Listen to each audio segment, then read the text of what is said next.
Hello everyone. Thanks for subscribing my channel. In this particular course, I am going to dig deeper inside Cisco SD-WAN.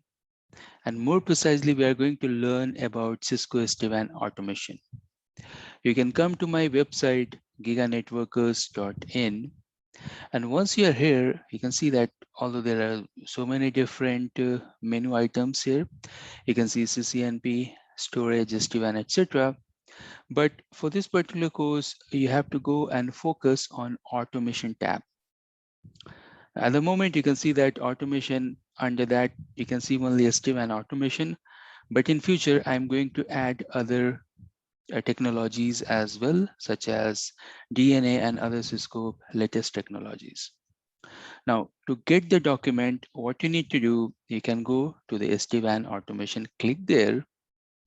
And now once you're there, then you will get the document. I'm going to upload the document, not only the document, but you're going to get the codes as well, the Python codes, scripts, those things as well. Now let me quickly walk you through that document. So here you can see that the SD-WAN Viptela API calls. Now why I'm uploading this document, because when you're watching my video, in that particular playlist, you will get all SD-WAN related videos, SD-WAN automation related videos. And while you have the videos that you're watching, now if you have the document with you, it's easy for you to create the notes, right? So that's one of the purpose, that sharing the document here along with the video as well. It will make your life little bit easier. So while you can write your notes, you can prepare your notes as well. You can modify the scripts as well. So below this, I'm going to add this script, whatever scripts you will see inside that video, all the examples and lab and use cases, everything you will find here as well. So simply you can copy paste and you can try test in your lab as well. Okay, so I will wish you that go through, watch this, learn new technology, enhance your career, get much more opportunities, whatever good in the market, get that package and live happily.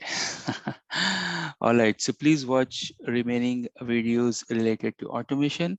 Once you complete that video, once you complete that course actually, then you can move to the next course, because the agenda here is uh, to make your level at CCI level. That means you should either be equivalent as CCI knowledge, or you should go and pass that CCI exams as well. Okay, so wishing everyone all the best. Please continue the course. So there is huge demand and a scope for automation, and I'm seeing that in USA as well. So few of my co-workers, few of my seniors, they are in USA, and they are telling that in USA they are crazy about those people who has very good knowledge in Python, and they are good in automation and those stuff. So we are assuming that this is the time that the market will pick those folks who is very good in the automation, Python, and scripting. So apart from our normal networking job, because we belongs to a networking field, and basically networking field, you know that the life cycle is, so we have to do the designing, so architect, design, implementation, and then 60 to 65% role is related to operation. So major portion, like it's a big part in operation, that is going to be reduced with help of automation. We'll check that. So that's the reason we know that if you see any of the new networking stuffs like SDN related stuff, either SD-WAN or DNA or ACI or any type of SDN solution, it is mentioned there as a key point that okay, operational cost will get reduced. So everywhere we are hearing this, that after doing the deployment of SD-WAN, the overall operational cost will get reduced. Now the question here is that how this operational cost will get reduced. You have any idea? Uh, Always people are telling that OPEX, the fancy term is OPEX, will get reduced. How? How in the sense like we can make the system centralized so that Mhm. So OPEX, operational like expense, will get decreased. Yeah. The system centralized and those things, it is already there. You know, how this operational cost will get reduced. What is happening in operation, there is bulk of task that is repetitive. That means that someone has to do the same thing every day.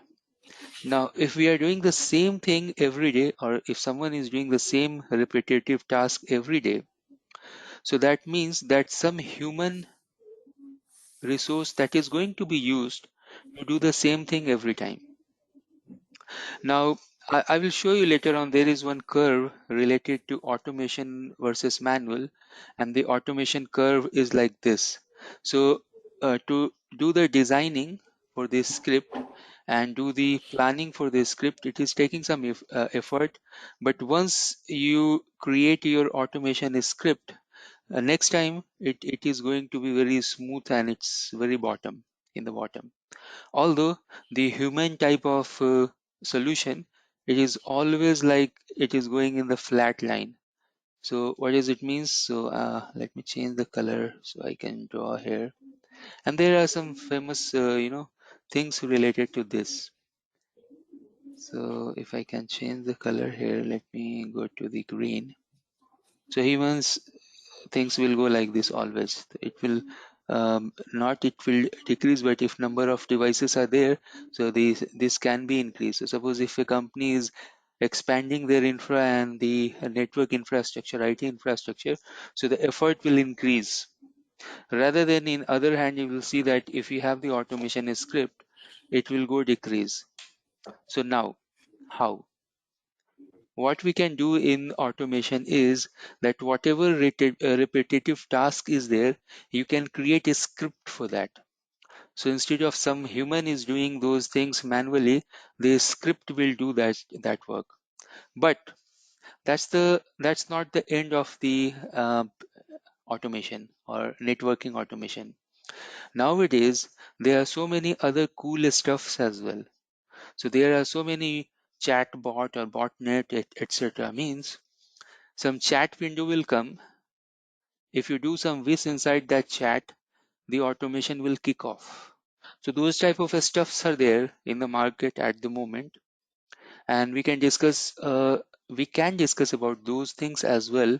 But mostly we are going to focus about our SD-WAN stuff. Now, this is very important, and you should understand this particular life cycle.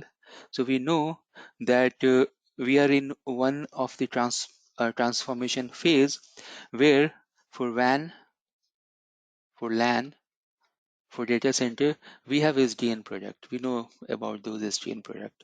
That is one of the phase. Suppose phase one. Now what is phase two? Phase two, that means that these things, uh, when we are doing most of the things with nice fancy GUI inside SDN, still the GUI thing is not that much scalable, because still you have to go and select, say for example, if you can select 100 devices in your production, suppose if you have 3000 devices to manage, and now you are doing the management, suppose if you have to push the configuration to 3000 devices, and in your GUI, in your SDN, you can select only 100 devices at a time. That's the case with DNA. Now that means you have to select 100 devices, and then you have to do that selection 300 times. And then you have to do the push of your template 300 times to those devices. That means you're pushing the configuration to 3000 devices. Now again, if you open the GUI, there may be latency, you are connecting with VPN. It may be slow. So maybe it will take some uh, 5 to 6 hours still. You have to select those things, and those things, human error may come, so those problems are still there. Now if you do this with the automation and a script like we are doing, it is taking 1 to 2 hours. Now remember one thing. Now we are going to learn about some of the standard type of automation uh, that will not include Python. So we know that we are going to do the automation with Python, but that will not include Python with any type of NetMiko, Paramiko, NCC client, those type of stuffs. These type of methods where your script with help of some connectors, some open connectors, they can log into the devices one by one, and they can push the configuration, or they can push some sort of get type of or show type of commands. We are not going to do that because it's still the time lag in bit here.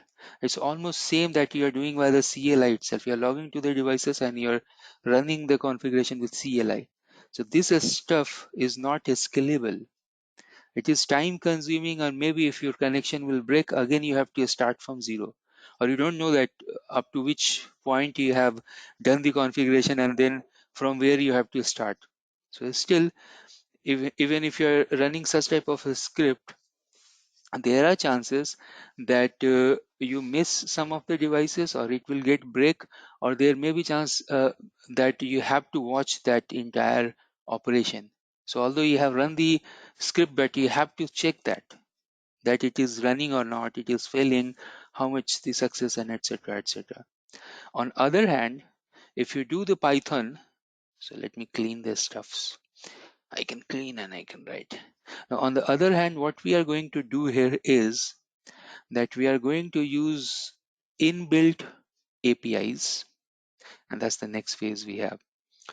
So we are going to use the Python, or maybe Ansible or Go or any type of language with the API.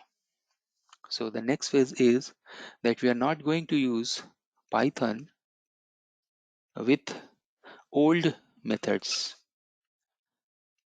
but we are going to use the Python with application programming interface APIs. Okay, APIs, they are fast and they are working in milliseconds. So suppose if you have to push the configuration to 3000 devices, maybe it will take 30 minutes or 1 hour. It depends again how your DNA and how far your DNA with the endpoints or the networking devices. Okay, so whole idea here is to develop the automation for SDN product. Whatever SDN product you have, remember, if you learn this API at the rate of maybe Cisco, at the rate of maybe SD-WAN, the same rule apply for ACI, the same rule apply for Epic EM, same rule apply for UCS, same rule is going to apply for any of the product who can understand the APIs. They are almost the same. So now if you go and check the API for, so for example, Epic EM, and if you go and check the APIs for SD-WAN, if you go and check the API for DNA, DNAC, they are same. So these two are at least 100% same. But SD-WAN again, you may have different operation in SD-WAN. So you may have the VS devices, CS devices, you may have certificate management, you may have other things. So for all those other tasks, you have small or maybe big APIs and who can work on behalf of you. Okay, guys, any questions so far?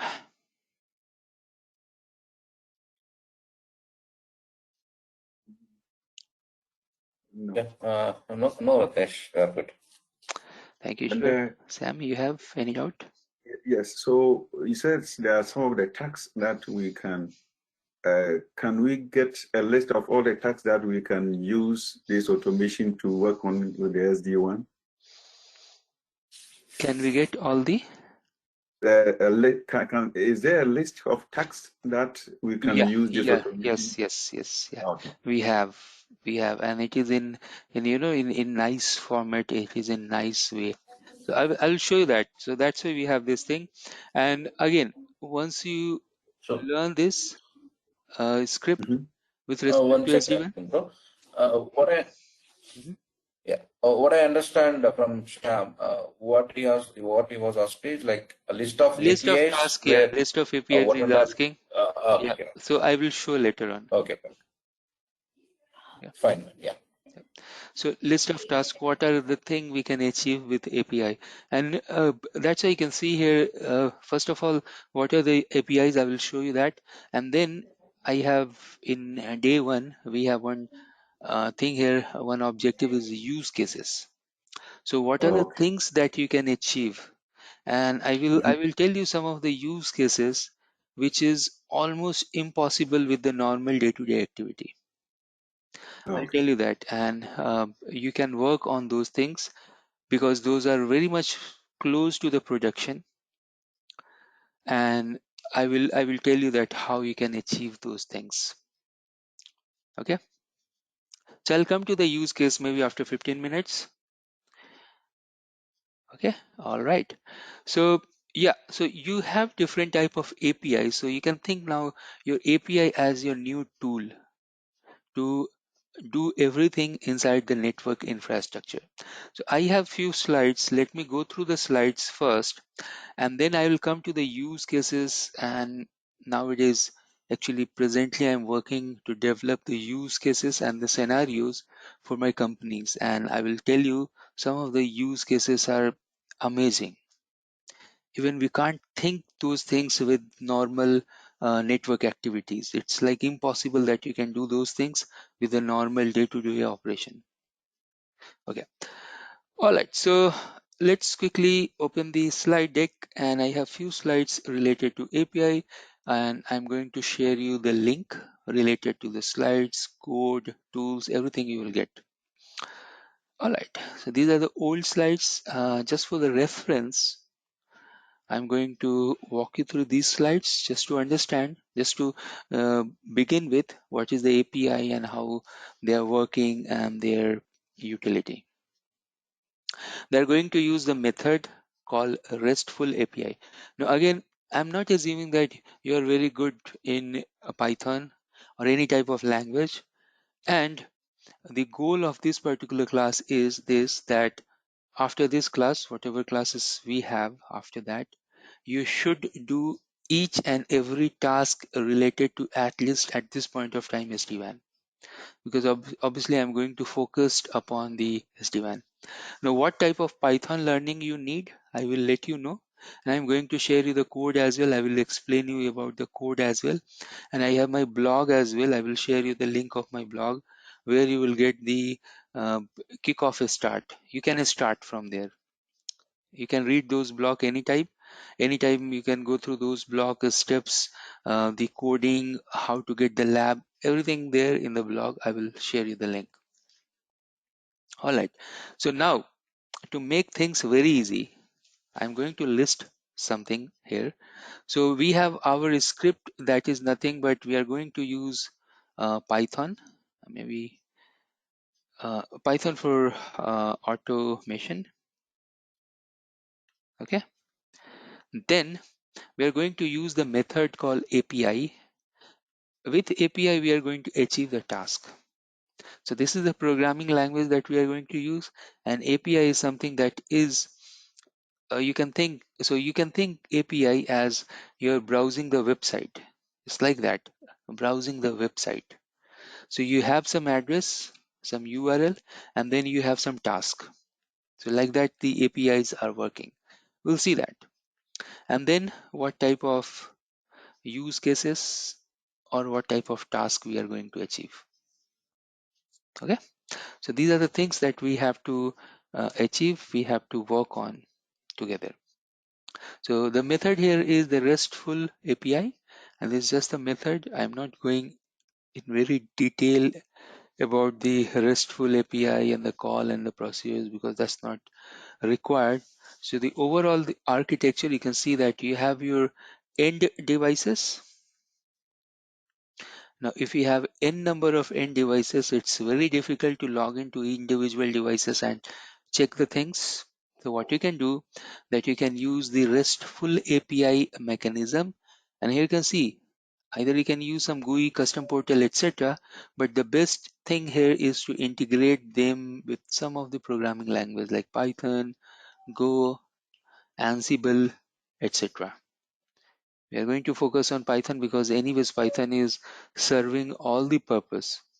Remember, you don't need to develop a 2000 line code or 3000 line code like a programmer. But if you learn that with Python, how you can integrate API with the Python, and then how you can complete the task, and that's it. That's the goal achieved. Okay. So only these things we have to focus on. So with API, what are the things we can do? With Python, how we are going to do, and with the task list or use cases, what are the things we are going to achieve. That's the three parameters we have. All right, so if you see here in the diagram, you have your management SDN platform. That's your vManage network management system or servers. With that, you can manage the endpoints, and the tool that we are going to use is the Python or Go. You can check Go as well. That's very easy, like Python. Python, still you have to learn about different things like the variables, the strings, integer, those are stuffs. But again, those stuffs are still very easy. It's very much like human readable.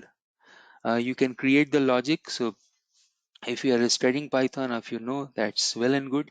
Otherwise, at least you should know if else condition. You should know the for and while loop and the conditions like this. And then if you can understand the string type or dictionary or some of the integer or float, that's it. In API and the networking integration, we need to know this much only. And obviously how to do the printing, how to do the slicing, how to print these things in a tabular format. So tabulate is the format, and the CSV. So those things you can do.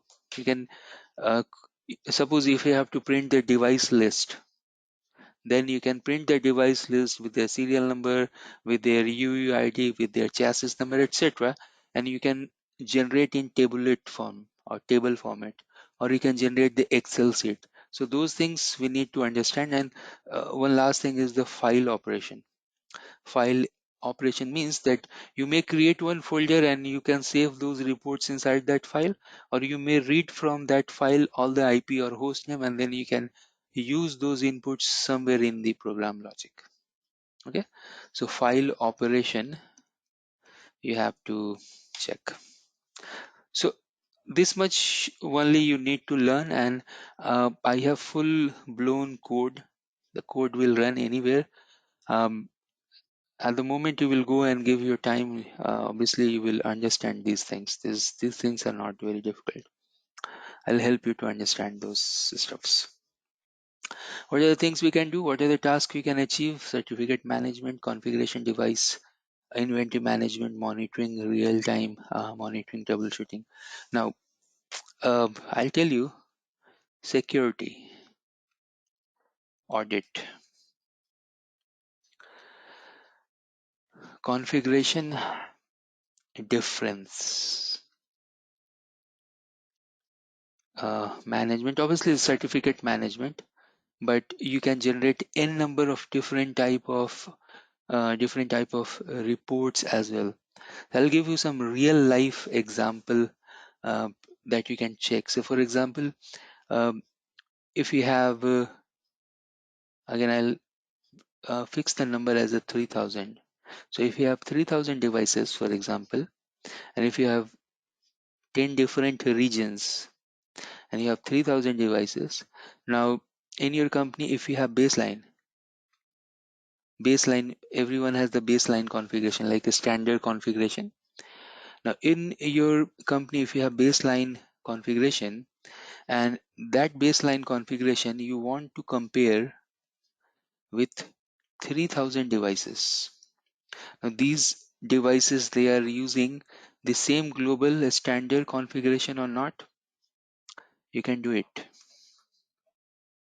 Correct? That's the one use case. The other use case, different type of report. So user log, user activity, who has done what type of changes, etc., etc.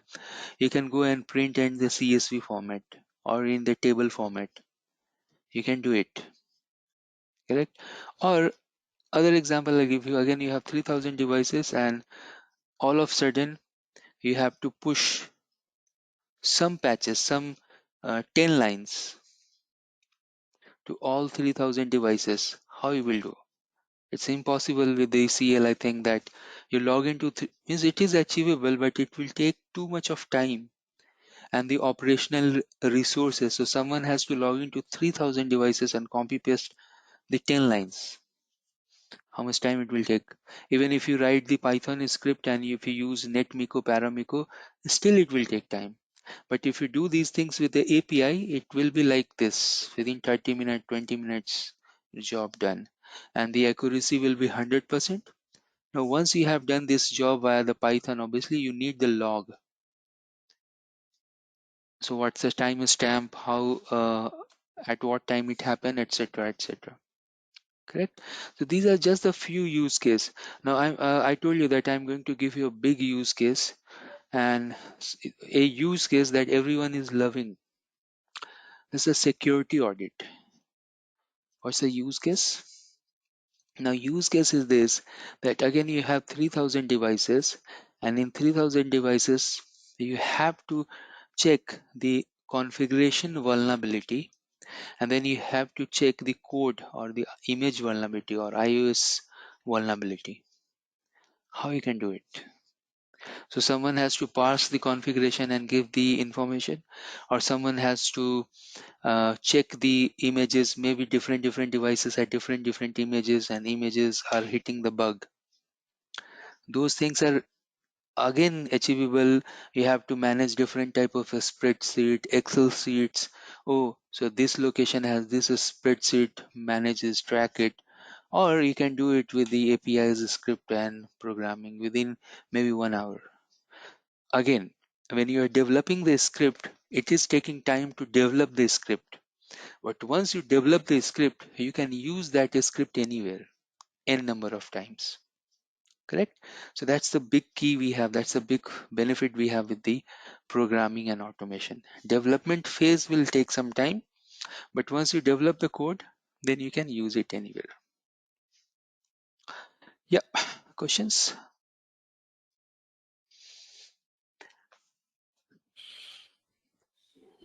No, yeah, good. Okay, sure. Yeah, also good. Thank you, Sam.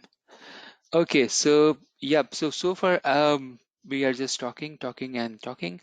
I'll go through 4 more slides and I'll show you some lab, and then I'll come back to the agenda for today's session. REST API, these 4 methods: so get, put, post, delete. Although there are more methods, but these are the main 4 we can work. So get is nothing like show command. Put means that you can update the object. Delete means you are deleting the object. And post means you are putting the payload, means you are doing some sort of configuration. Okay, so get is related to show command. Put is related to update, some update. So ACL, you have 10 lines and then you are adding 1 line. So you are not creating new object, but you are doing some sort of update. Post means that you are creating the new object from scratch, and obviously delete means delete. So these are the 4 very important methods. Those methods are basically related to API and the calls, and those are true with the networking devices as well, because we are going to utilize the APIs. Great. Again, you'll come to know about the things how we can do inside the APIs. I will go and cover these things. But before moving further, I just wanted to show you some hands-on things. So let's do a little bit of lab. So if you go to day 1, you can see here that we have to learn, understand about the SD-WAN introduction. And then I have mentioned about the Postman. So have you worked on Postman? You know what is Postman? Not in depth. Okay. Yeah, Ratnesh, not in depth, but okay. We we have touched on that, but not in depth. Okay. Great. So what is happening here is that Postman is a tool from where you can run execute the API and you can see the result. But the Postman tool that we have is just for the beginners. That means you can check certain APIs, you can go there, you can check the APIs, you can get the idea. But what you want, that you want to increase your skills and then you want to reach to the Python scripting. So whatever things that you can do from Postman, it's very easy to do as a Python script. Because again, you are integrating API with the Python and you're getting or you're gripping those information. But again, Postman is good first step. You can go install the Postman. I am going to share you the APIs. You can run those APIs and you can check the information. Correct? So how you can go and install the Postman? It's very easy. Just search Postman. You will get that software, maybe some 3 or 4 MB software. Once you install the Postman, it will look like this. Okay, and here you can see that I have so many things, APIs and all. I'll explain all these things. So you can see that Postman will look like this. So what is exactly this is doing? Let me go and close my APIs calls that I have. You can see the overall dashboard here. On top you have the new thing. You can import, you can do the runner command, you can set the variables. Actually this is nice just to look the basic information. So it is good.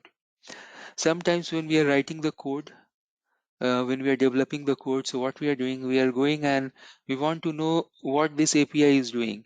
So just to get the quick information, we are running those things inside the Postman, but it's not that you can run those things in Postman. You can run those things inside SD-WAN Swagger, inside DNA API tool.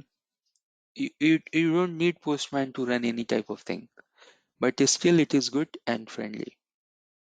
Okay, so you can see the Postman. If you install, you will get this type of workplace, this type of dashboard.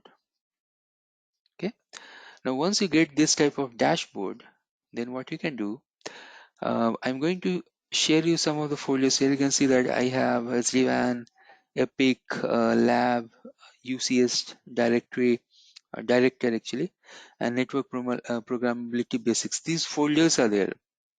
Now let me delete any of the folder. I'll go and I can delete this. So I can show you that how I can import the folders and I can run the SD-WAN related stuffs. So first of all, what you can do, you can go and import. You have the import key, and then you have the folder option, you have the link, you have the raw text code repository. But because I have folder related to SD-WAN, I can go and choose the folder, and then you can see that I have SD-WAN environment, I have SD-WAN code 2.1. I can import. Now when I have done the import, you can see that there are two things. One was related to the environment variable and one was related to the code.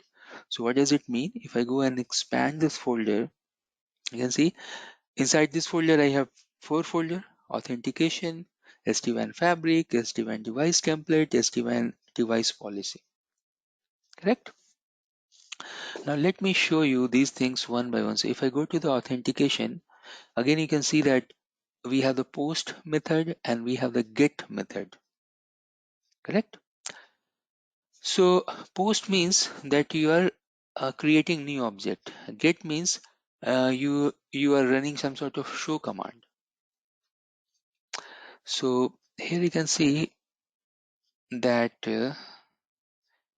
let me go and open here. Let me create some space. So if I go and check the authentication API, you can see what it is, the format of this. If you see this format closely, Ratnesh, one question. yeah, sure. Yeah. Can you just go back that Postman slide? Yeah. In this you have uploaded one folder, right? SD-WAN folder from your laptop, I think, from Yep. somewhere in your laptop, right? Local system. Yep. So that folder you have created, or how it is like? Is there any kind of lab kind of setup where we have all the SD-WAN devices, everything, and you have uploaded? Yep. That's a good question. There is a link. There is different places that from where you can get those APIs and you can call. So either you can use local folder to import, or you can point this to the GitHub. From GitHub also you can go and get those links. So I'm going to share those information today. Okay. Fine, Doctor. Yeah, thank you. Thank you. Okay. So Sam, before we'll go move, you have any question? No, I'm okay. All right. Thank you. So let's go here and see. Now you can see only one line. This line is let's try to understand this complete line. This is only one line, but it's very interesting line here. It's mean a lot for us. So first of all, you have your method HTTPS. That's the HTTP secure. We know about that. So whenever we are opening any secure website, we are using HTTPS. Correct? Then we are putting the URL. In this case, we can go and put the vManage IP address, or maybe vManage DNS. Correct? So second, you can see that you have the URL. Then third, here you can see that's the port number. Either it can be 443, or if you are using some sort of custom port, you can go and use that also. Maybe if you have any proxy, you can use AT&T. That's the port. Generally, we are not using port because we are assuming either 443 or 8443. Then you have the API method that we are going to invest much time in upcoming sections. So data services, now everywhere you will find some different thing. So in DNA you will find something like API v1 and then the use. In ACI you have some different format. In Epic you have some different format, etc. So now here you can see that if I go and run this particular method, it is going to generate the token. Now once you have the token you can think as a OTP type of thing that will valid for certain duration. So maybe 30 minutes or maybe 1 hour in our SD-WAN. But we know that when we are getting the OTP from the banks, it will be there maybe for 2 minutes or maybe for 5 minutes. So that means that if you have long ongoing program and it will take more than 5 to 10 minutes, that means your token should be refreshed or your token should be regenerated. Correct? Okay, so we'll come to that point later on, but yeah, that's a very important line you can see here with respect to API, and this is one of the API building block. This is one of the API. So this API, what it will do, that it will go and generate the token. Now, it's again very interesting and important. Then in our SD-WAN or in um, any type of API and Python integration, you have this parenthesis, curly braces, correct? They are representing the variable. In programming language, we are telling this as a placeholder or the namespace, correct? So these placeholders are the variables that we have. Uh, that means that this is one of the standard format, and you can put any IP address, any port number with respect to vManage only, and it will run. So in my case, I know that my vManage IP is say 198.1.8, maybe 1.10, and port is 443, but again either 443 or 8443, that doesn't matter. But this is my URL or this is my IP. Correct. So in that vManage variable, in that port variable, I can assign these real values and then it will work. Correct. So the next question is coming here, that how to assign the values to these variables, correct? So let's go back to the Postman, and before I do that I must connect my VPN. So let me check if I have my VPN connected. So here you can see that I'm connecting my VPN and my vManage IP. We know that the vManage IP is 198.168.1.10.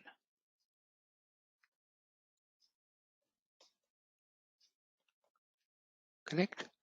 This IP I'm going to use as a value inside the variable. So let's go and do that. I'll open my Postman, and once you are inside the Postman, you can see your right hand side on top. You can see a small eye here, and here you can see this manage the environment. This button. If you go and click there, you can see these many different variables for different folders are defined. But I am very much interested about Cisco SD-WAN environment. I can go and click there again. It's important to see the path. Redo it. You can go and click there. You can just click one time here and you can see the values. If these values are not set, so vManage IP is 198.168.1.10. The username is admin, password is admin. There is no token because I'm going to create the token. I can update and click here. Now on top you can see I have the drop down menu where I can go and select different type of variables. Correct? So now you can see that you have this, and you can click send. I can see the API is running, and if you get this status code as 200, that means it's successful. And if I can check the data, so here you can see various method. One is the pretty table. You can go and check the header, you can go and check the body, you can go and check the test setting, etc. So I can go and see here that it is successful. So this particular token generation method is successful, and here you can see that if any problem is there, it will throw an error. We'll see that. Now let me go to the authentication, and if I go and do the authentication on top, you can see that you have the method, you have the vManage and port. Click send. You can see that in the authentication it is generating a new set of token for me. Now this token I can copy because I told you that token will be valid for certain period. If you generate the token next time, it may generate some new token. Now this token, what I will do here is that I can go to my variable. I can go here and I can go and put this.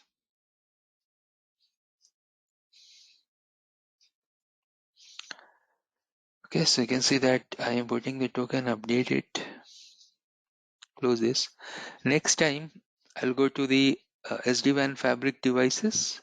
Click to fabric device. You can see on the top, this is your API, vManage port and the data service and device. Click send. You can see the error. It is generating the error here because maybe we'll see that what error it is generating, and then we'll fix it. Now, before I go to error, is it okay? You're able to understand these things? Yeah, Ratnesh. Okay. Again, I'll encourage you to download the Postman, and I'm going to send you the link as well from where you get this folder. So you can do the lab. I am after this class, and again you can watch the recording as well if you have any issue. All right, so let's go back here, and you can see that you can go to the view console, and then it will tell that, oh, see, you have some issue. And what's the issue? It is taking the token having some issue. Now if you are doing some core programming, you'll see that basic and this is actually the password in some other codec format, and generally we are putting we should not put the password in our program. We should use some sort of different type of codec. But yeah, it has some issue related to token, and that's why it is failing. You can keep going on these logs and you can see that what's the issue. It will tell you that why it is failing, where it is failing. So we have some issue related to token. So let's try to fix the authentication and token. Okay, and then we'll move on. So now if I go to the authentication, and again let me quickly go back to the variable. You can see here that the initial value and the current value, and I think there is some problem. So let me quickly see here. So you can see the token here. This is okay. I can scroll down, and if I go here and if I check some header is there. What is this? Should not be there. Oops, I can see still. Oh, some old values are there, and now you can see that both values are identical. This is also 1F and this is also up to F. Click update. And now again I go back to the devices and I will send this. So remember the values are fixed there, means we have fixed the vManage IP in the variable. You can see 198.168.1.10.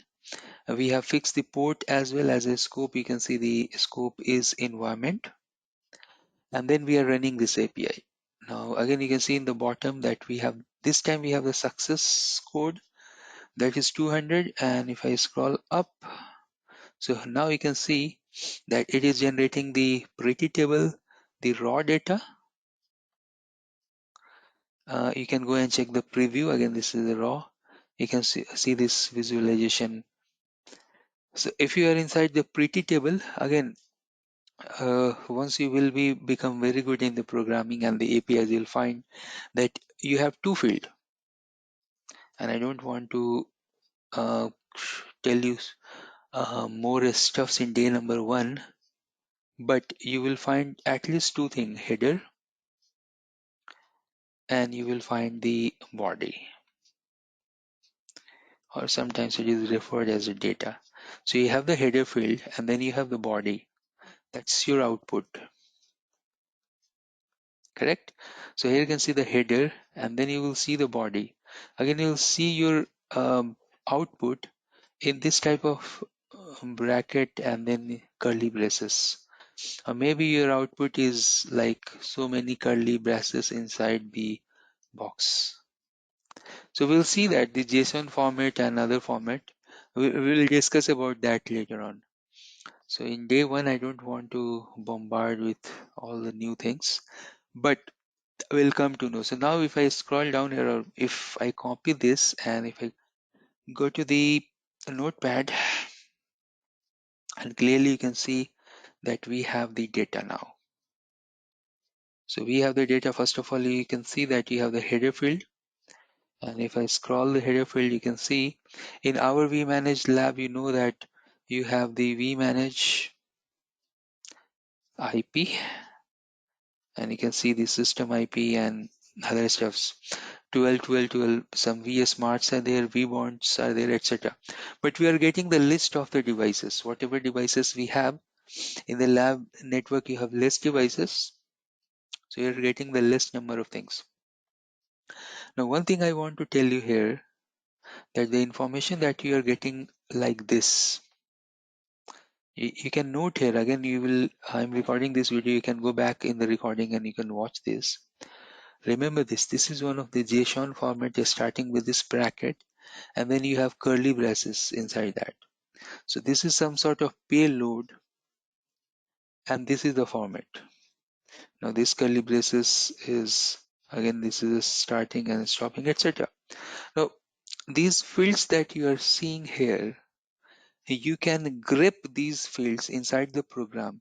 So suppose if you have to generate one report where you want only device ID, reachability, and time zone.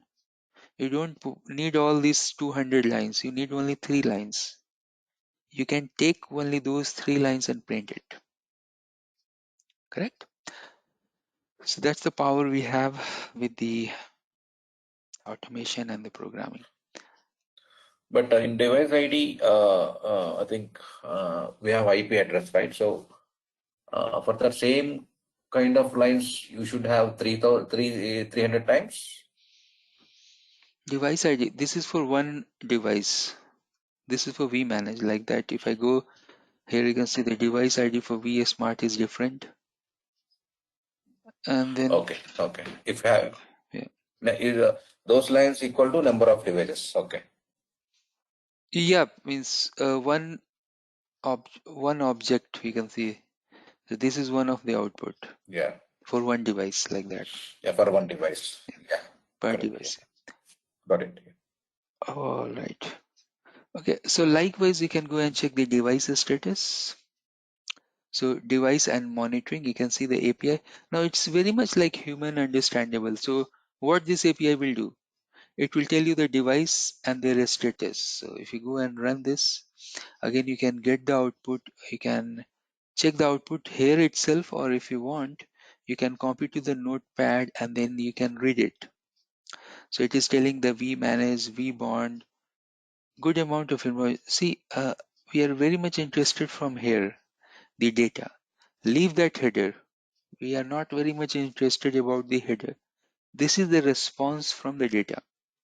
So it is telling the device model, the device IP, the ID, the vManage, the status, the site ID, those informations we are getting. Correct? You can see all this information. Then if you go and check the device counter, yeah, feel free to ask the questions. If you have anything, you please ask. Okay, so you Okay, can go and so check. yeah, so with this program, let's say I'm on my company's network, and I put in the vManage IP and stuff. Would this program will be able to get all the device information as we are doing now, right? Yeah, you will get all the information. This is 100% Oh, running code. Yep. So even what you have to do, you don't need to change anything here in this place. They are well on the formatted with the second folder. variables. Yeah. You have to go and you have to add your variable. That's it. You can go, you can add the variable, or you can go and you can edit these variables. So you can go here and you can go here and you can edit the variable. That's it. Okay. You please watch this recording. So what I have done, I have generated the token. I have put that token. Then you can go and give your username and password. And then once you give the username password, just make sure that it Yeah, is showing here. Mhm. with the token, how will I generate that token? It will generate from here. Okay. After Yeah. the authentication, it will give me the token. Yeah, Yes. I get it. Yeah. So every device will generate their own token. It will generate from here. And then that token you can go and put inside the variable. And then here you can put, and that's it. So your variable is set. Then you can go and check the devices, the device status, the device counter interface. Apart from that, you can go and check the feature template. You can go and check the device template. All those stuffs you can check, and there are many more. Ratnesh, Mhm. one doubt. This token is per API, is it? Or how it This is? token, so if you watch the recording, I told this token is equivalent to OTP, one time password. Okay. So that means that it is valid for SD-WAN, any type of operation, for maybe 5 minutes, for maybe, I think this was 60 minutes by default Okay. in Okay. SD-WAN in the API. So it will be there for 60 minutes. So this token, if you use tomorrow, maybe it will not work. So what you need to do, it's very easy. You can go to authentication and generate new token. So it was 7AF, and maybe this time it will generate some new. So what it is telling, because I have done some changes here in the variable, so it is not generating that token. So what I can do, I can go and remove this, update it, and then try to generate one more time. See, it is not generating the token now. So that's the problem. So here you can see it's generating from here. It is generating the same token. Maybe it is valid for some duration that is not expired. Okay. So be sure that you can go and generate from here, and then you can go and put that token inside the variable. So that's the step number one. You can go here. Still I can see one of the token is there. Same token is there, but yeah, you can understand that how I'm doing it. You can also do, and if you do today, then it will be good because tomorrow you can come back and ask, see, I'm trying and it is working or not working. Okay. Let's go to the feature template and let's check this. Now you can see how easy is this. Once you put all the variables, simply go here and click, and then it will give you all the information. Make sure that you are checking the data field. So if you go and check the data field, you'll get the information. Template ID, template name, all those good information you'll get. Anyways, these things you will come to know in upcoming session as well, that with program how we can create the template. But this is a good starting point as I mentioned earlier. Okay, guys, if you have any other question, you please feel free to ask. You can see most of No, the Ratnesh. APIs are working here. I think all the APIs should work in your infra as well, the same API. Okay, so by the end of this session, I will um, share you the link from where you can get these folders and the notes where I have put in. Yep. Okay. So now you can see the Postmans are also powerful. The only problem we have with the Postman is that you you will not get the result or report in the format you are looking for. So such example that if I want to get these information as a Excel sheet, or maybe as a text, or maybe as a maybe PDF format, or maybe any of the table format. So those things are not there, but yeah, obviously we can do with the programming like Python or any other script language. Great. So let's continue and let's see the slide deck. Let me go back to the slide deck. And you can see that we have the REST method and the library. Here you can see that if you want to learn more about the API document, I'm going to serve this API document, and Sam has asked one question that where we can find those things. So let me quickly log into the vManage, and I can show you that you can go there and you can check the task. So what you need to do, first of all, log into the vManage, and then you have to go and check the API documents. So I'm logging in to the vManage with the credential. And once we are inside the vManage, then we can go and check the API doc. So next time I can go here and check the API doc.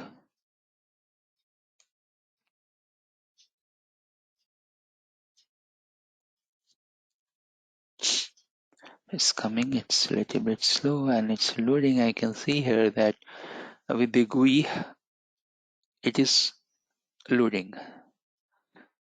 Sometimes if you have slow internet or slow VPN connectivity, you'll find it's very difficult to manage things from the GUI itself, because it has to load and then it has to, um, take the instructions. So still it is loading. Meanwhile, I'll go back, and here you can see that we have the API document where you can go and check the different type of API call. A few of the API calls are listed here in these slides. So the data service API is there, starting with data services. If you want to list the network devices, If you want to check the health status, CPU memory, so you have to go and use this string like this. And one nice thing here is that these API calls you can do from your browser as well. So browser is also working as a postman. So let me quickly show you this. If I can go to my Mozilla, and Mozilla is good. So if I can go to my web browser Mozilla, I can show you few of the outputs as well.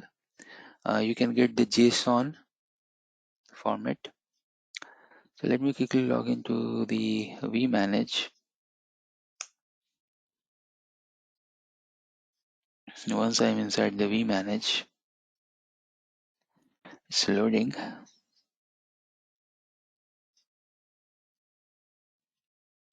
Then I can go and construct the API, and you can see the results there as well. So what is my API? My API is this. What I need to add here is the URL. So 198.168.1.10, and then the data service, device, hardware, and device ID. It is asking for any of the system IP. So one of the device is 10.1.0.1. This is in data center 1, VH1.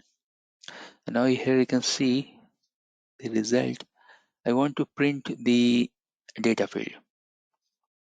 So once you are printing the data field, you can see that we are getting the environment things related to DC1 VH1. So it is telling that hardware class, hardware item, because this device is virtual, so you're not getting power slots and other status. Now what you can do, you can go and check the other ID. You can go and check number 2, and for number 2 here you can see. Then you can go and check any of the branch device. So I have one 10.3.0.1. That's the CH we have in the branch. And there is no information for that branch device. Then I can go and check 10.3.0.2. Let's see. So there is no data available for that. Maybe that device is down or some other status. But you can see that the API calls you can do from your web browsers as well. Now you may think that then what is the use of this Postman? Postman is advanced version for, or advanced thing for do the API queries. You have so many different options. So if you go here and check the method, you can see get, post, put, patch, delete, copy, hit. There are good amount of options are there, and not only the good amount of options, but it is going to give you the other formats, other methods as well. Like if you want to do some configuration, if you want to update, get, simply go here and click post, and then you will get different options here, like header format and other query formats, etc. Okay, but at least the get things you can quickly check from your from your Mozilla browser as well. Now we are inside the device. I can go and show you the API docs. So let me log into the API document.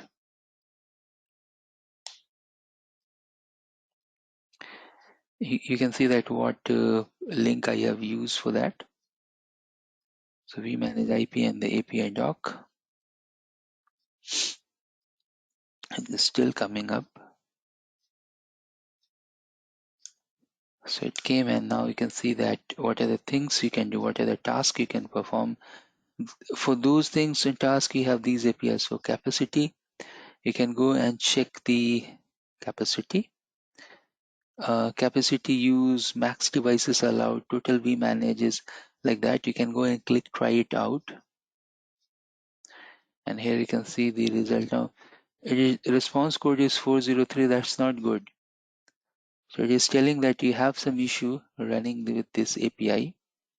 And that's why when you will use proper authentication, you can use these things easily with the programming integration. Let me show you something that will work. So if I go and check the real-time monitoring, you can see the long list of configurations and all those things are there. So let me quickly go to the real-time monitoring and let me show you a few of the things. So for example, ARP. Get the ARP. The input is required one of the device ID. It is asking about the device ID and the description is system address. That's good. Now you can go here and click try it out and then you can see straight away the result here. So this is your data, correct? So I have shown you actually three methods. One, you can go to the SD-WAN site and you can use this Swagger interface. This is nothing but known as a Swagger API interface. So you can use this Swagger API interface or the same API. If you have the API, you can copy that particular API and then you can use inside the web browser. So I can go here and I can use here inside the web browser like this. The third option that we have checked first is that you can go and create your API here and then you can use it. Now suppose I have to create a new API which is not listed here. I don't want to disturb this folder, so I'll do one thing. I'll go and create new collection, new SD-WAN. So here you can see new SD-WAN and now in this new SD-WAN I want to add something. So I want to add request. What's the request we have? This. Now this request that you are seeing here is not fully in the variable format. So what I can do here that I can go here and I can create the variables. So you can go here and you can use the parenthesis that you have. So let me go and use the curly braces here and here. And while I'm doing this hard work, even we can go and do the copy as well. I just wanted the same name that we have in the back. So this is vManage IP. And then we can go here and we can go here. So we are just creating this as a variable. I can go and give the port. So we have the vManage, we have the port and this device ID. We are putting the value here, but this also you can create as a variable. So it will ask you what user input you are looking for. So now you can see that inside the folder, I have one method called get. And in this get method, I have this method. But what's the variable? The variable is correct. And now if I click send, request URL is empty. So I should copy this guy here and we should put here and then click send. So now you can see that value is coming here. Now this also you can make as a variable as I told you, but again you have to feed it inside the environment variable. If I scroll a little bit up, here you can see that you have the header and you should have the data as well. If I scroll down, so let me, I don't want this header, so let me go and remove this header. Means let me minimize this header at least. So I can go here and I have minimized the header. Now you can see the data field is starting from here. The same output you can see there in the web browser as well, but you can see the output. Good amount of information we have. So we have constructed one of the API and we have put inside the inside our vManage, and you can see that how it is correct. So this also you can create your own custom made APIs. You can check here. So you have one Postman and where you have n number of APIs you have collected and you can go and check the result. Okay, so this video is going to be very useful. You can watch this and you can do what operations I am doing straight away uh, from each and every places, correct? Okay, guys, you have any follow-up Right. question? Continue. So where we are, let's go back to our slide. And the slide I'm going to share with these slides, you can see here, there are so many things. You can go and create your own APIs and you can check inside the Postman. So you can take this as a task. What you have to do, you have to go and create your own request, and then you can go and put inside the API. So again, I'll go and put this and how it is. So let me write, or better if I can copy this guy here. You can see this is your variable or something. You can add request like this, add request, and then you can go and put like I'm putting here, and then you can, oops, seems it hadn't copied, but no problem. You can go and like you can use like this, so and then give the port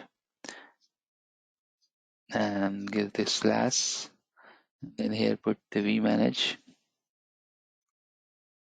and here you can go and put the port.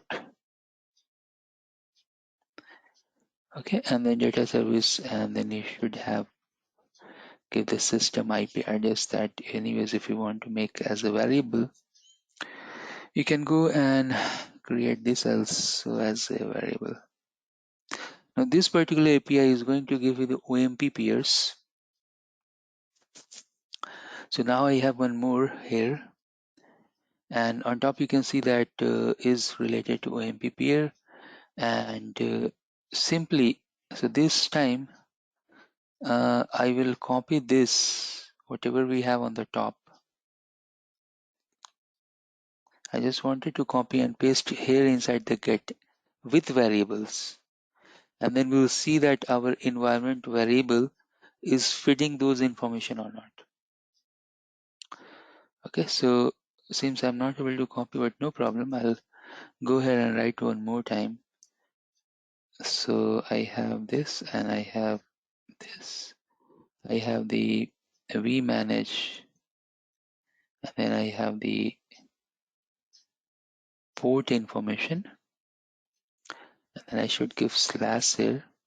So you can see that your URL, port number, data service OMP, and this also we can make as a variable, but since we haven't defined this in the environment variable, you have to define it.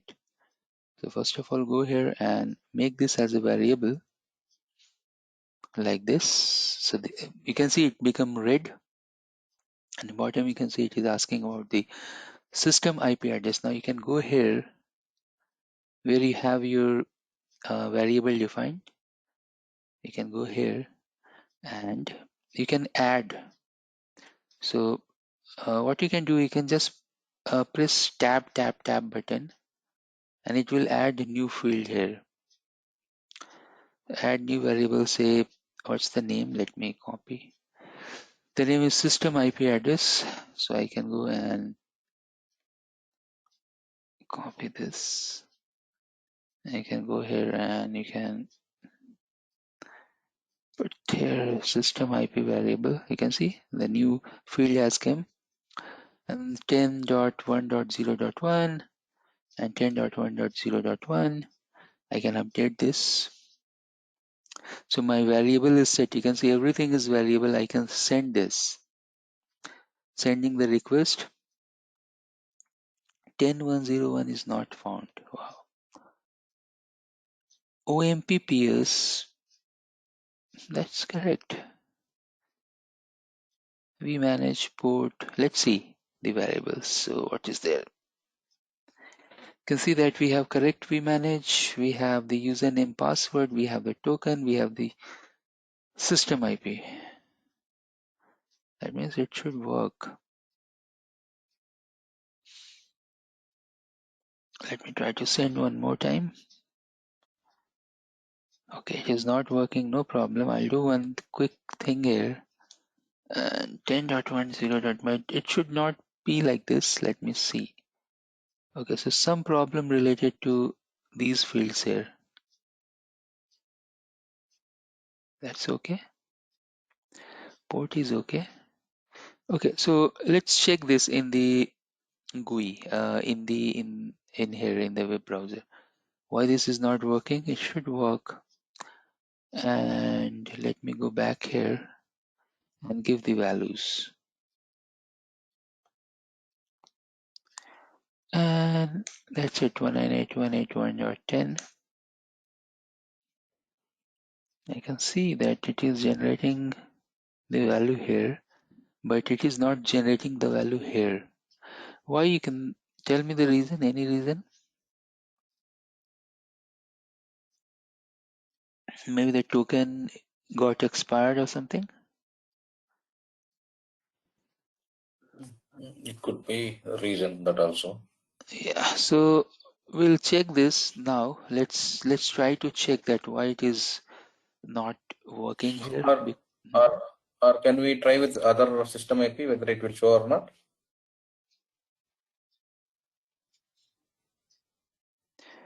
10.102. It's telling There that might be no token issue. was found here. Now here we haven't done any authentication or authorization. The token we have generated for him. Now what we can do here is that let me show you this thing.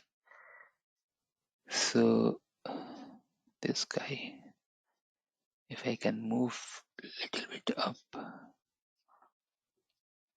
so you can move this. Okay, I'll move here and let me see the token, and let's see. So 11F711F, that's okay. Now if we go here and if we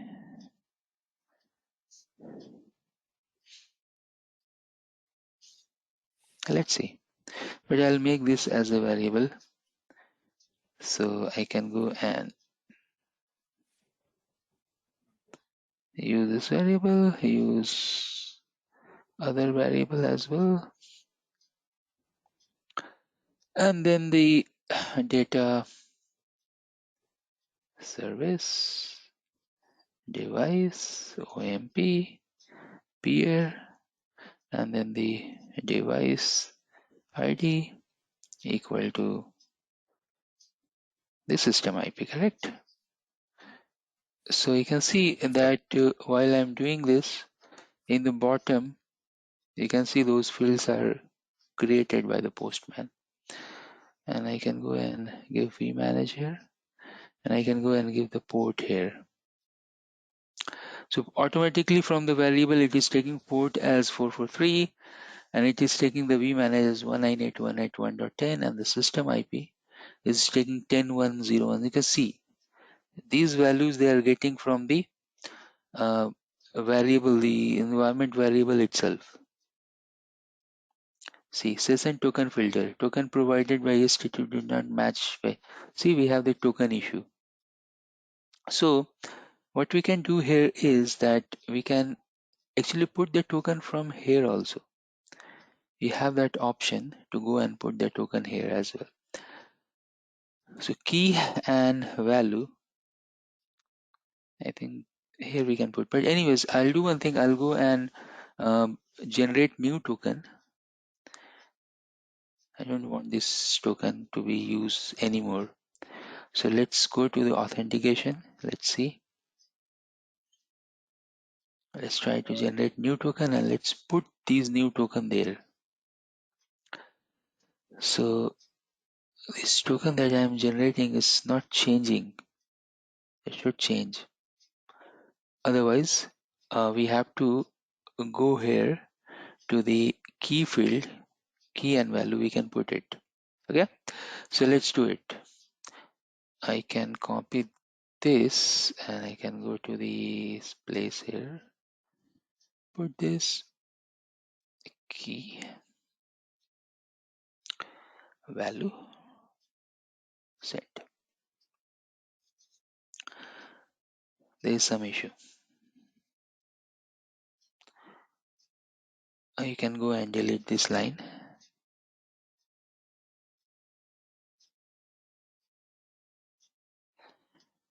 Okay, let me quickly see here that bearer token. You can see here token is this. Oops, this is different seems. Yep, this is okay.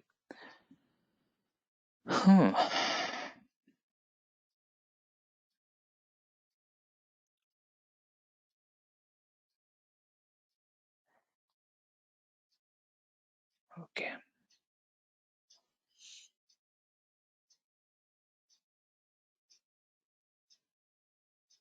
That's the problem with the Postman. It's not problem with us. This is the problem with the Postman. Okay. So let's try one more time, and as a token that we have is having some issue, and I'm trying to update that, but it is not getting updated. Meanwhile, I'm doing the troubleshooting. You guys have any other question? It's like that URL, no? You are getting that for APIs. Mhm. Those APIs you are getting from directly from vManage IP/API docs. There only we will get it. Or Yes, that's the source. From there you will get it. Yep. okay, okay. So we can see the link here and the API doc, and from here you will get all those links. So if I go and search with OMP, you will get so many inbuilt APIs related to OMP, and from there you will get it. Okay. Yeah, So got it. yeah. So our aim is not to focus more on the Postman, but uh, the thing is that quickly you can go and check the result, and then those things we can use inside our Python programming. Okay. Sam, you're there? Yes, I'm here. Okay, so let's troubleshoot this for 5 minutes, and then I'm going to give you guys some task. So task will be that you can install the Postman, and then I'm going to share you the folder as well from where you'll get this folder. You have to upload the folder and then you can go and test it. Now, if you want to test this in your production network, then in your production laptop that you have, you can do the same thing, and you have to change the environment variable as per your production network. Okay, and that's it. It should work. So let's try to do the Okay. troubleshooting. Yeah, let's try to do the troubleshooting of this thing. It's clearly it is telling that due to the tokens, I'm not working. So you have to go and check the tokens. Now by mistake, I've done some changes there, so I can see the token. Let's generate the token and put here. Okay, so I can go here and I don't want this, so I need to remove this and I want to put new token, or I want to generate new token. Okay, if I go here and if I check the vManage, that's correct. Port is correct. Everything is correct. And if you go and check the authentication, vManage and the port, that's also correct. If we do the authentication, post is not supported with this method. That's okay. If we go and generate the token, why it is not changing the token? It should change the token, but it is not changing it. You can click here, you can copy. Let's go back. I know the quick fix for this. We'll try to do that also.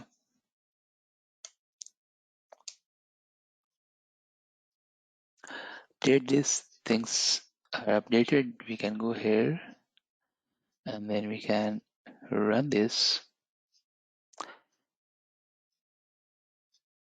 It has some issue related to this. So if you go to the method in detail, let's try to add some more information. So I can go and add basic. You can see the basic password is inherited. If I go and check the API key, the key and value that we don't need at this point of time. Then you have the BLA token. This is the token we are using. The AAF, that's 100% correct. And that's it. Only these things we need. Rest of the things should come automatically. Then in header, you can see that 8 different fields here. And in the header body, again, you can see so many fields. Now, if you can go and check, all these informations are preloaded. And we have this session ID, that's okay.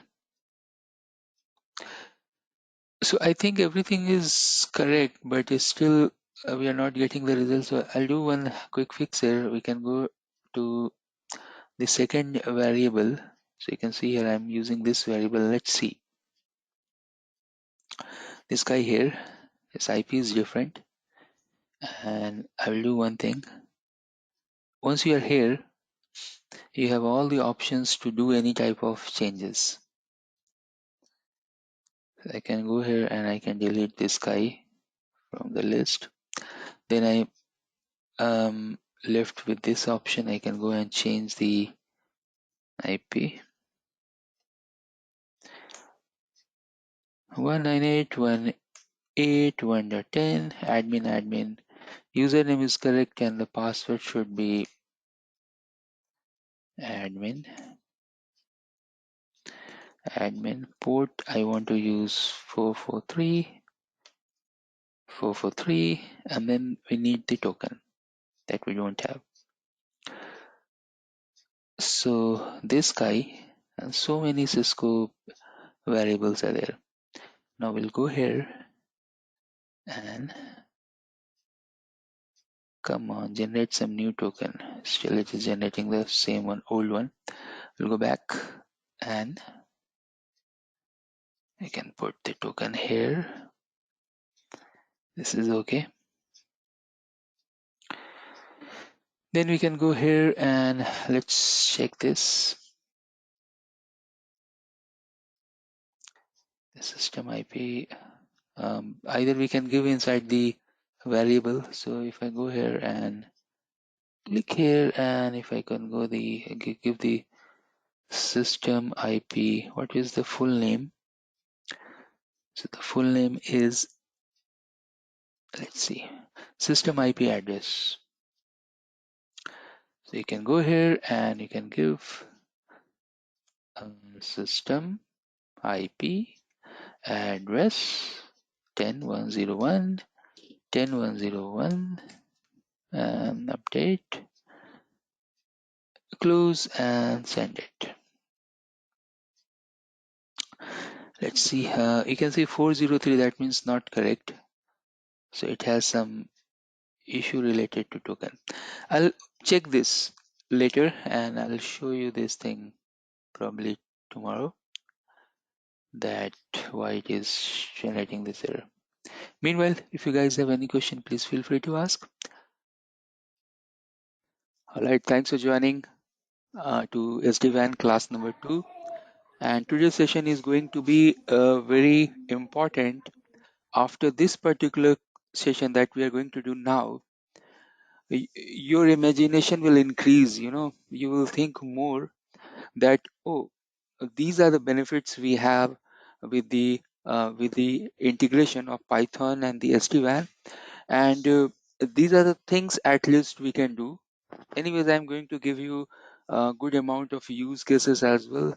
Those are real enterprise level or production level use cases, and even you are going to get the scripts as well. If you do little modification in those scripts, then things will done.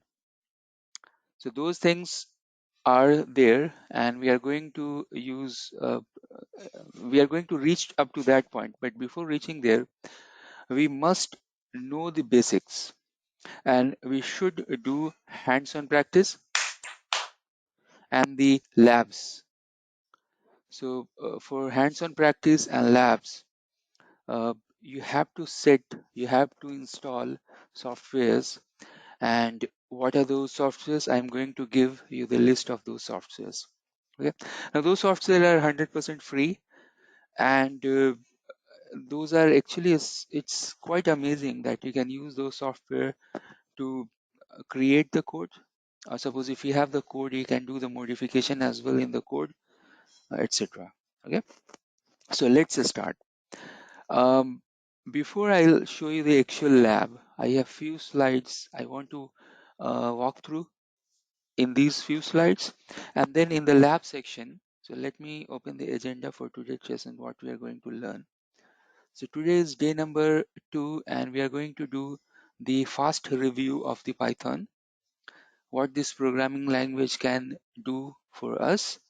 Then we have to do the SD-WAN and the Python integration, and then we have to build our home lab, and then we have to perform certain tasks. So let me add one thing here, that perform few examples or perform few tasks, whatever. So we are going to do few of the baseline Python SD-WAN programming, and you will find it very interesting, and then you will never use Postman or any other tool. We are going to focus mostly upon on Python and the SD-WAN API integration. That's the best way to achieve whatever things we are looking for.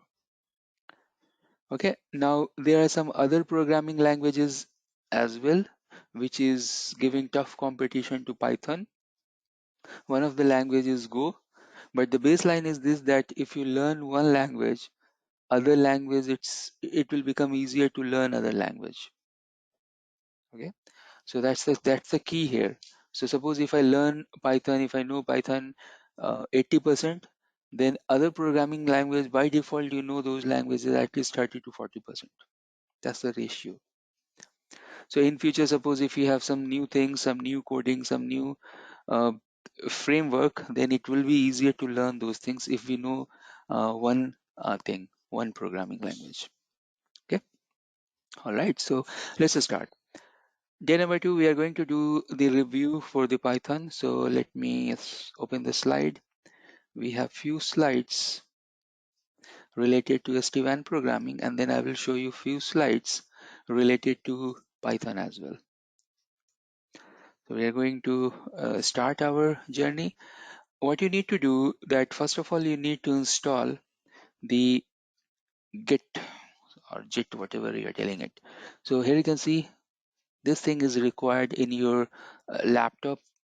I'm using Windows, but in your MacBook or any other operating system, you can go and install it. It's very easy. So what I have done, I simply searched like download zip, and I got that. Once I have that, you can see here, I have opened this in this particular cell format. Now this is very much giving me a Linux type of format. So here you can see I can do ls long list of the files. I can go and check the size and those things and other stuffs as well. So inside my Windows machine, I can use it like you can think as a Linux type of wrapper or patch. But that's not the actual use case of the Git. Git is something like, we have two things. First of all, Git, and then you have the Git uh, over the website. That's the GitHub. So mostly what we are going to do here, that we are going to use this software and then we are going to copy certain codes from GitHub as well, and we'll do some modification in those code as well in future. So Git and GitHub, you please go ahead after this class. When you watch the recording, you please go ahead and install Git in your laptop or MacBook. We are going to use it. I'll show you how we are going to use it in the upcoming session. All right. The next thing to understand is the API, why we need API. And then we know that APIs, they're using certain methods behind the scene. So what are those methods? The RESTful API and the remote procedure call, etc. We'll see that in this slide, in upcoming slide. Then we have to understand about the Python. Now, I'm assuming that you know a little bit of coding, you know a little bit of Python. If you don't, suppose if you are not knowing that, still it is good. If you don't know a Python language, if you know only one thing, that's the logic, and everyone knows logic. So, uh, if you know logic, if you don't know the syntax or semantics, etc. Suppose I'm good in Cisco devices. I don't know Juniper, Arista, Avaya, etc. Same thing they will also do. Same thing, you can configure OSPF there, you can configure BGP there. You know how to configure it in Cisco platform. You don't know how to configure it there. But the main thing here, the key here is that we know the logic how OSPF is working. We know the logic how BGP is working, and that's the key here. So if you know that what you need, so we are doing some sort of need-based programming. If you know that what you are looking for, that's it. Then you will get the code for that, and that's as easy as you can find this. That's as easy as this. So what is the requirement, and you will get the code. Now in between that, how you can run execute that code, and for that you are going to build your own, in this case the lab environment. But this lab environment that we are building, suppose in my corporate laptop I have Python, and with that Python I can do whatever I want to do related to the operational task that I am getting, correct? So same thing you can do with your corporate laptop. You can install Python there, and from there you can do a number of things related to operational stuffs. Or maybe you have some sort of firmware, or maybe you have some VM hosted somewhere in the cloud, and those you can use on demand basis, and then you can utilize that. So whatever way you're going to utilize your system, your operating system, you can install the Python, and then you can utilize it. So key here is, again, the key here is the code. So once you develop the programming, once you have the code, uh, and code, what they are going to do, code you are building with help of logic, and then these codes are coming from some requirement, because some requirement is there. Then you have done the development of the code, and then while doing the development of code you have applied certain logics, and then you want to perform some task with that, some operational task, or any type of task, correct? So that's the, everything is connected in between, and the hurdle is that how we can do with the programming. Because if we do with the programming, again we have discussed this earlier, that the repetition will be there. You can put certain loop inside that. So if you have to do the same thing for 1,000 times, you put I equal to 0 and max equal to 1,000 and I equal to plus 1. So that loop will go for 1,000 times, or maybe 1,001 time, and then you will get the result for 1,000 plus 1 times, etc. Correct?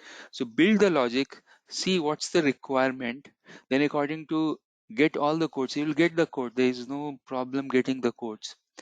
You get the code, you improve the code, you optimize the code and run it. Yeah, that's the thing we have. Now in some environments, suppose if we have, say, Python 3.3, Python 2.7, Python 3.8, Python 3.9, and different instances, because 2 is different than 3, etc. And you have one machine, you have one operating system, but what you want, for certain code you want to use 2.7, for certain code you want to use 3.8, then you can use Python as a virtual environment. Like in networking term, we know that VRF, virtual routing forwarding. So you have one global table and then you may have multiple instances like that. In one operating system with the virtual environment, you may use 2, 3, 3.3, etc. So again, we'll see that in the lab section about this virtual environment as well. Why you need Git? Because you can go and clone anything from the outside world. And let me see here if I can go here and let me. So I can go to GitHub. Okay, I need to do sign in. I have my sign in there. You can go and create, you can go to github.com, and these are the tasks that you please do in this weekend, in coming weekdays actually. And then the weekend we are going to discuss all these things. So please watch the recording, pause the recording, the steps that I'm using. You can just follow those steps. If you go here and search SD-WAN, everything you will get from here. The GitHub is public place from where you can get most of the codes. Now here you can see that SD-WAN, harvester, etc., etc. Now suppose I want to copy this particular code, SD-WAN APIs. Now here you can see that this particular link, it is going to give you alarms API, local cloud related API, REST API, and there are so many things, all these things. Now these codes that you are seeing here, you want to use it, correct? So obviously you need to copy it. See here you have the download option, but do not download like this. You just go here and click here, and then you can see that you have this option to download this, correct? Now once you copy this in the clipboard like that, I have copied to the clipboard, then you go here to the GitHub. Remember, we have installed this GitHub. It's very easy to install. Once you are inside the GitHub, you can type git clone and then paste that link, enter. Now once you have pasted that, you can see everything I'm copying from that location to my local system, and it's done.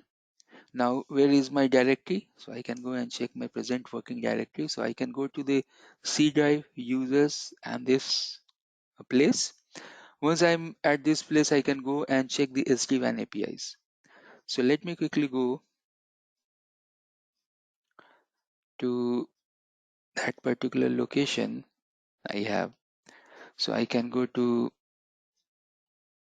this PC, C drive, and RATN, or you can go to the users and then you can go to RATN, and then I can go and search with the SD-WAN key. So if I go, see SD-WAN APIs, this font is a little bit small, but you can see that let me increase the font size there. View, and I can make this as a medium or maybe large. So here you can see that everything from that link, it got copied in my local system, and then I can modify these codes. Or if there is some document, if there is some PDF, some Word document, I can go and read it. So it is telling that you have these APIs, you have these APIs. Anyways, these APIs we are going to learn in upcoming sessions more and more.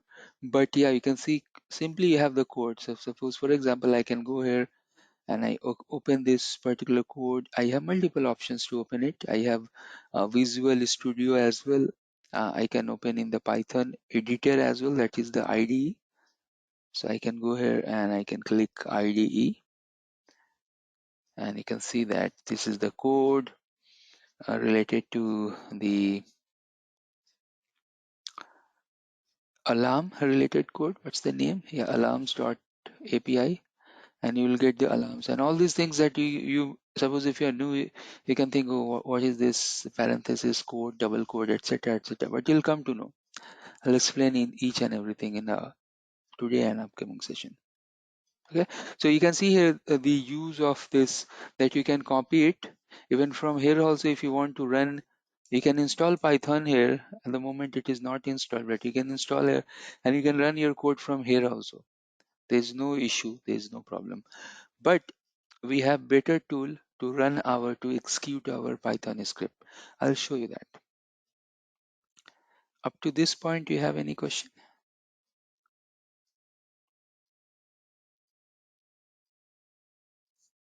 No. Great, thank you. Ishwar, you have any question? Yeah. No, Ratnesh. All right, We are thank you. good. Yeah. So what's the GitHub? I have shown you that how you can go and copy anything. Then we know about the API. The best thing about API definition is that API is something that machine can talk to other machine. So it's a machine to machine language. So what does it mean? It means that the input or maybe the output of one machine can become the input of the other system. It's like that. So two machines can talk. What is happening with the CLI? Whenever we are running the CLI, it's like human to machine interaction. So you are running show, run, show, IP, interface brief, show, SPF, etc. So the CLI is for us that we can run the CLI command to the machine. It's like human to machine thing. But the APIs are that can be consumed by one machine, so it can be output, and that output we can use to any other input. It's not like that two different machines are using the input and the output. It's a very interesting logic. But you can think that you have a task, operational task. So you have to perform one task. And let me give you the task. So suppose you have one use case, and that we are going to achieve in our training as well. So you have one use case. Suppose if you have 300 SD-WAN devices, you want to take the uh, backup.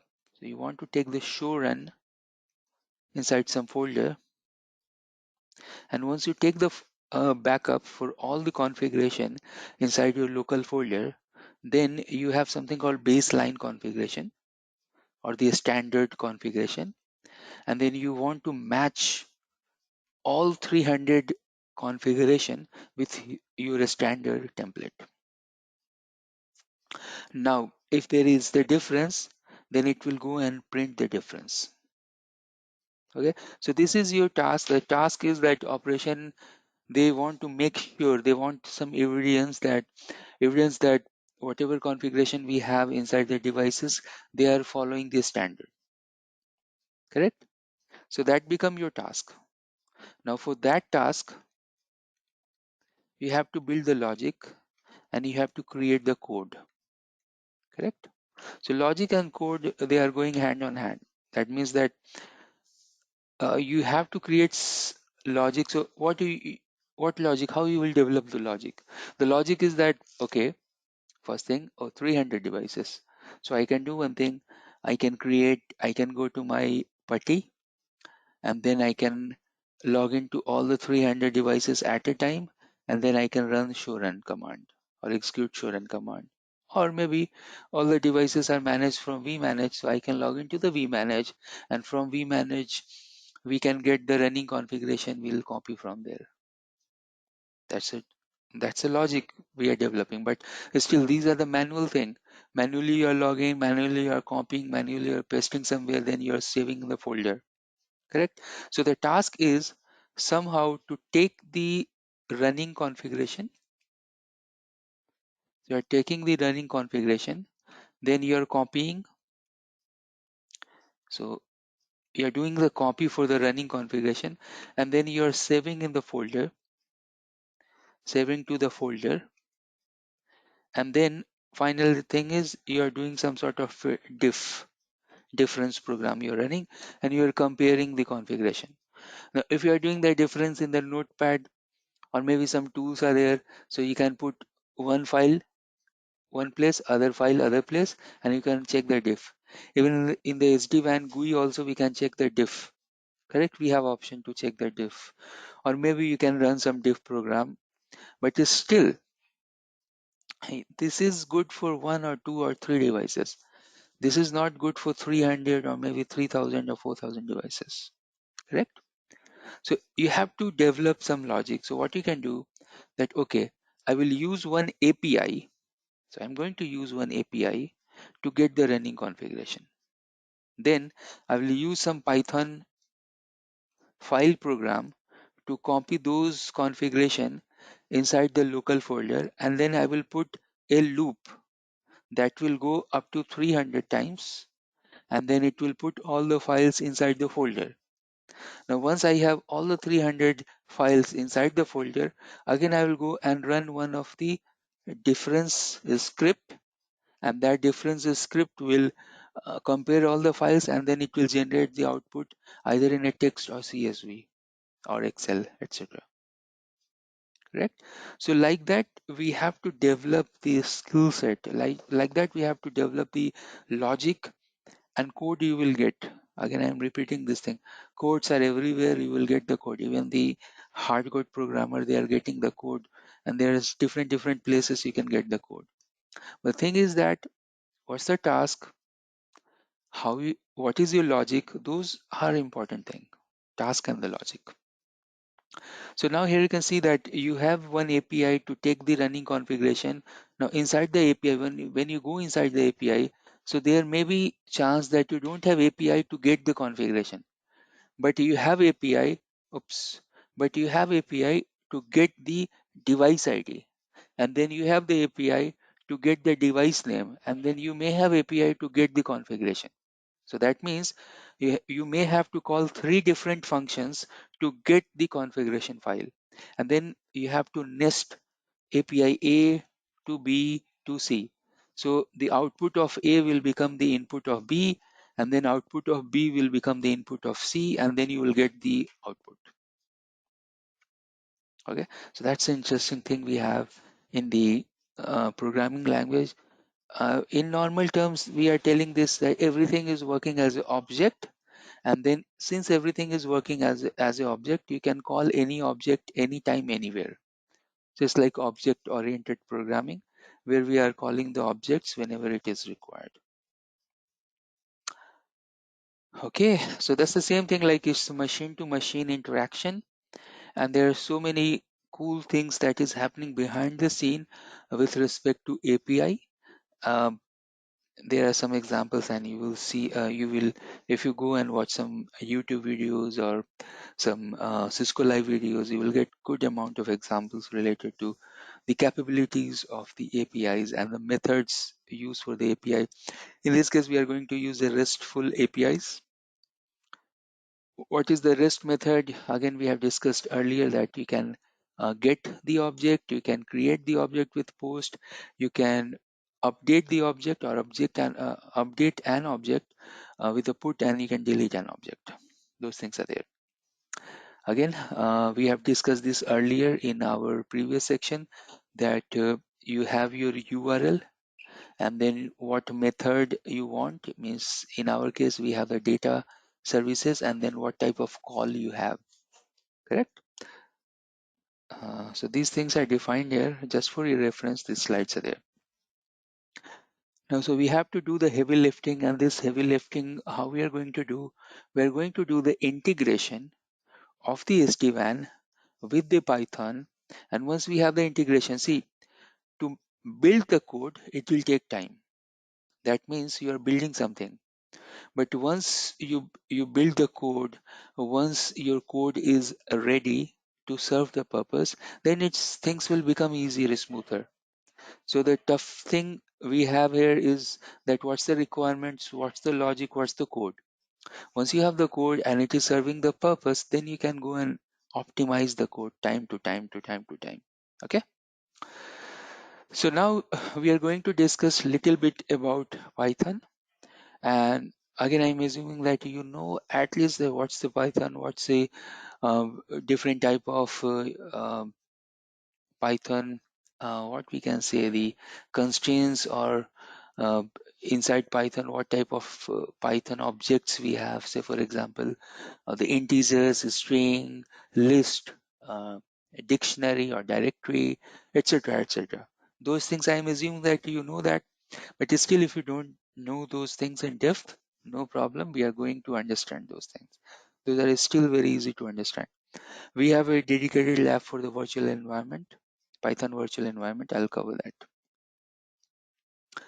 All right. So day 0, what you can do if you are using the Linux machine or Mac OS, you can go and install apt-get install git. In Windows, I have simply downloaded the exe and I have installed inside that. Then you can go and you can do git clone and you can download the code with this. So I have shown you about git clone, how I have done the download. You can go back in this particular recording and you can check that. And then these are related to virtual environment, how you can do it. What is this requirement? What is this pip package? I'll cover it. So this is the baseline just to create your lab. Once you have your lab up and ready, then you can go and work on it. I have, I think, 1 or 2 slides just for NetMiko. So Sam has asked one question that the same thing we are going to achieve that we can do with the NetMiko. The answer is no. If you use NetMiko and Python, so the difference here is that you can integrate Python and NetMiko. You can do the task, and then you can go and integrate Python and API, and then you can do the task. This is like 100 times faster than this. It's lightning fast. If you are using Python plus API, it's the fastest thing that we can do in the networking. You type the command, enter, you'll get the result. Even if you do the CLI thing, you are giving the instruction and then after few delays there, after few seconds, you are getting the output. But the APIs are lightning fast. Even if we have this slow VPN, slow network, still they are giving the result like very fast result, and the accuracy will be there like 100% accuracy. Obviously in NetMiko also you'll get the accuracy, but the chances in NetMiko that you may break the session and then you will not get the result. The other problem with NetMiko that you may have firewall or checkpoint in between that that may break NetMiko connection. Again, the other drawback with NetMiko is this, that in a few of the places the NetMiko will not get installed. So there are some restriction with NetMiko. That's why everyone is focusing on APIs. Some libraries are there, but why we need library? We don't need library. What we need is the API. So API related to everything. But again, if you do NetMiko also, NetMiko is something like the older way to manage the network. Nowadays, we can say that's the older way to do the management of network. The newer way we have is with the API. But again, if you have some use case, you can use NetMiko as well. So now we have two tools. We can use API as a primary, and you can think NetMiko as a standby. So you may have uh, MPLS connection, and then you may have LTE connection, like that you can think. So API is your MPLS type of network, and then NetMiko you can think as a 4G network, like that. Great. So let's perform certain small operations related to lab task, and then I have one dedicated slide deck to do the discussion about the Python. Okay. So before doing this, because theory is becoming boring, so I want to show you some cool stuffs related to SD-WAN and API integration. Okay, you guys have any doubt, anything you want to ask? No, I'm okay. Okay, so be ready for the good thing now.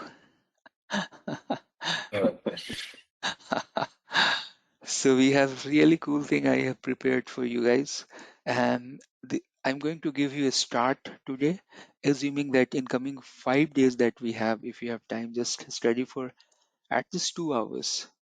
And then when we meet on Saturday, you will see the difference. You will see that how much you are understanding those things. So I have simplified the code, and then we are going to add the complexity inside the code slowly, slowly. All right, so let's start. So uh, before I go there, um, let me tell you the programming strategy that we should follow, the standard practice we should follow, at least in terms of networking programming that we are going to do, and we are going to achieve this task. And actually, this is tested thing that I'm going to tell you, and I'm using it, and everyone is very happy with me with that strategy. So obviously, no, they will become happy from you as well, like, oh my god, what you have done. Okay, so what is Thank that? you.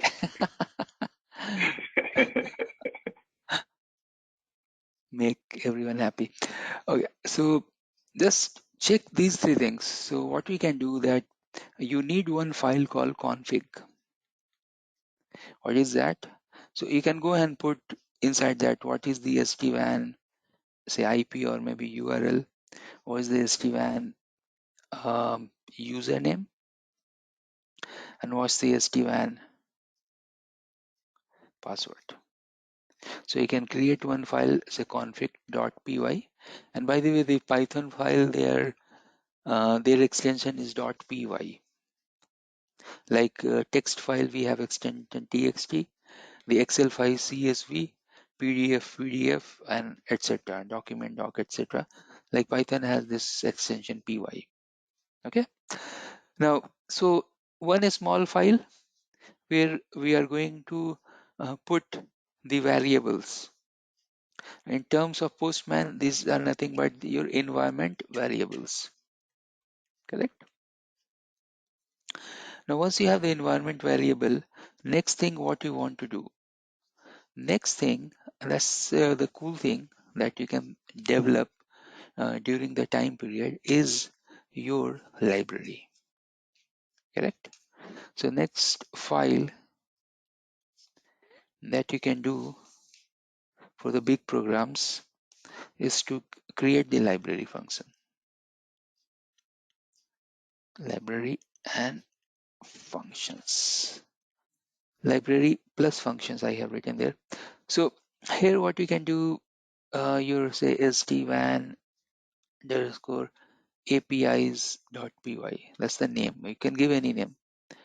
So one file is your library function, and then finally you can go and you can execute the task. So SD-WAN underscore task.py.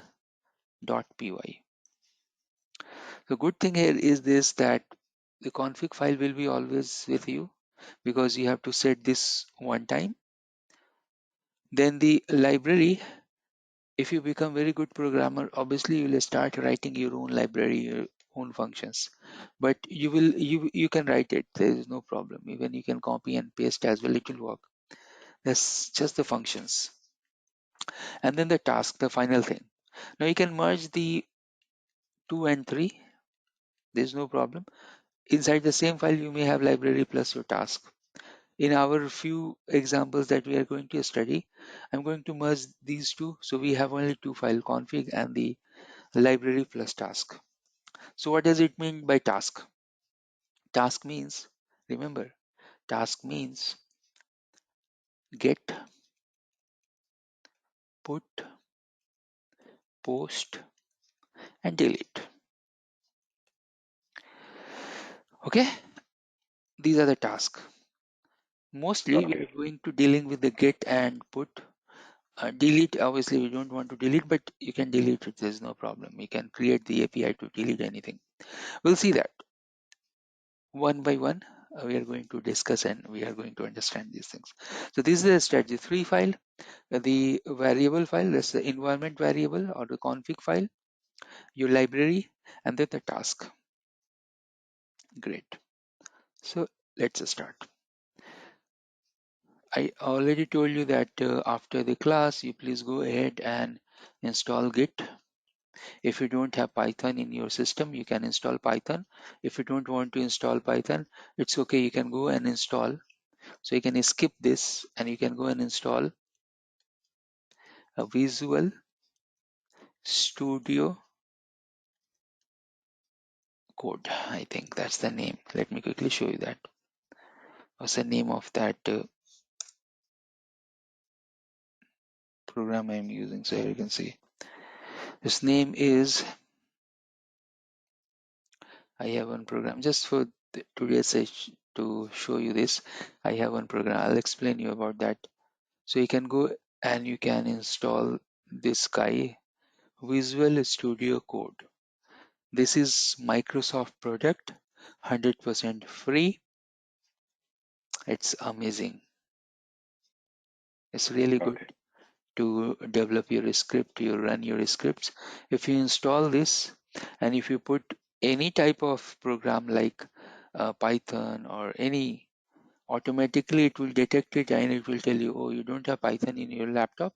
Click here to install Python. You'll click and it will get installed. Okay. All right. So what we are going to do here is that first of all, I want to show you the config file. Here you can see that I have my config file. If you have any issue understanding this, just let me know. It's very easy. SD-WAN IP, you can give your IP, username, password. It's just 3 names. Correct? No brainer. It's very easy. The second thing that we have here is that we should understand this before moving further. So let me increase the font size here. I want to explain you about this thing, that what exactly this is, and then we'll go and test this. So on the top you can go and give this pond and this shebang. It's not required. If I remove also, there is no problem. In the older Python code we have to give this, but it's not required nowadays. Anyways, if you are giving this symbol here, this means comment. After that you can write anything. So here I can go and write, say, author name and code task, whatever, get device list. Then the author name, description. Then you can go ahead and you can give some comment. Now if you use these 3 um, quotes together, the start and end, starting here and ending here, that means you can put any comment. This is a long comment and short comment. So you can see that. Now this particular section is very important. So why we are using Python or any other programming language, you know the reason behind this? The reason behind this is, the main reason behind this is that you have so many inbuilt code that you can import from anywhere. So once you have Python library up and running, you don't need to write a separate time related code. You don't need to write a separate request related code. You can go and you can call these things. So here you can see that I'm importing some modules, time related module, some sort of request related modules, the system related module. System is in this uh, place. I have my code. Now if I want to exit, or if I want to give some user input, I can use the system variable. And here you can see that the description that is given, this some sort of help that this Visual Studio Code is giving to you. Correct?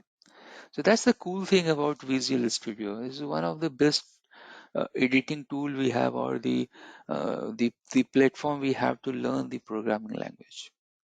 Okay. Then you have the JSON, Okay. obviously. Yep. You're asking something? I said that is sweet. Yeah, this is actually very, very good tool. Yep. Yeah. And then we have some other functions like click we are going to use inside our program. So click is a function, it will give you some sort of user friendly help We'll see that what is the use of click. And the tabulate means that I want to print my output in a table format. So that's why we have the tabulate. Then we have the URL library.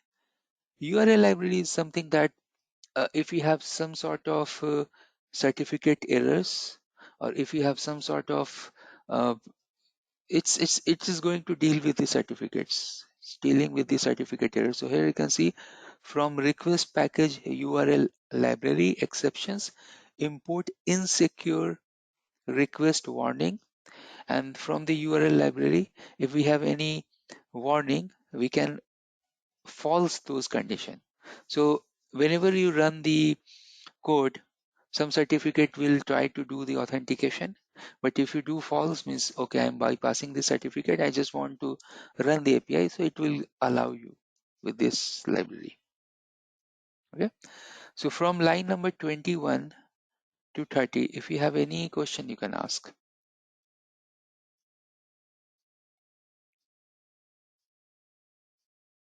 I'm good. Great. So from line number 33 onwards, we are going to build the library. Now remember, so good thing. So from line number 21, 22, 23, 24, 25, 26, 30, these are the things will be always there in all the program. Or maybe you will add something, you will delete something. But if it is there, you're not calling also, it will not have any harm. So suppose I'm using import JSON. In my program, I don't have JSON, it's okay. In the program, if you have the JSON and if you are not using the import, then it will cause the problem. So for example, suppose I'm using the tabulate in my program, and if I go here, oops, sorry for that. If I go here and if I comment this, so let me comment this. I'll save this, and suppose if I go and run this, no module name request. So I'm getting one. Okay, let me try to run this manually. So I can go to Python, and then my program name is SD-WAN 01, and then I'll use help. Anyways, this will not work because I think I haven't connected my VPN. So let me quickly connect my VPN first. We have the VPN connectivity because we have cloud SD-WAN. So if I do not connect this, you can see the connection error I'm getting. I should have connectivity first. So once we have the connectivity, and while I have a connectivity, let me confirm that you guys are still able to hear me. Yes, I can hear you. Yeah, sure. All right. So now if I go and check the Yeah. help function here, Yeah. thank you. So here you can see, let me increase this so you can see it properly. So what is happening here in the output? I'm using the help command. It is telling that you have one command to run. That's a device list. Now if I go and run the output, the device list, see what error it will throw. So it is telling that, okay, you're running this program, but see, tabulate is not defined. It is telling that you don't have the module tabulate and you're calling this inside the program, so it will not work. That means you can go and do it. And suppose if you don't have tabulate, then you need to do one thing. You need to install the tabulate package. For that, you have to run this command called pip install tabulate. Once you run this pip install tabulate, so what is there? It is telling that maybe it is already there with some older tabulate package, etc. Let me show you some other example. Like if you want to install pip install click, so those things are already there. That's why it is not installing it. But in future, we have to go and install some sort of packages, and the command is pip install and the package name. Okay. pip is nothing but the Python package that you can go ahead and install any type of inbuilt modules. So now we have this. What I will do, I will quickly show you the output. Let me go and execute this. Oops. So I'll go here and run this program, say Python, and then the program name, and then the device list.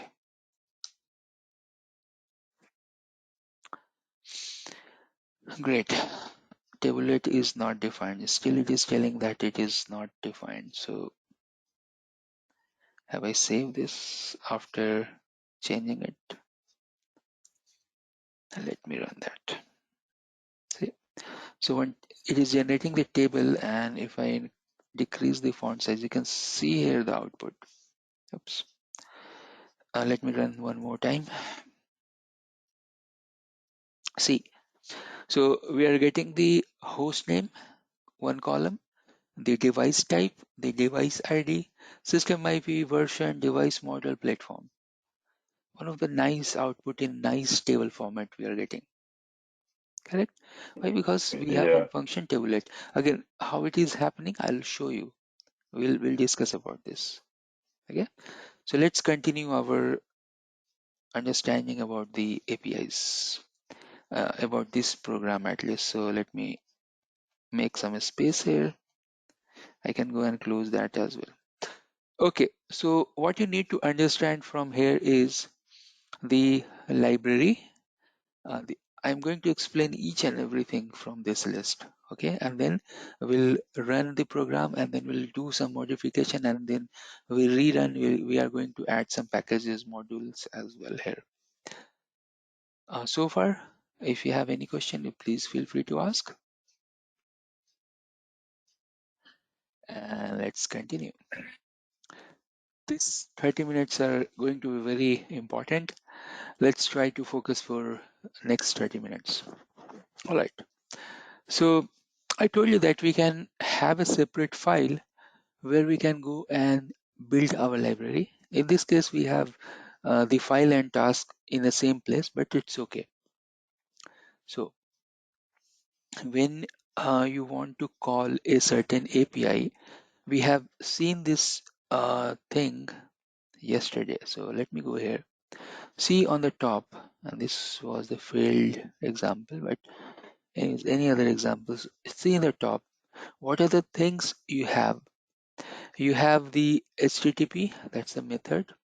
Then you have the vManage URL, port. Obviously, to log into the vManage, you should have a username and password in the back. Then you want to use the data service, the device, and monitoring. So this is the complete API. This is one of the API requests you can think. This is the port, or this is the URL to which you want, or this is the vManage IP to which you want to run this particular API. And then you have your method. So either get, port, push, get, post, put, or delete, etc. These are the methods. Like that, the same thing we have to build in a program, correct?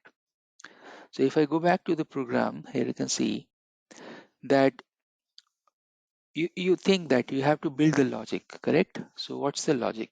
First of all, you want to log into the device. So once you are logged into the device, means I am inside the vManage, then obviously I want to open a session.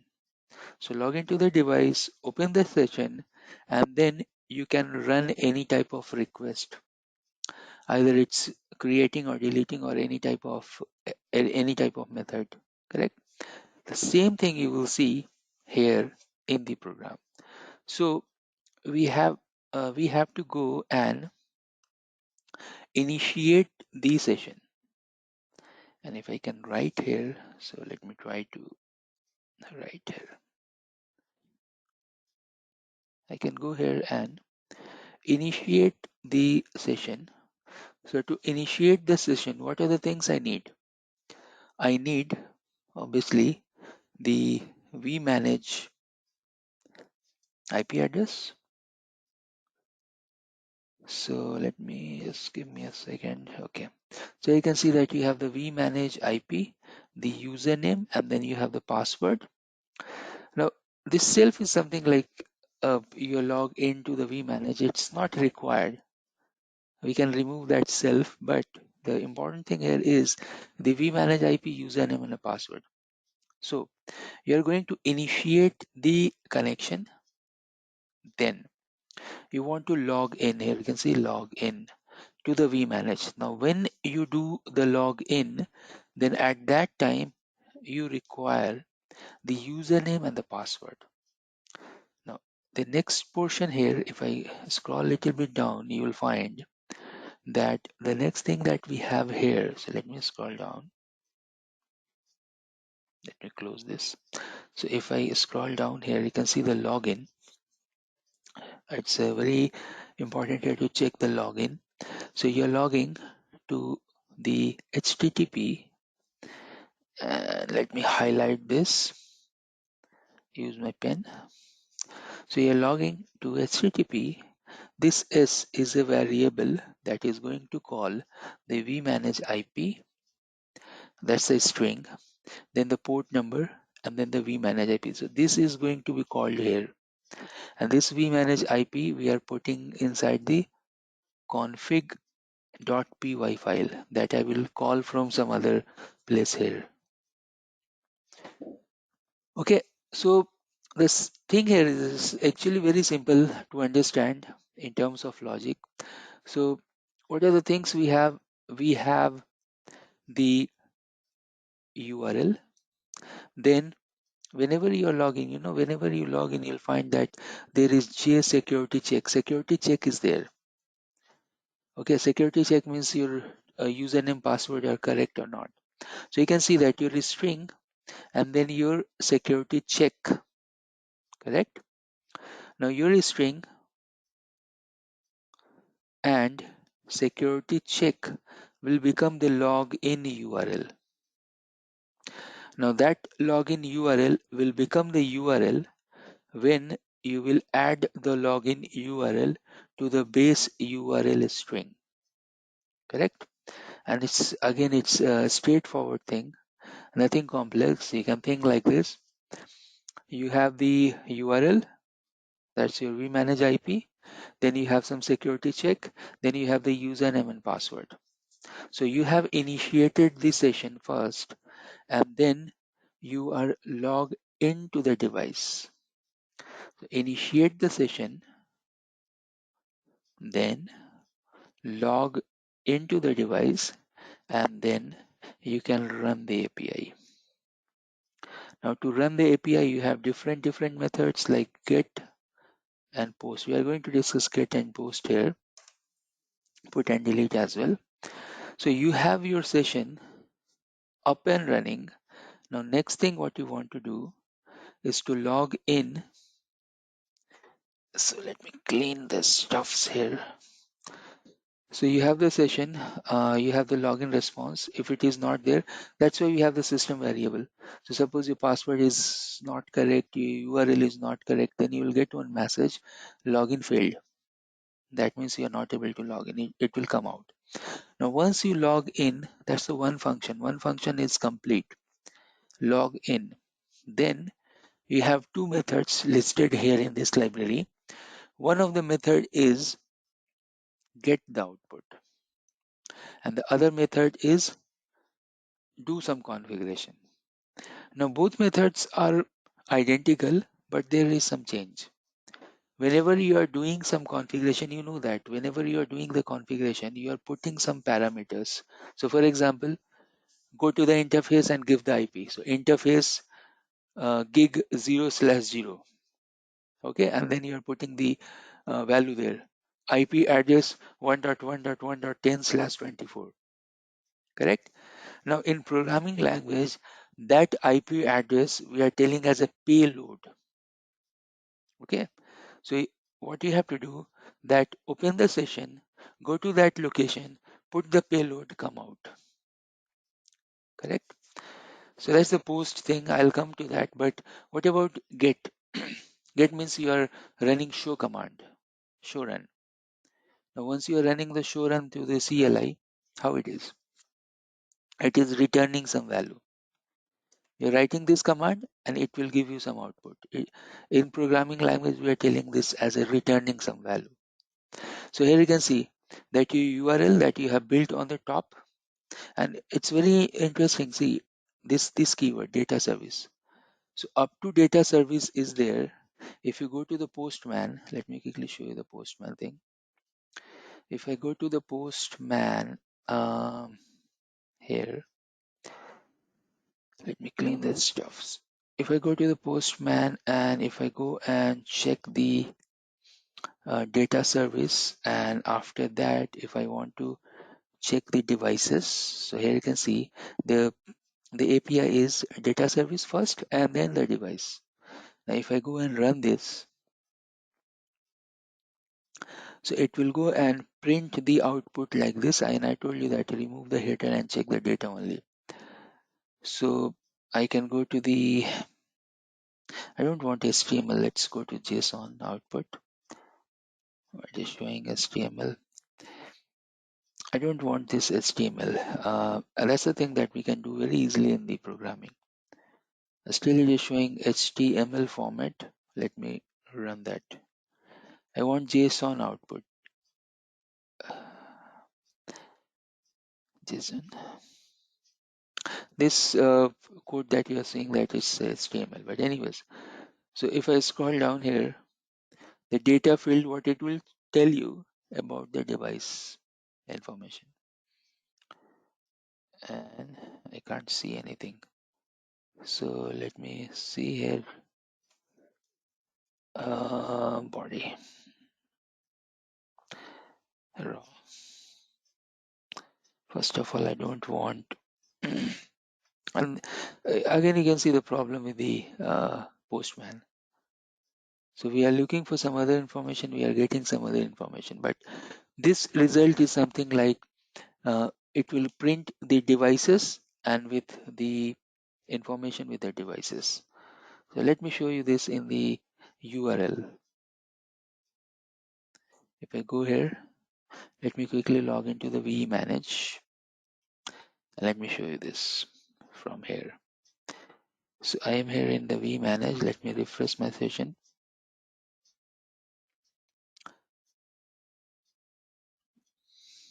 It is coming. It will load. It is coming. Once I refresh the session, I know that's what is my API. I know that is data services and device. So I can go and delete up to there. And I'm looking for the data field. So here you can see the data field. The device ID. These are the key things we have. Let me increase the size here. So what value? Some see key and value. That's the key thing. In Python also you will come to know about the dictionary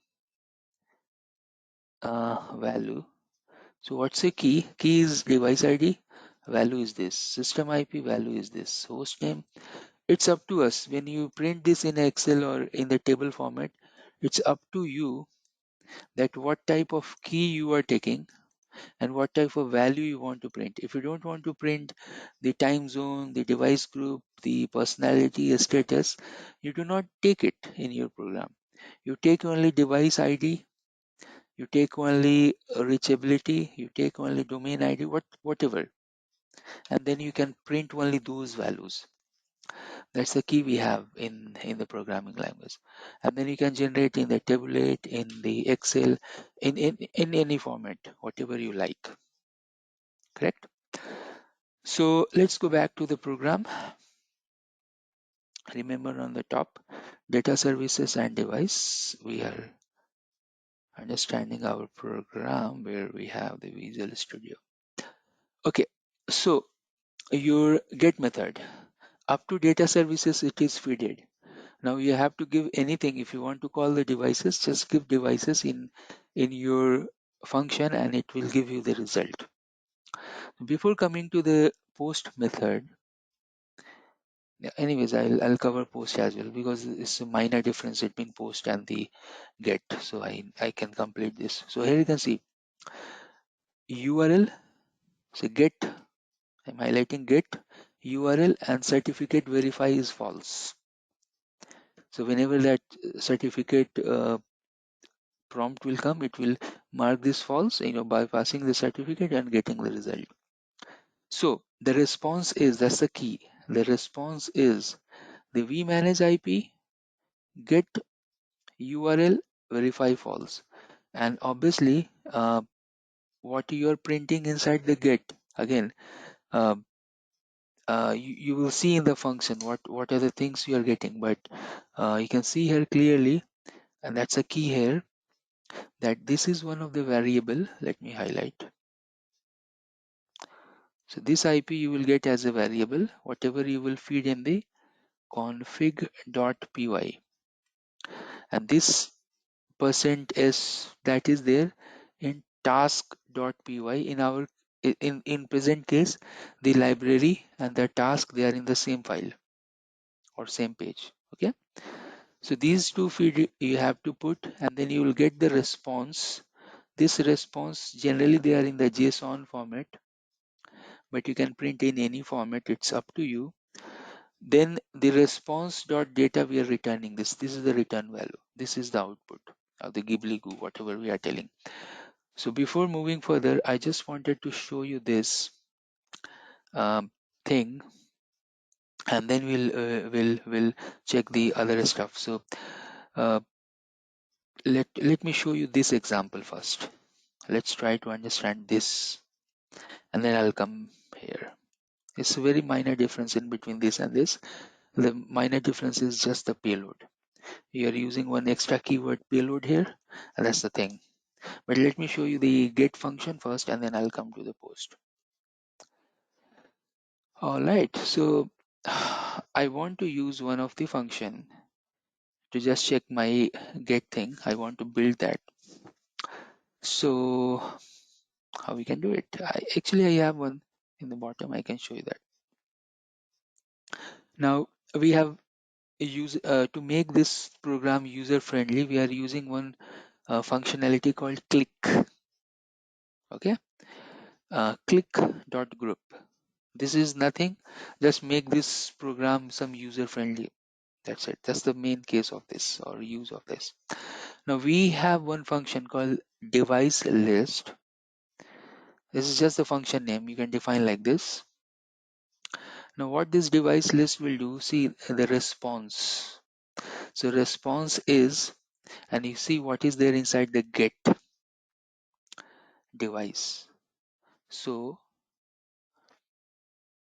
I'll show you one cool thing here. So I can go here and I can print the response first. Okay, and then I can go and print just to show you the differences, the data. Then the tabulate and all those other functions will come into the picture. First of all, let's see the response for this API and the response for the data as well. Okay, there is a difference in between these lines in the print statement. What is the difference? We'll see that. So let me open the CLI. I can go here and let me move this up. Now I can go to the Python and the SD-WAN code and then the device list. Let's run this. Oops. You are seeing the response in the data. It is throwing an error. It's telling the data is not defined. I can't print the data. But on top you can see this much of information. This is in the JSON format. And while we are developing the program, what we are doing, that we are copying this thing, this output, and then we are putting inside the notepad like this. And then whatever information we need it, according to that we are putting in the fields. I think few of them are header. I don't want header, I want the data. Generally we can use like this also, or we have other good methodology as well, like you can go and run the program like this, and from here it's very easy to fill the key and value. See, the first portion is the key, so this is the key and this is the value, correct? So I'll show you that how we can build it slowly.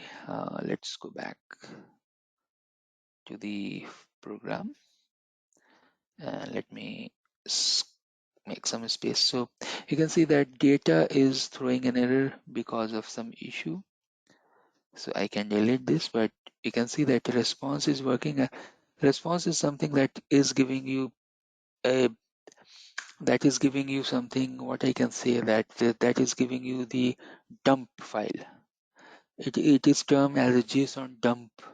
It is giving you raw data, all the raw. Take it whatever you need it. Now we have option. I can go and I can print this output in some other format as well.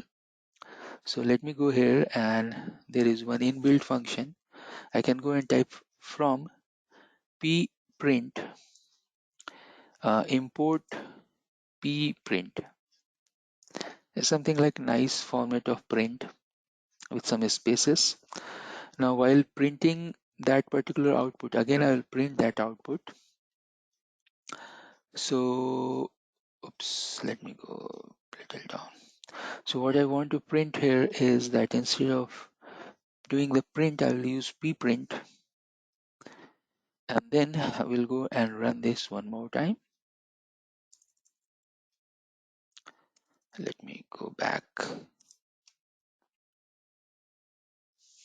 See, so now it is printing in some nice format that at least we can read and we can take some fields from there, correct? That's one thing.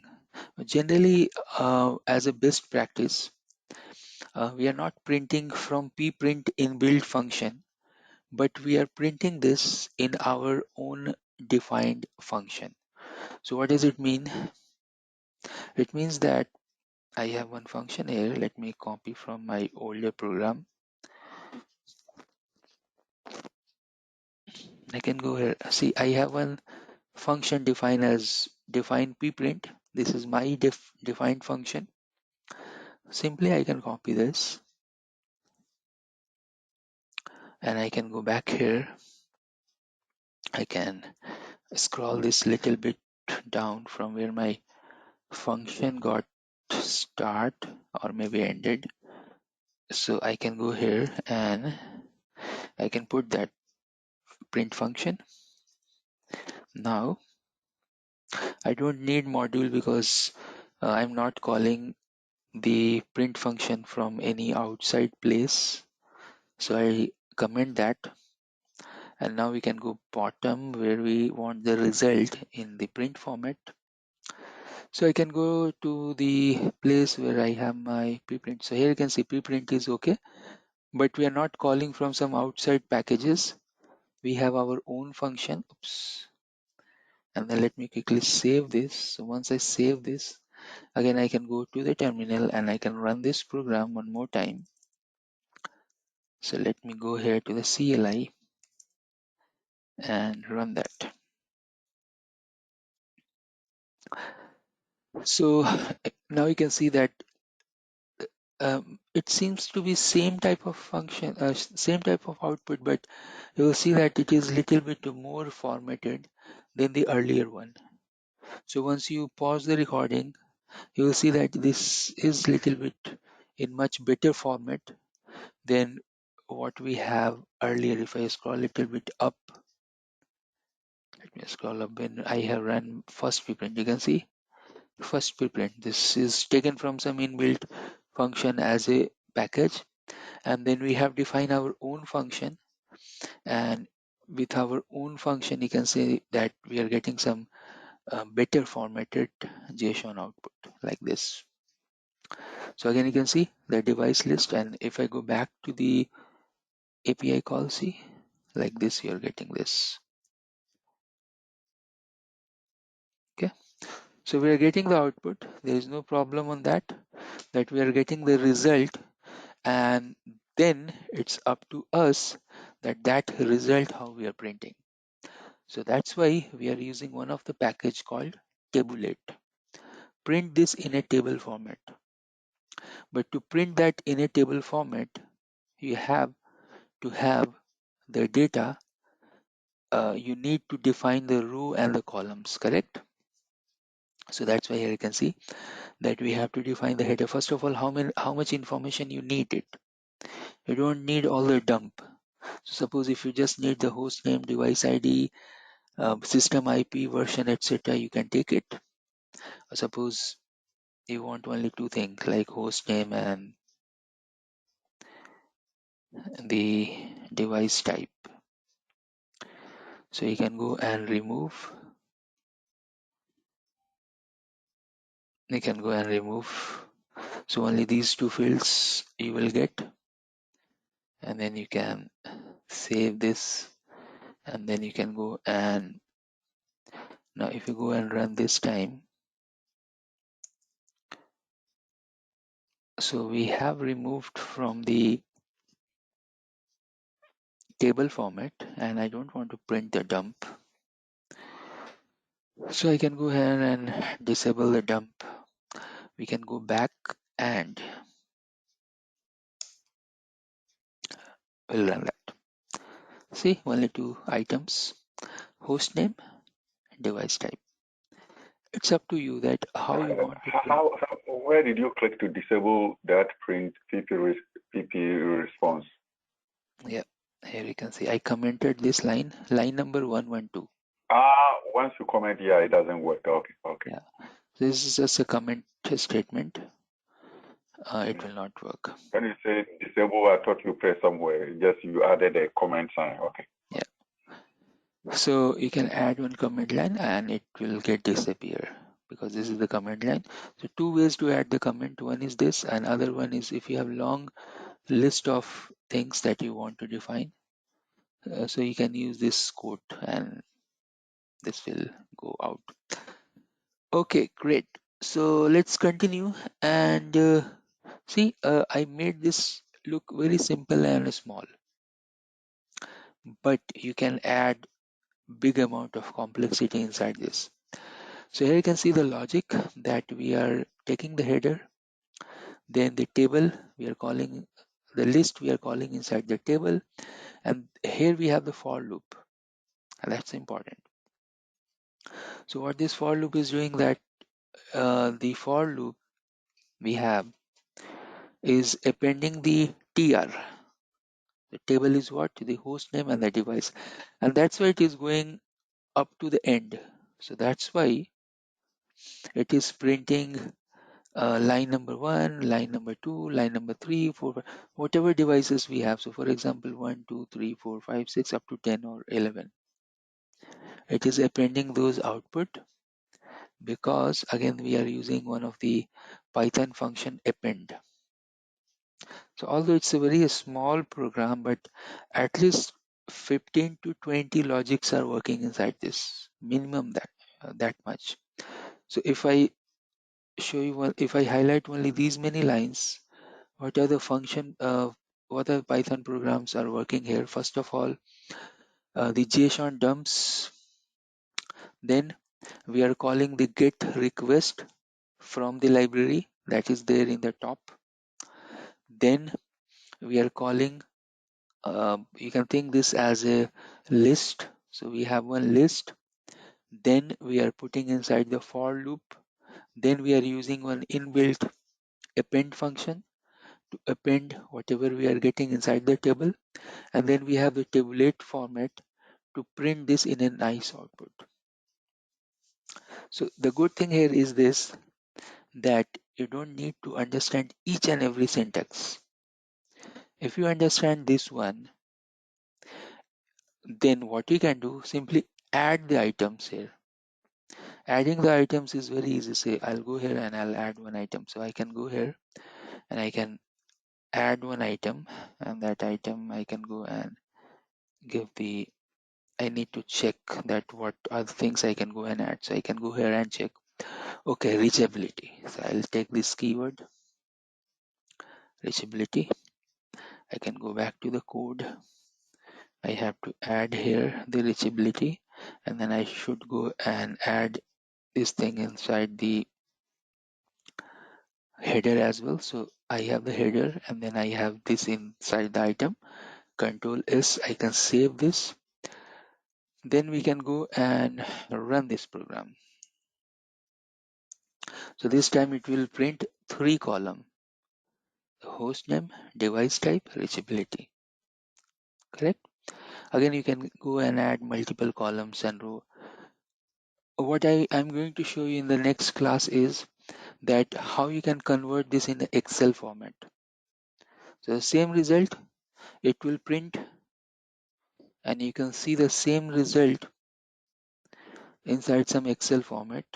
If I have something, Steven class code, here see. So the Excel that I'm opening here, it is the result of the program. Once I run that program, it is generating the Excel sheet. At the moment, you can see that we don't have header on the top. So I will run one function, and that will add the header as well in this Excel sheet. So you can see that how the operational reporting thing will get little bit decrease because your program is working, doing the Excel work for you. All right, so let's continue. First of all, let me complete that. Let me complete that programming post method. So let me go back here, and here you can see. So once you have the get method like that, you have the post API post method as well.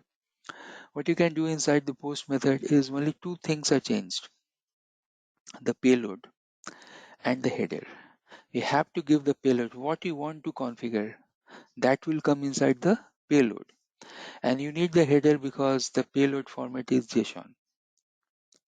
So you can see that header content is the application/JSON, and the payload is the dumps payload, JSON dumps payload. We are putting the payload in terms of JSON, but you can put in XML or any other format. Actually, 2 formats are there, JSON and XML, to put the payload. Okay, then you can see the function here, the post method on the top. So it has the payload, it has the header, and when you call this, like get function, you have the URL verify false, but you have to add 2 more items there. One is the payload, one is the header, and then it will work. Correct? So you can see there is small library, SD-WAN library like this. What I want to do, if I can put, so let me think, if I go and cut this, but in that case I have to define the main function as well. And main is there. What's the starting of the main? Let me see. Do I have main function that is starting? So not a starting the main function, because main function is taken as a CLI. So let's see. CLI is there. Let me go up. Yep. So I think it should work. Let me do one thing. I can go and paste this. This is the library. It's very less items are there in this library. There's nothing much in this library, and I can save with any name. So save as say SD-WAN API.py. Gone.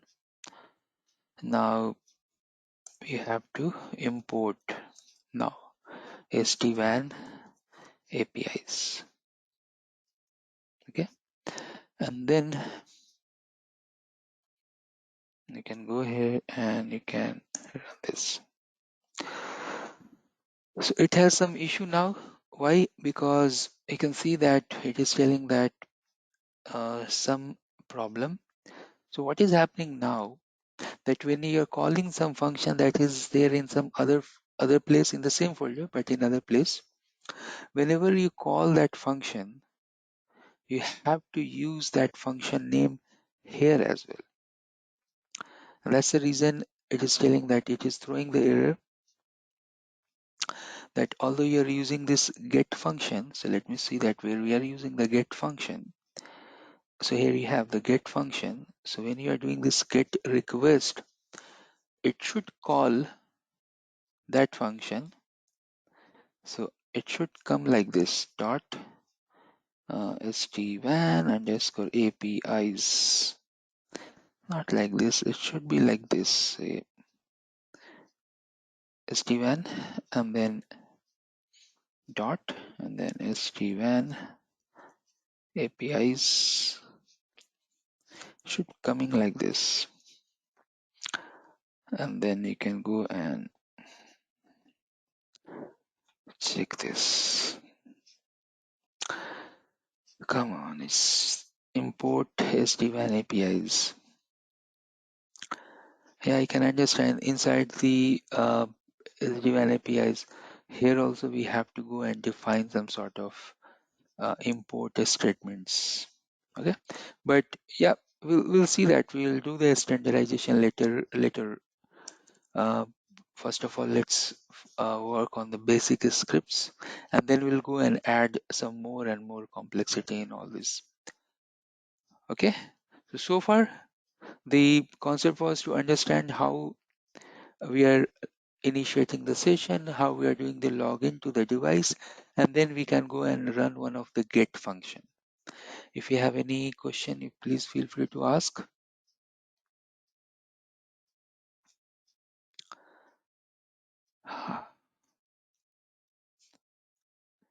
Yeah, you need to watch this video. You guys are there? Yeah. Okay, sure. Yeah. You need to watch this video, Sam, Ishwar. Ishwar already know all these things, but Sam, you need to watch this video. This is going to be very interesting in upcoming days. All right, Okay. so let's complete our Python thing. Let me quickly walk you through this. I have created this 150 slides just for your reference, that just you go through this Python.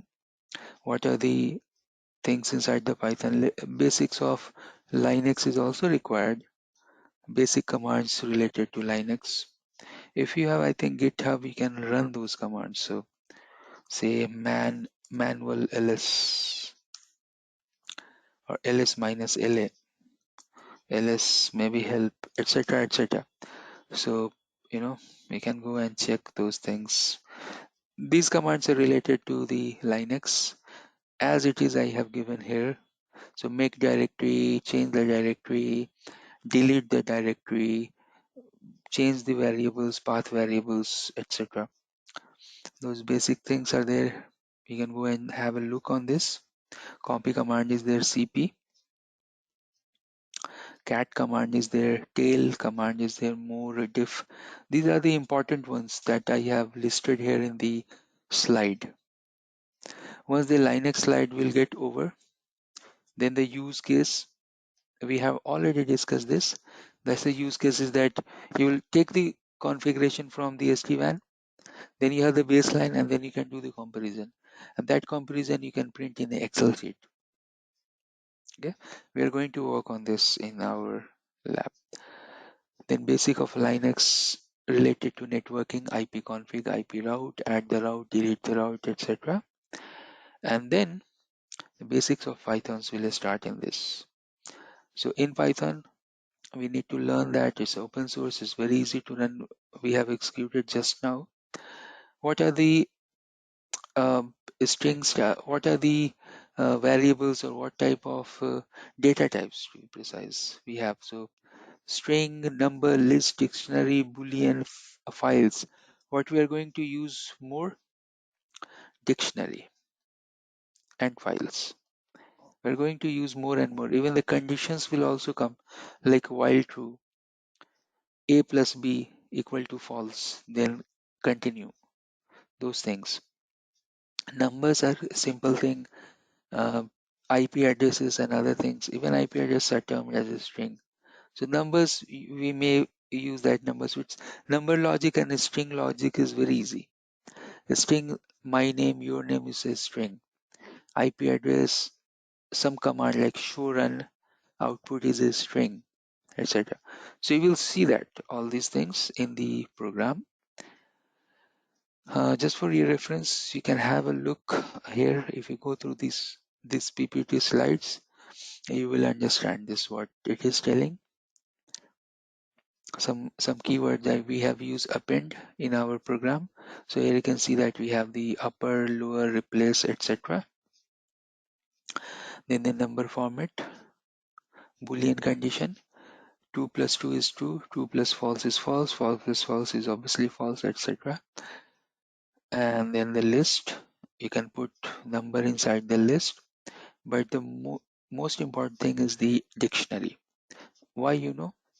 So in Python, we have dictionary, correct? And the JSON is other data format.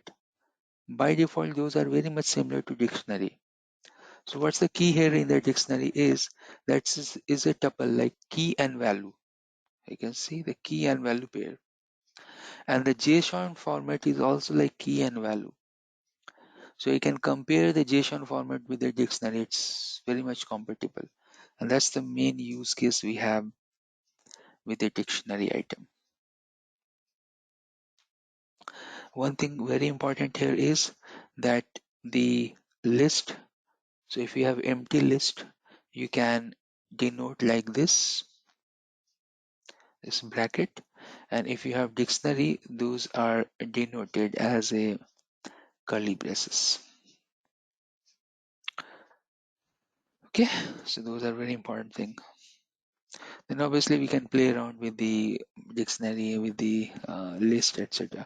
Loop condition, what you need to learn, you need to learn 3 different type of loop: for loop, while loop, and if else.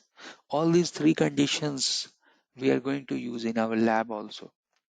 Okay, so if you have little bit of knowledge about for loop, while loop, and if else, although these are very easy and straightforward. So for I equal to 0 to I equal to 10, print. So it will print ABC. So print ABC for 11 times or 10 times. While it is false, come out. If it is true, print. It's like that. So just the logic. So you have some of the loop functions are one of the most important thing we have in our programming, because we are going to use more and more and more functions. So once you have your config file, that's your variable. Once you have library, then you can, inside the library, you can define the functions, and in the task area, simply call the function and that's it. Call the function, print it, and your job is done. Same thing we are going to do. Functions. Define the functions, play with the functions. Okay, so functions are there that those are the objects you can call. Working the file is also very important. We have good amount of examples related to file. So suppose I have to take the backup for 300 devices in a certain folder in a certain place. Then I can use this file operators, and then I can store all those configuration in a folder with different file name. So file operation also we have to study, and we have examples for that. Some scripts are there. Anyways, we are going to deal with all these scripts and how we are how we are writing and executing the scripts. Then final, we have the error handling. In our program also you can see that we have error condition and the error handling method. Try and accept. They are the error handling method. Even you can use try, accept, and continue, try, accept, pass, etc. So those keywords are there. You're running a condition, and if you have some exception, if you have some error, how you will handle it. That is also a good thing for a professional programmer, that how they are putting the error handling code inside the program. Okay, and exceptions and the error handling, that's it. So I will upload this file and this file, and then I'll go and upload the code that I have created for day number 2, config and the SD-WAN 01 and this recording. So these 4 or 5 files I am going to upload in that same location, and you can go, you please go through these videos, watch the videos, try to build the lab, try to do at least whatever we have done in here. Once you do this thing 3-4 times, you will become very comfortable, because in upcoming session, upcoming classes, we have to deal with some of the complex program, maybe 300-400 lines of code we have to go and explore. So be ready for that. This is the initial start, a starting point. You please install Visual Studio, GitHub, whatever I have done today, please try to do that from your side. Let me stop the recording. We are inside day number 3, and we have to learn, understand now the APIs and how we can integrate to the API that we have understood in the previous session, that how we can integrate the Python and the SD-WAN API. Now, what type of views we have? So first of all, in day 3, you can see that we're going to learn some of the monitoring things like device detail, OMP detail, IPsec control connections, etc. Now the thing here that these things you can monitor with the CLI as well, or you can monitor with the vManage GUI as well. But the point here with automation is this, that not only you can monitor, but you can generate the reports as well. The reports you can generate, plus in vManage or maybe in CLI, it's very difficult to do some sort of changes.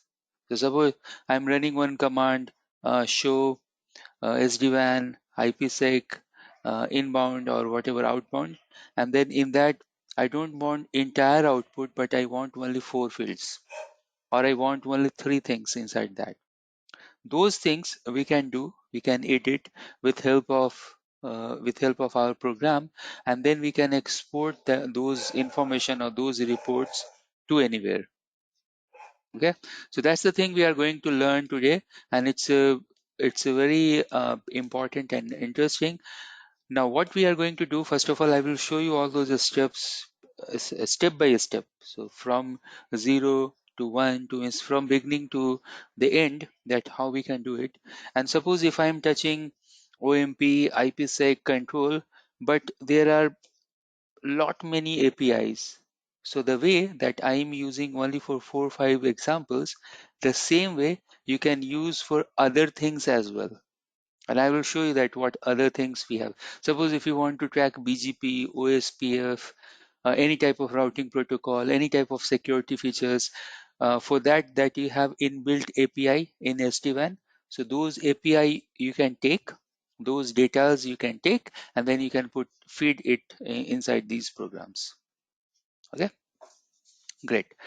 So let's start day number 3, and we'll start with a small program, and then I will add lot much complexity inside that.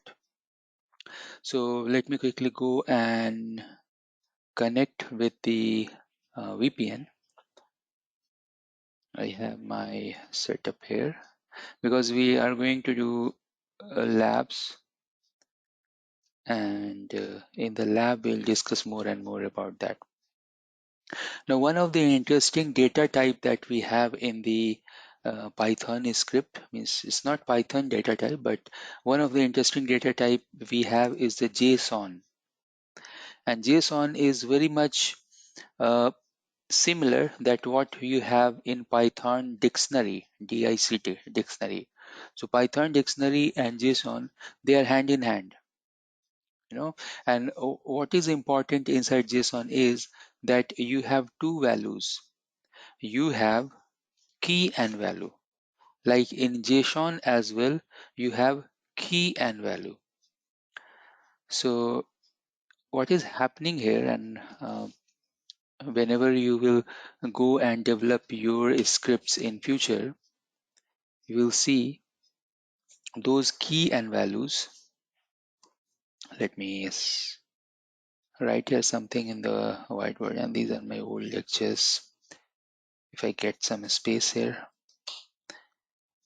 send fake. Okay, I can understand because I connected with VPN, so I'm getting this error. But anyways, let me try to write here. So see, the JSON format that we have, that's one of the interesting things. So we don't know the complexity of Python and etc etc.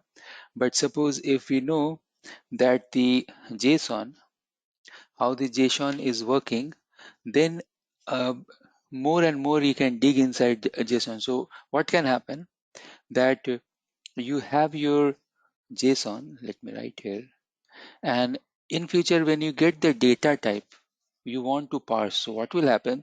Suppose if you have the JSON, what you have, key and value, and it may be nested. So inside that again you may have key and value, and again inside that you may have key and value. So what does it mean? It means that you have some sort of inheritance property, you know, the object oriented programming, that one parent can have child and then they have the child and then they have the child, and it's true that they have multiple childs as well, correct? So such type of object you want to retrieve. So suppose you are in the level 1 2 3 4, suppose you are at the level 4, but you can't reach directly to the 4. So what you have to do, you can go to 1 and then reference to 2, then you can reference to 3, and you can reference to 4. Like that much deep you can go, and then you can retrieve the data from the fourth place, or from the fourth key and value. So you can refer point, you can even you can loop to n number times. That's the beauty we have in the programming and logic. We can go deep inside the objects and inside the object, and we can retrieve the data. Okay, so at the moment we are not going that much level deep, but at least one place. So you have the key and then you have the value and then you want to get that data, correct? So let's see this. Let me clean these stuffs and let me show you what exactly I want to tell. So first of all, I want to open one API. Let's understand first of all the format of the output. And you may have different types of output. That's for sure. So let me quickly open my Mozilla and where I can run the API. So now our VPN is connected, means I can go and access my vManage.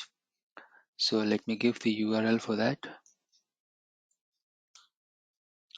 We know that we have to go to the vManage, and then from there we can go to the API docs where we have all the inbuilt APIs, and um, we have other URL as well. I will share you that URL after this class where we have the list of APIs, correct?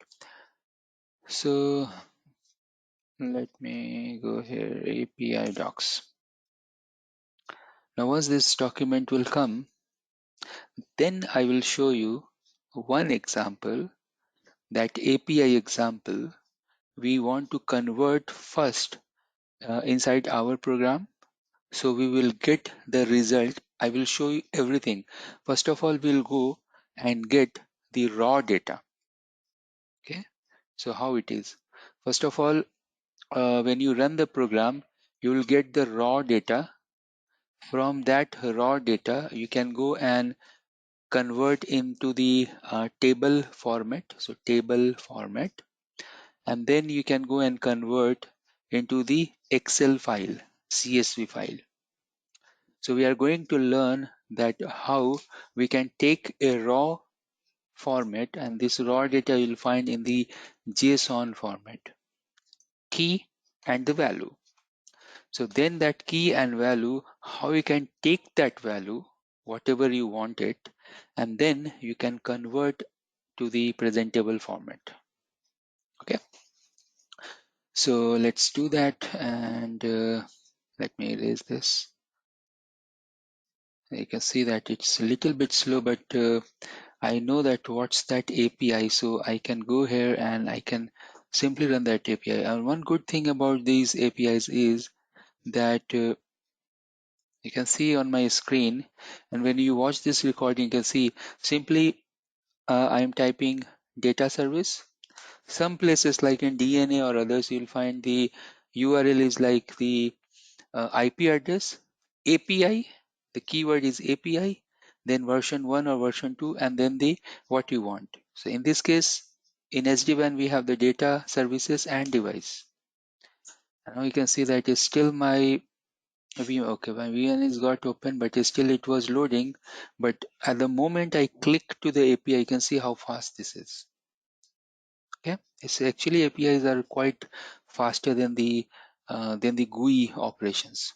Now you don't want header, so what you want here you can see that's the key. You want the key, okay, and the value.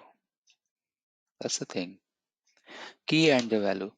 Now it's a very interesting here, and when we are doing the parsing of data within data, so there may be chances that you can go to a certain object, and inside that certain object you may again find the key and value. So label, inside label, those things may also happen with the complex data structure. Sometimes you may get the information in the list, sometimes you may get the information in the dictionary. Okay, but mostly you will find the information in this format, that's called dictionary format. But this output is actually the JSON. The Python equivalence is dictionary. So you can see that huge amount of data we have now. In this output, you can see that what are the things you want to print. So I want to print, suppose, the device ID, host name, reachability. So let's uh, build only these three things. I want to print an output with device ID, host name, and reachability. Only these three things. So how we can build it? Let's go to our program. So here you can see the program that we have, and let me copy this into some other editor. I have my Sublime here.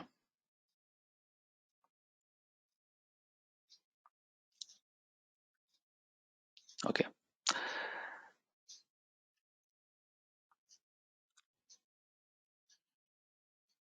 So first of all, it will start with what you are importing. Now this pandas is related to one of the converter if you want to convert CSV, JSON, JSON, CSV, etc. But yeah, you can import the OS. This is just the environment variable OS, operating system. Datetime, time, JSON, CSV, click and tabulate. These are the two functions, two modules. Just it will help you to print the data in nice table format. Then you have the URL lib. These are just to ignore the uh, the insecure HTTPS warnings that we want to ignore. Then you can see that I have given DNAC APIs. That's these things are actually taken from DNS. What I can do here that we can build our own, correct? I'll make this as a SD-WAN API, and then the rest of the things we'll see that how this SD-WAN API look like, and then we will build our program. Yeah, this authentication I don't need. Again, there is print command to check the output, and then we have the pprint command to check the output in other format. I will show you that what does it mean. Some functions are there. I will explain those functions later on when we'll go deep inside the program. And seems that this complete program is for DNA. But anyways, no problem. I will do one thing. I will explain you that how you can edit the program. So maybe in future you have to take some program from somewhere and then you have to edit it.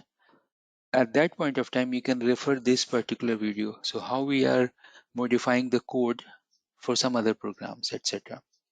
So first of all, you can see this format is like that. First of all, you have the author name, then the function or modules you are calling from somewhere. I must have to go and improve this. I will improve this coding. Then some functions, some definition. Either it is local at this particular page or I can call from somewhere. So these are the defined function like pprint, write header, add header, etc. I'll explain you what does it mean. Actually, I don't need this write header, so let me remove this. So I have this add header. We'll see that what this will do. Then I have the main function. You can go to the main function, and just for your hint, if you do these three quotations, that means you are just making this as a comment. Correct? So let me remove that just to decrease number of lines. Then this is one of the important function that we have, date time. So when the program will start, you can see the date time str is just a string, and whenever I will execute this program, it will give me one message that this program got started at this particular time. So this particular function, you can see here, this function I am storing inside date time, and then I will print with this print statement. So application, whatever name we will give, say get all devices.py is going to be started at this time, and then your program will start. Correct? So here you can see some authentications are there and that I don't need. So I can remove that. Then what I want here, I want to call one API, and what that API will do, that API will run the data services, run the data service and the devices. Means it will give me the device list, etc. So these things again I don't need, so I can go and remove that. But you can see the logic and all those things are there. Again, these things I don't need, but few of the lines I want to use for future purpose. So those things you can comment, just comment them. You can utilize these codes later on if you want. Or suppose if you have to comment, if you have to do bulk comment like 3, 4, 5 lines at a time. So what you can do, you can use this 1, 2, 3 here, and then up to what line you want to comment this. So you can scroll down, down, down, and before the main function you can go and do 1, 2, 3. Okay, so that means these lines will not come into the picture. So you have your main function, your date time will start, the program will start. You can put your functions logic here, and then you are ending your program with the main closing. Okay, so this is the format basically we are using to start and end the program. Okay, so let's build our logic. I have one program. I'll just do a small modification in that and we'll execute that. I want to show you this here first and then we'll run that. Let's save this. Save as test.py.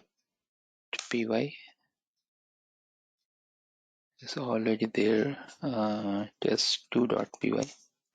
Okay, so I have one program called test.py, and what this program will do, remember last time when we have discussed, so we have discussed about these things. And what about the library? So we have the get, we have the post, we have put and delete. So this is just the library, and when the library will end, then we have one function that is calling everything. So I'm calling this REST API library inside SD-WAN P. So next time when I have to when I have to call any function like get or maybe post, only I will go and call the SD-WAN P dot get, and that's it. That means I'm calling that particular API. So now we want to create one function related to device list. Now you can see here click. So we have one function click. That means it will give us the information. You can put what you want to do with this particular function module. So I want to get the device information. In device information, what are the things you want? You want device ID, host name, reachability status, correct? So only these three things we want. So first of all, you can see the response. Now this output that you are seeing here is nothing but just the response, correct? So I want to show you the response first. Oops. So what I can do here is I can go and comment it. Say 1, 2, 3. I can go down here. 1, 2, 3. Correct? Then I should print this. So I can go here and I can print this. So print the response, save it, and let's run this program. This name is test2. Okay, so I will go here and we have the runner here. I can go here and run python test2.py. So we have created that inbuilt function. That function is calling test device. So you can see here if I go a little bit bottom. So whenever you're running this program, you should run under test device. Why? Because this is one click type of function defined under test list. So test list, sorry, that's the test list is the name. So the same thing you will see here as well. It is telling that you have to go and run test list. When you can go here and you can use a help function. Like that we have built this program, and later on we are going to add more and more and more function in this. So here is the deal. You have to go here and you have to type, oh, help is not very, you have to do the help like this, like complete help you have to type. All right, so let's go here and type device list. Now what you should get, see, this is the JSON data, this is the raw data, correct? This raw data is equivalent to this.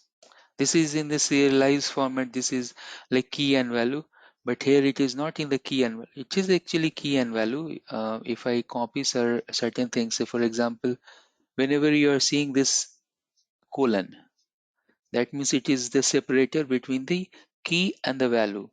So version, you can see version is the key and 2111 is the value. Connected vManage is the key and this IP is the value. OMP peer is the key and then you have the value. Like that key value, key value, key value, key value pair is going on. But from this output, what we'll understand? We'll not understand much, correct? Because this is nothing but the raw data. See, this is the raw data. Now what we need to do here is that from this raw data, we need to take some key, some value. So let's do it. Three things we are going to take. So we'll go and improve the code first of all. And here you can see, let me remove these things so you can understand. You can see these colors behind the scenes. So you can see, let me comment this print. I don't want to do this print now. Here is the deal. So now response I have.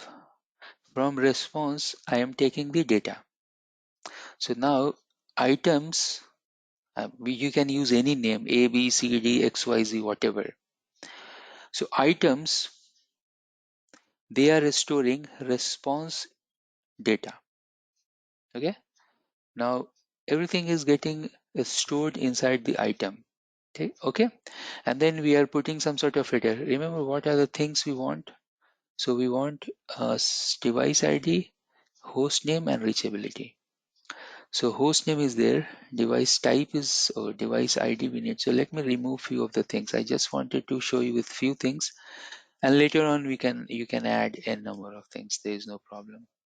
So you can go here and put this. So three things we are taking in the from the header: the host name, device ID, and system IP. Now this is that you have defined. This is not the key. This is not the value. This is just the header. Now we are storing everything inside the table, the list, because this becomes the list now. Then you can go and give the print messages, whatever print. So display all the Viptela devices in over whatever. So this is the API. This is just for our information. These print messages. Then I'm using this local time I have shown you earlier. So you can go and use local time in this format. This is one of the defined format. Then the local time, it will go and print the local time. Or maybe you can use the logic that is also is good. So here you have, if I go little bit bottom in the main function, so you can give the date time, these things, either date time or local time, whatever. So I'm copying from other code here, and let's go and modify this. So I'll not use this local time and whatever, rather than I'll delete this, and we can go and edit this like this. So date time. Okay, so you're giving some notes, you're giving time to start this program. Even I should go and put these things on the top here. Placement is here. At the moment the program will start, we'll get the time, and then the program will start. We have the response, we have the item, we have the header. We are putting inside the list, and even this thing also, this print statement also you should use below the date time. Okay, great. So now you can see that we are clearing so many unnecessary things that we have. We are making our program structural. So it's easy to read and it's easy to modify as well. So now here you can see that we have one list, and that's the key here. You can see here the key. So what we are doing, that take the item, let's see, you have to take key and value. We take the item from the items, and then you can put inside the table, and then you can append the table. So this is the append function.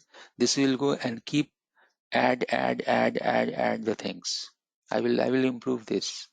So what are the things you need? You don't need n number of things, but you need three things we want.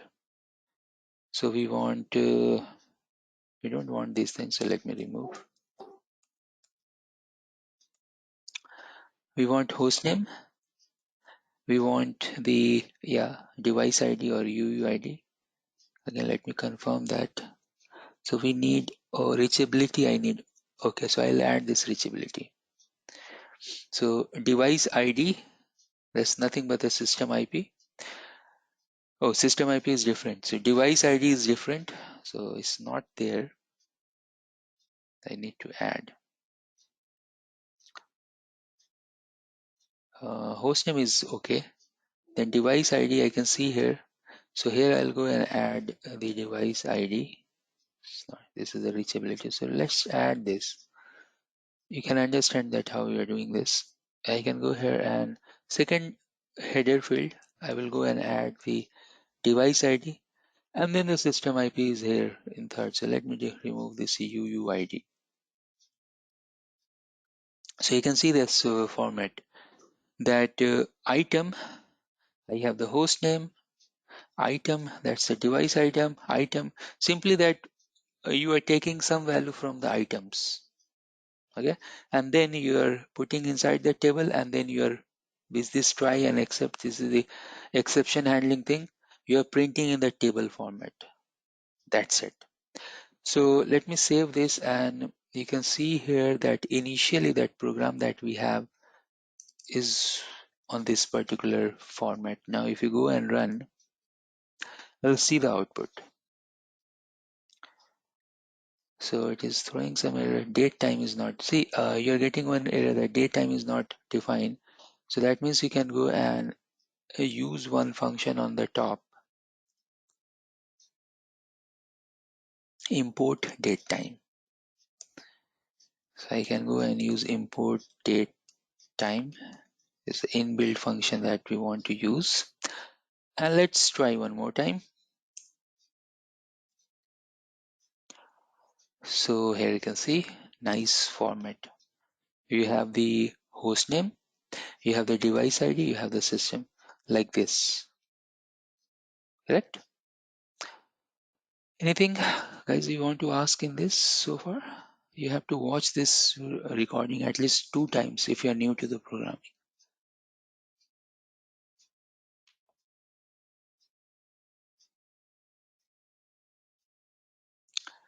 Let me just pause for.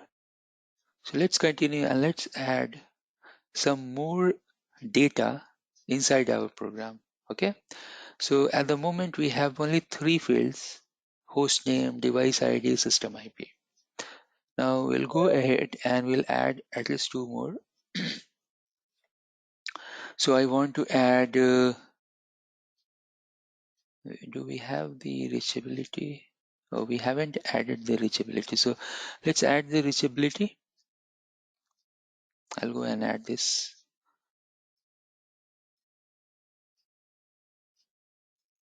Okay.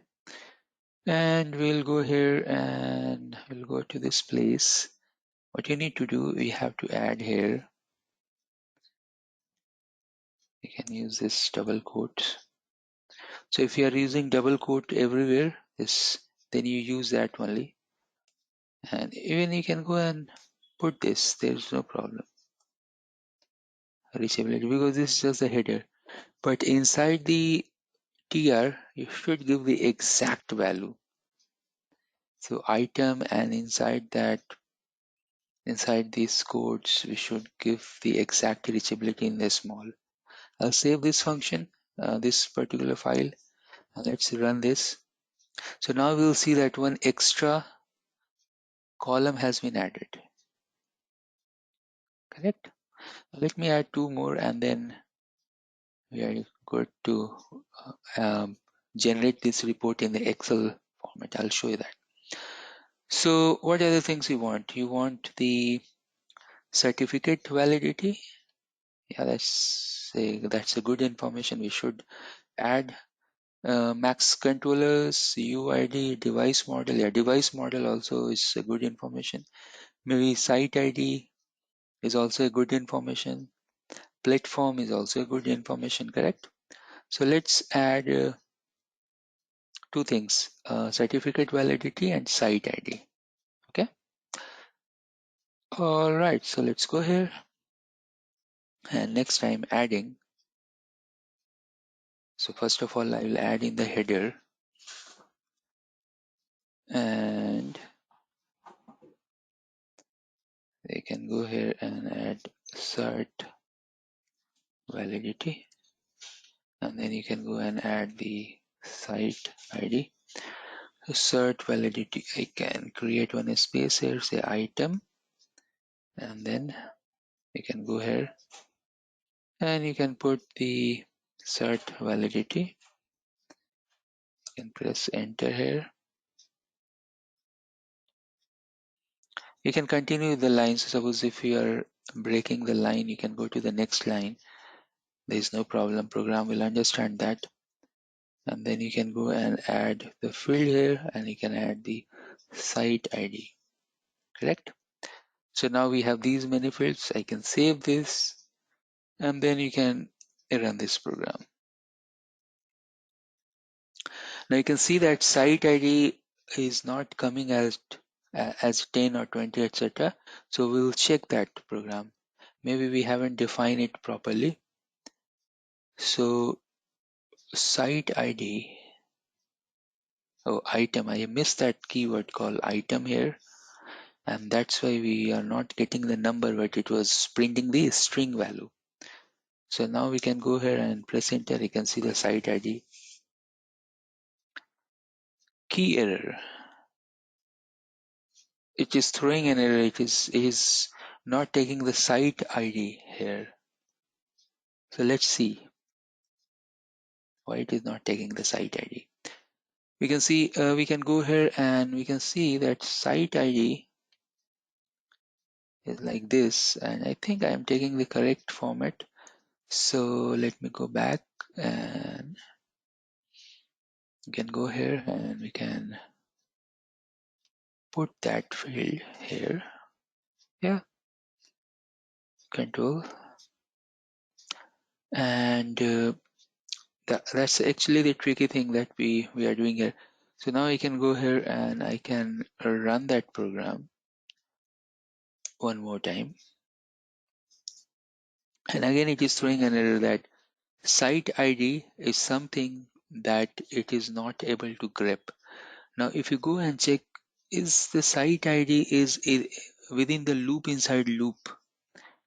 Now if you get such type of error, that means that there is some problem with the site ID. Now the site ID that you are seeing here, you can see it's an integer, correct? You can see here. Now rest of the things that we have taken, mostly they are the string. They are something alphanumerical, something like that, like A, B, C, D, E, F, etc. Now this seems to me that this is a integer. Okay.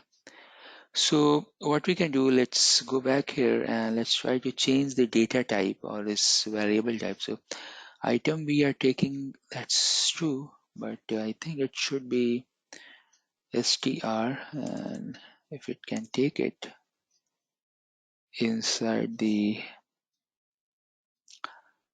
bracket, let's see here, but item and a string I'm not able to take together, because again it will go and throw an error. So you can see item is string, it is taking as a function. So let's move this. Let's remove these limitations first, and then I can do one thing. I can try, but maybe it will not work. So string, and inside the string, if we can take the items, let's see. That's the problem we have sometimes. So in those cases, we are taking two independent things. So we are printing these values first, and then we are putting uh, the number later on. Or what you can do, simply you can go, the easiest way that you can do this is, so let me restore these things. So the easiest thing you can do here is that you can go to this place, because since this is just a integer, you can simply go and print like this. It should work, you know. I hope I have given all the close parentheses. Let me see. So certificate validity is closing here, and then the item. Yeah, that's it. So like that, you can go and print. Now when we are printing this, in Python we have some issue that if you have something like this, it will work. Now since it is like this, it is not working. But you have seen this thing that in the actual parameter, it is in underscore, correct? And that's the problem we have. So again, some problems will be there. You can go and improve that code, what you can do, that you can go here somewhere, maybe on top. Maybe I can go here and I can define say site ID, or maybe site underscore ID equals to site ID, and then you can go and do like this. So this is something called local variable assignment. If you're assigning any variable inside a loop, that will be local to that loop generally. And if you want to do some global assignment, you can assign on top of that loop, correct? Or maybe outside of that function, etc. Okay, and let's see. So now it is working, but still I'm not printing the variables, whatever site ID is representing, because of the problem that itself you have here in this. Itself it is in some hyphen. If it is in underscore, no problem, we can print it. Only in case if we have this thing as a integer. So for example, you can see here uh, control connections. The control connections, you can see this is also integer. So what I can do here, let me show you this thing. So if I go back to the program and instead of site ID, suppose if I give the control connections, correct? And then we can go here and give this, and here you can go and comment this, you don't want this, and then we can go and print this.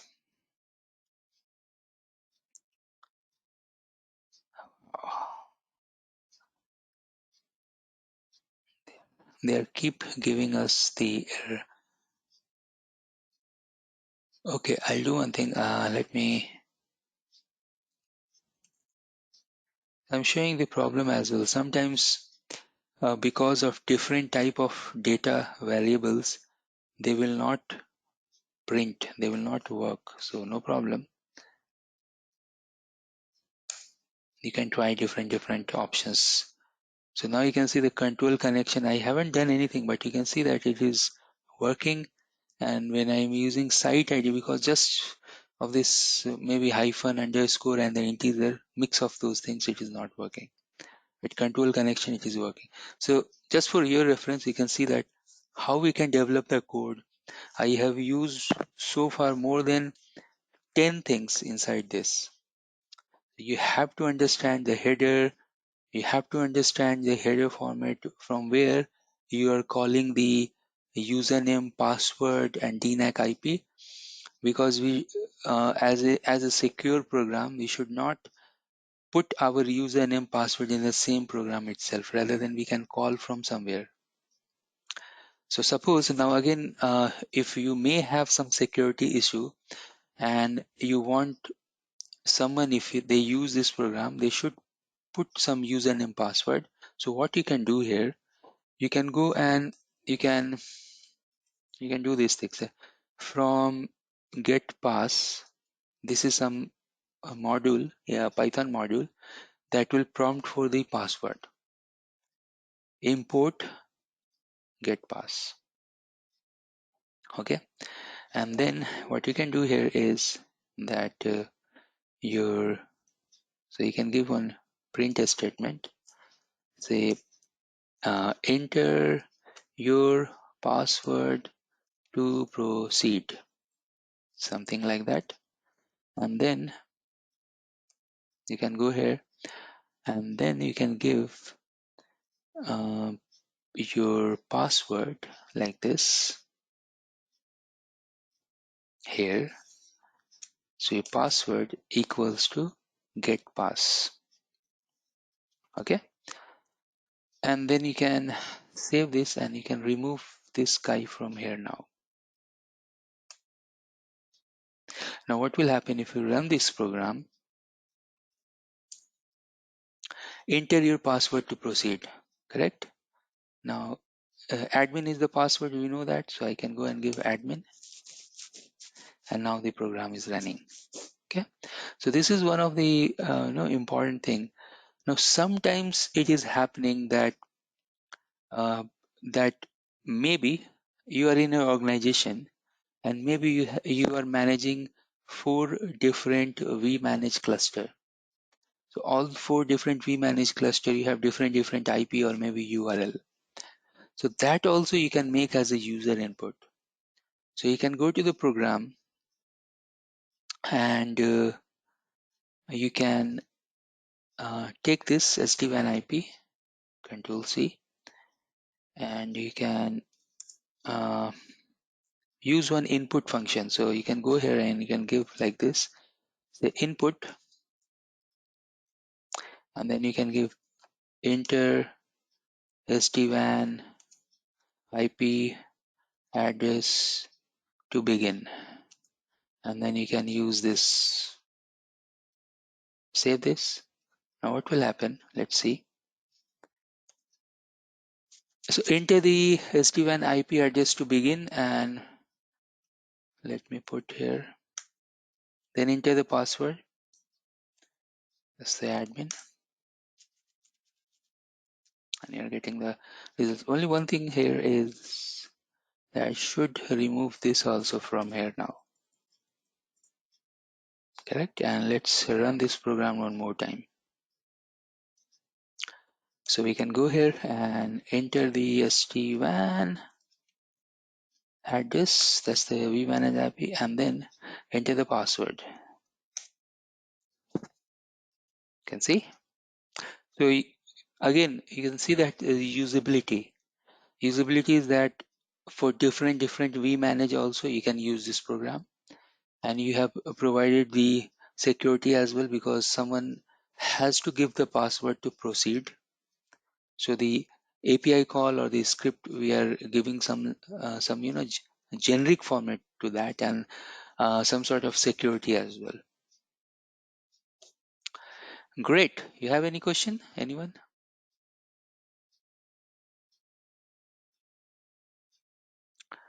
If no, then we'll continue, and we are going to add one very interesting feature here, that this report. Now suppose if you have maybe 500 devices managed by vManage, or maybe 1000 devices managed by vManage, and you want this report.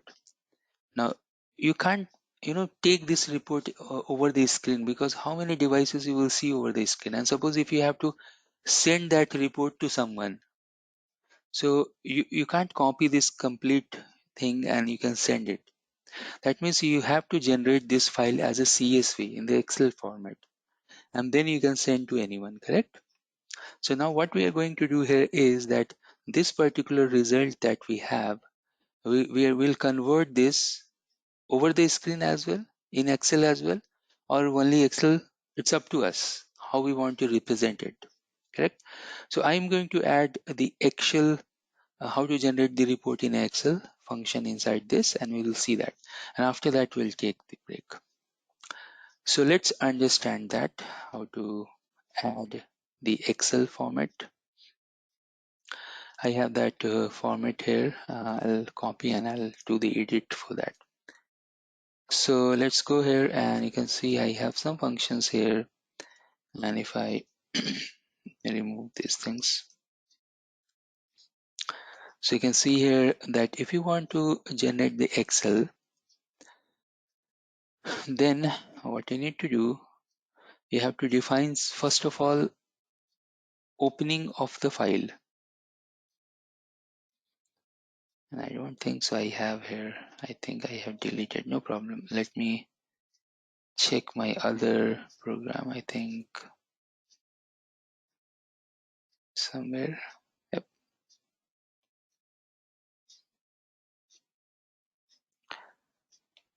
And I can go and still edit here. Okay.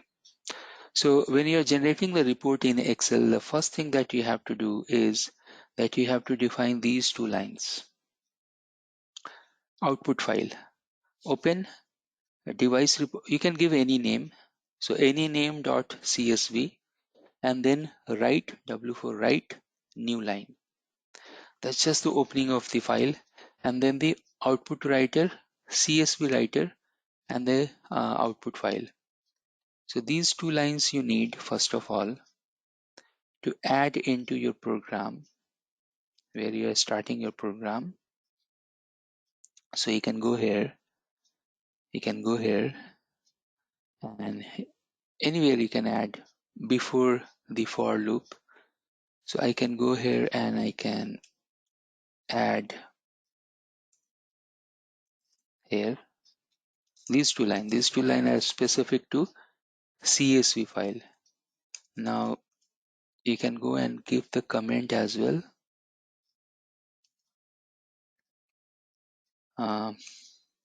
These two lines are related to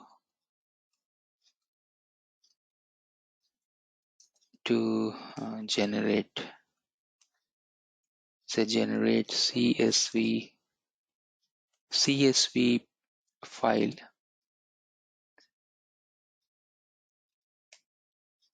open new file. Okay, and the file name is this, but let me change the name.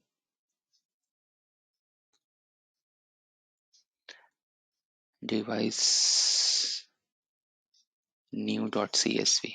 Okay, now where it will get stored, although we have option we can give any location, but by default it will go and store the result inside the same place from where you are running your script. Okay, so that's the OneDrive SD-WAN programming SD-WAN classes folder. It will go and store it.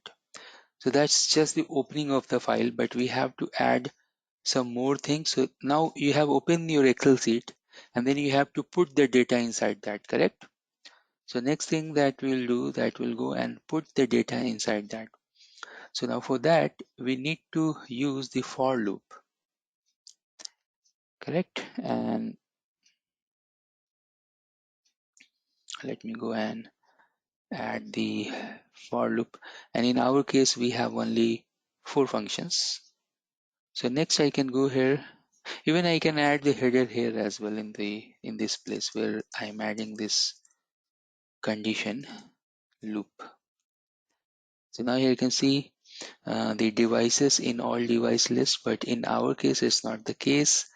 We are storing the things inside the items. So what I can do here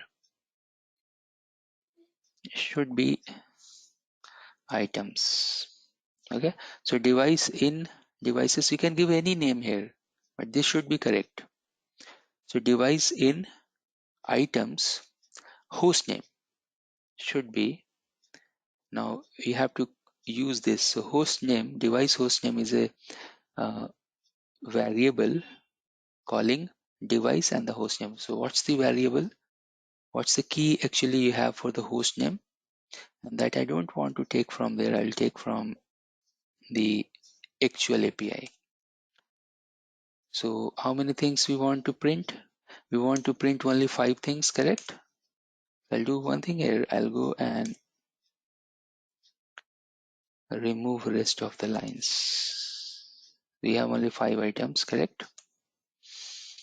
So we have device host name, we have device ID, then we have device, or maybe we have system IP. Then your 4th field is the device reachability. I'll give only reach. And then you have device 1, 2, 3, 4, 5. We have actually 6 field certificate. No problem here, I'll printing only 5. It's up to you how many places you want to print. Then we have the device info, and then we have the print a statement, how you're printing, and that's very important. So while you're closing this file, you're closing in the line with the for loop, and This output close and the print, they are in the same. They are just below the for loop. So let's quickly go and add. So host name is there, that's okay. We should have the device ID printed here. We should have the system IP like this. We should have the device reachability like this. Should have the device certificate like this, and rest of the things we are not using in our program, but you understand, you can add whatever you want. So oops, I should close this. You can see, so now we have the for loop which is taking each item one by one, printing it inside the device info, and then it is closing the file and saving the file. I should change these things, these values here. So what's the device ID field? We have this. Also host name. Host name is host hyphen name, correct? It should be like this. Then the system IP. I should have system and IP. Then we have the reachability. And then finally, I think I can, yep. And then finally, we have the certificate validity, correct? So you can see that we have 1, 2, 3, 4, 5 fields. Let's save this and let's run this program. Now, if this program will throw an error, we'll see that if we have given CSV as an import function or not, correct? So let's generate this. I can go here, up arrow. You can see in the bottom. Enter SD-WAN IP to begin. Okay, 192.1.10. Then enter the password. And then CSV is not defined. You can see CSV we haven't defined inside the program, inside the header. So I can go here and I can go to the top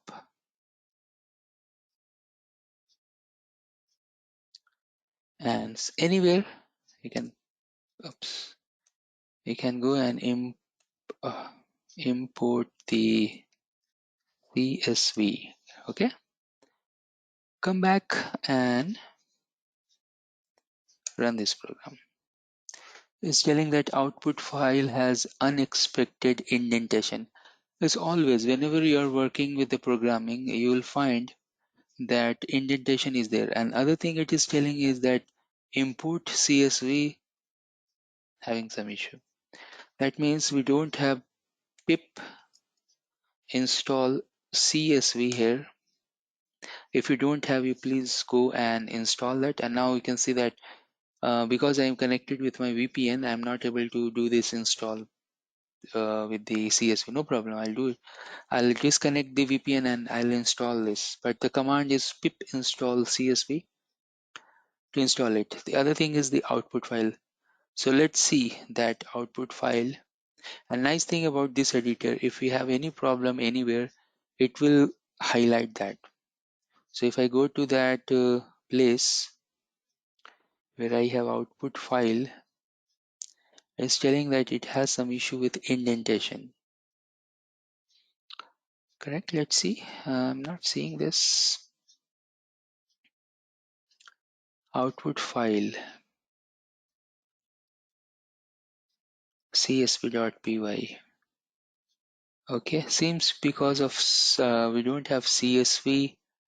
That's why it is generating that error. But I am seeing here that there's no problem with this placement of the output file. But anyways, let me quickly check one more time.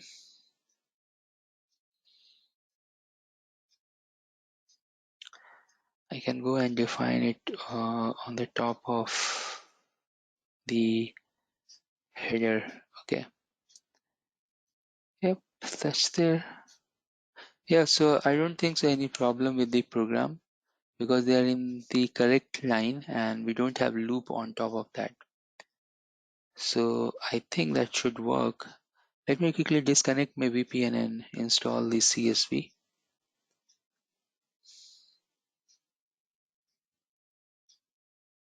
Okay, so we are here and let's go back. Pip install CSV. You're missing the upgrade.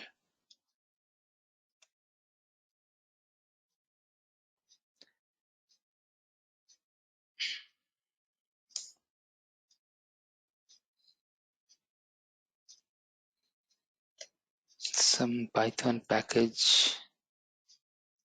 problem is coming, but anyways, we can correct that right now. If you are getting such type of error, then you can go to the place where you have the Python. That place actually we have the script, Python package and script, and inside that you have pip function as well. From there you can run that. If I'm using, see, I'm not getting this pip here. So if you go and type pip, pipexe is there. Install CSV.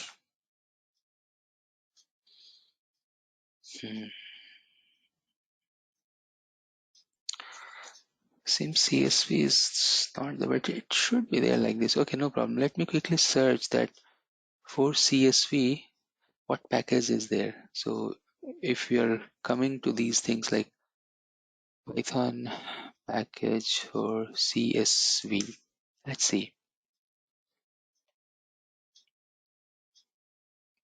You can always go and check the help for the packages.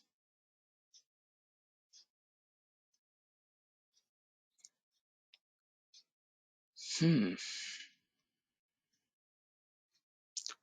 you can see import CSV, that's correct thing, and you can use a new line. It's okay. But what package is there? I'm just checking the package. The best thing that you can do here is that you can check pip install CSV. Let's see. Oh, the package seems Python CSV, not direct CSV, Python -CSV. So I have copied that and let me do this install. Now you can see it is collecting the Python CSV and it is downloading and installing it here. You can see it is downloading all those files. Seems to be a big file, but it is working. Yeah, guys, meanwhile, if you have any question, you can please ask. What we are going to do after this particular result, we'll take 10-minute break.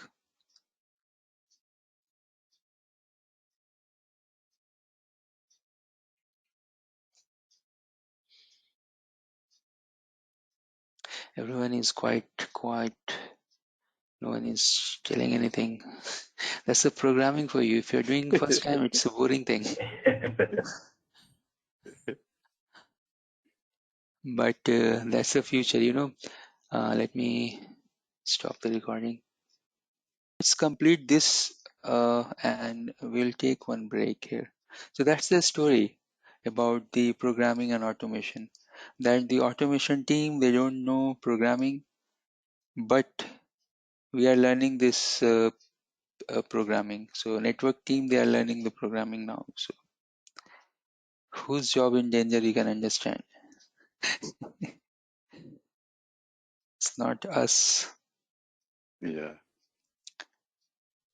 And once you start working on this, you will find it's like same type of things are repeating. So what we are doing generally is once you have done the integration of API with Python, so next time you have to do the same thing. It's not much difficult. And then we can go for new things. So we are working on one use case, that is the proximity application that Cisco has given such type of API in the DNA, that's something related to COVID. So it will track the employee where they are sitting in the floor, when they are going outside, coming inside, how much time their systems are idle, etc., etc. With the help of wireless AP and those association and de-association, those things. So those new features are also coming. The artificial intelligence, machine learning, those things are also introducing in the network. So there is always a scope uh, when we are learning new things. So we are always in the market. Okay, so we have installed, oops, we have done the installation for the CSV. Let me run that program. We have our program device list, and now it is telling that we have some indentation issue. Import CSV. Okay, so let me quickly go and check that where we have the problem with the indentation. Import CSV seems okay to me. There is no problem with that. Let's go to the bottom. Let's see the program. And here, when we have defined the header, have I missed something? Let me check my other program. I think I haven't missed any. Oops. There's something that I missed. I don't think so I miss anything here. So I'll do one thing. I'll copy this line here. I don't need here actually. Cut this. Let's go here where I'm actually starting my CSV program, and save this, and let me try one more time.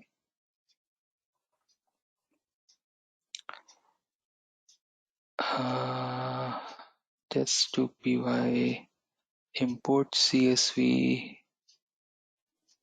csv.py output some report. What is happening? My file name is not this. Okay,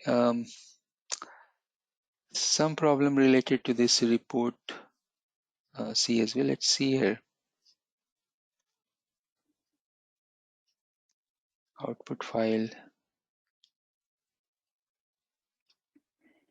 It's quite a strange. It should not throw any error, and that's the thing that you have with the programming. So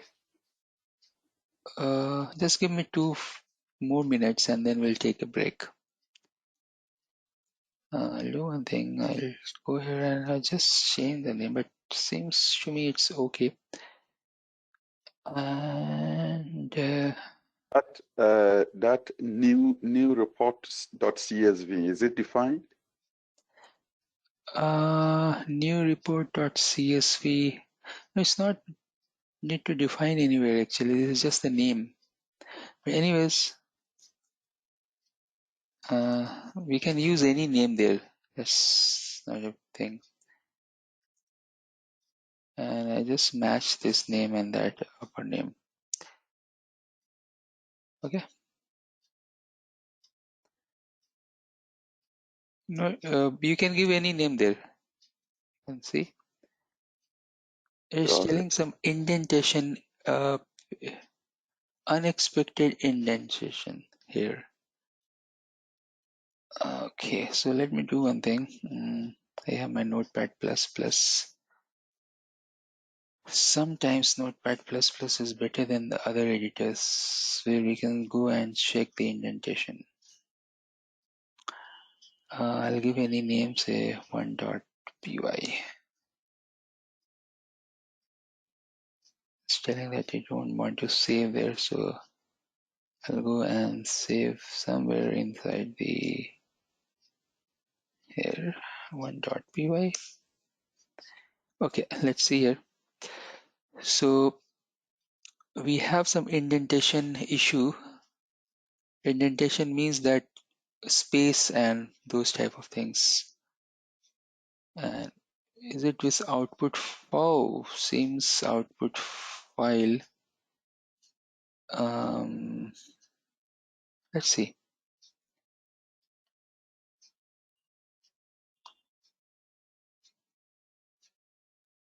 Yeah, so everything is clean and correct. Everything is, to me, everything is 100% correct.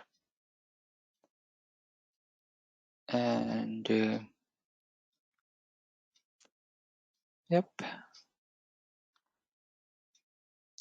I think everything is okay. It should not generate, it should not throw any error, but still it is throwing.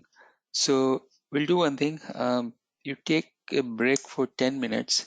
Meanwhile, I will check this. Okay, let me stop the recording. So I check what was happening with that program. I have one CSV program already in that folder with the same type of file name and all those things. So I remove that CSV program from there. You can see that I put that csv.py.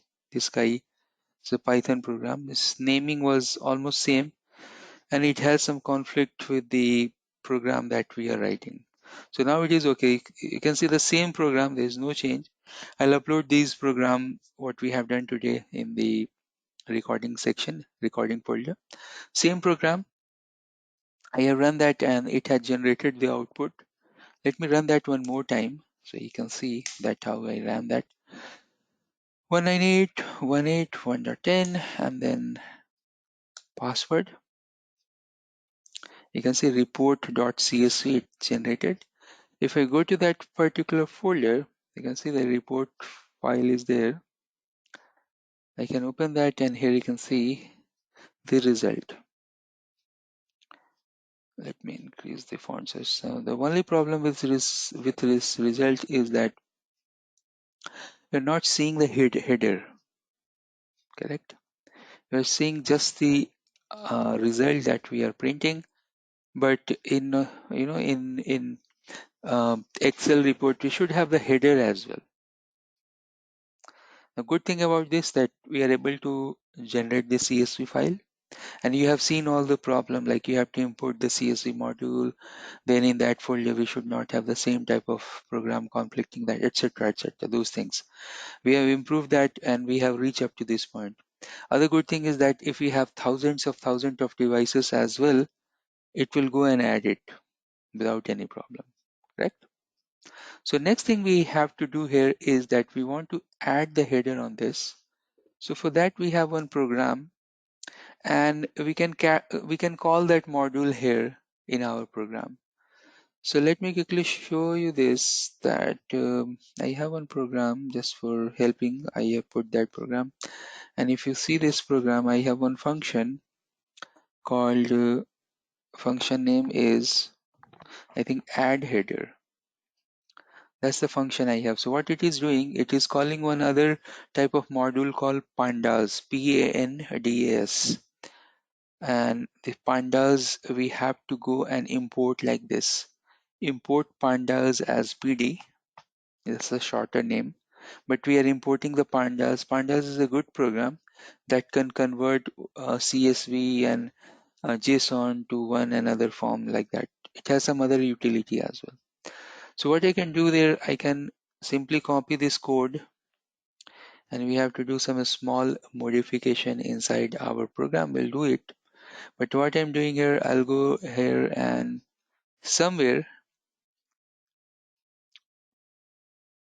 so on top of this, but you can define anywhere, there is no problem. So I can go here, this place, I can add one function here, add the header. Now in this, you have to give the original file. So what's the name of our original file? I think that is, let me see here, report.csv. Let me close as well. So my original file name is report.csv, and then it will go and convert that file with the header. So you have to define the headers as well. Let me go and close few of the things here. We have 4 to 5 things in our header, and what are those things? So let me, oops, my meeting, let me minimize that. Okay, so we have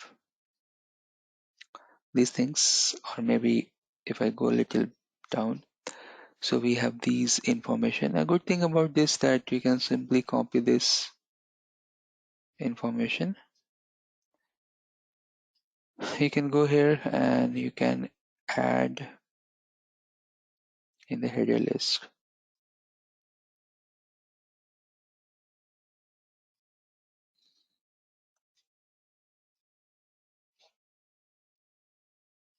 Okay, and let me confirm that the header list is in between double quotes. So it should be like this.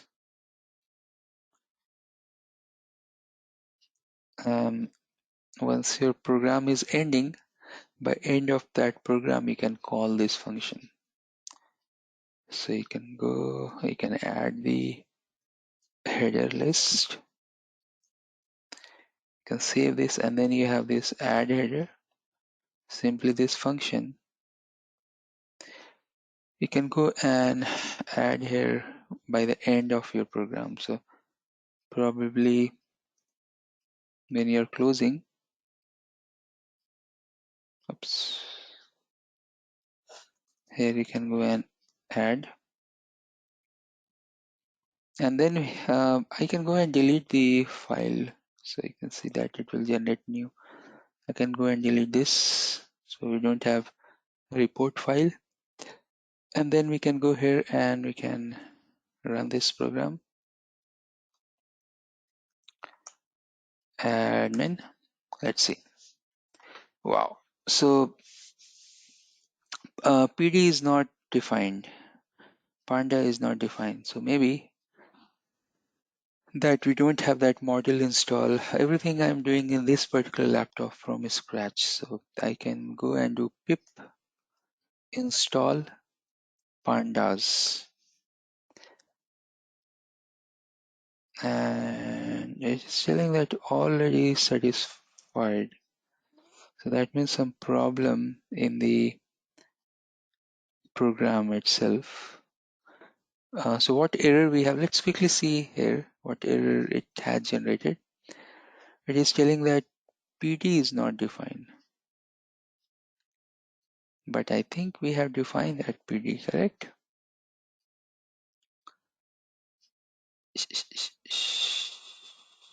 And add header. You can see PD.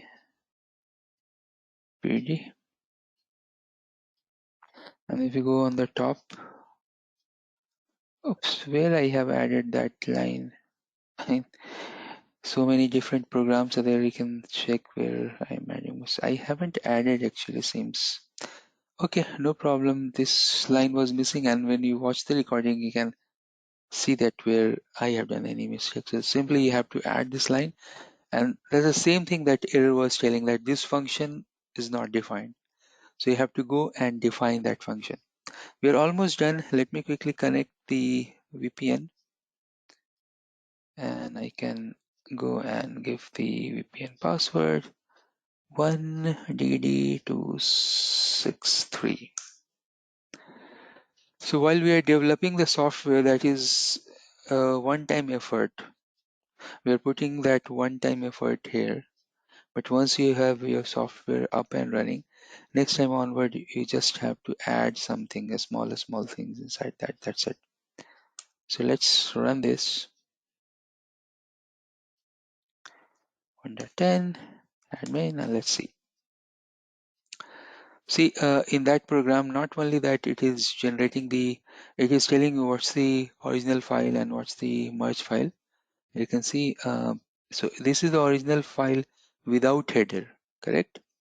And then we have the modified file, not merge, modified file with header like this. These are the Excel sheets. Now you can go and open that file here. And when I have to send the report, I'm using the exact same thing. And every day I'm sending some report using this function. This is very useful function I found. Simply you can call this, that's it, and it will work anywhere. You can see here that I have taken that from some DNA program and I'm putting here. Oops, I can't see header. Why? Oh, I think that is the different file. So actually we have two files now. One is this and one is this, but you can give the same name as well as the output file as well. So there is no problem. But if you want, you can have one with header, one without header. So here you can extend this. What I am doing before sending any report, I am just making this as a bold, the header. And that's it. You have the header, you have the field, you can print, you can call the API, so many things you can do with your program. So let's see that where we reach to our agenda, our training topics. Let's go back here and the course detail. So what we have done today is that uh, we have checked actually the device detail. I want to check the OMP IPsec and control as well, but that will not do today. That will do tomorrow in this section. The section is that life of device under API.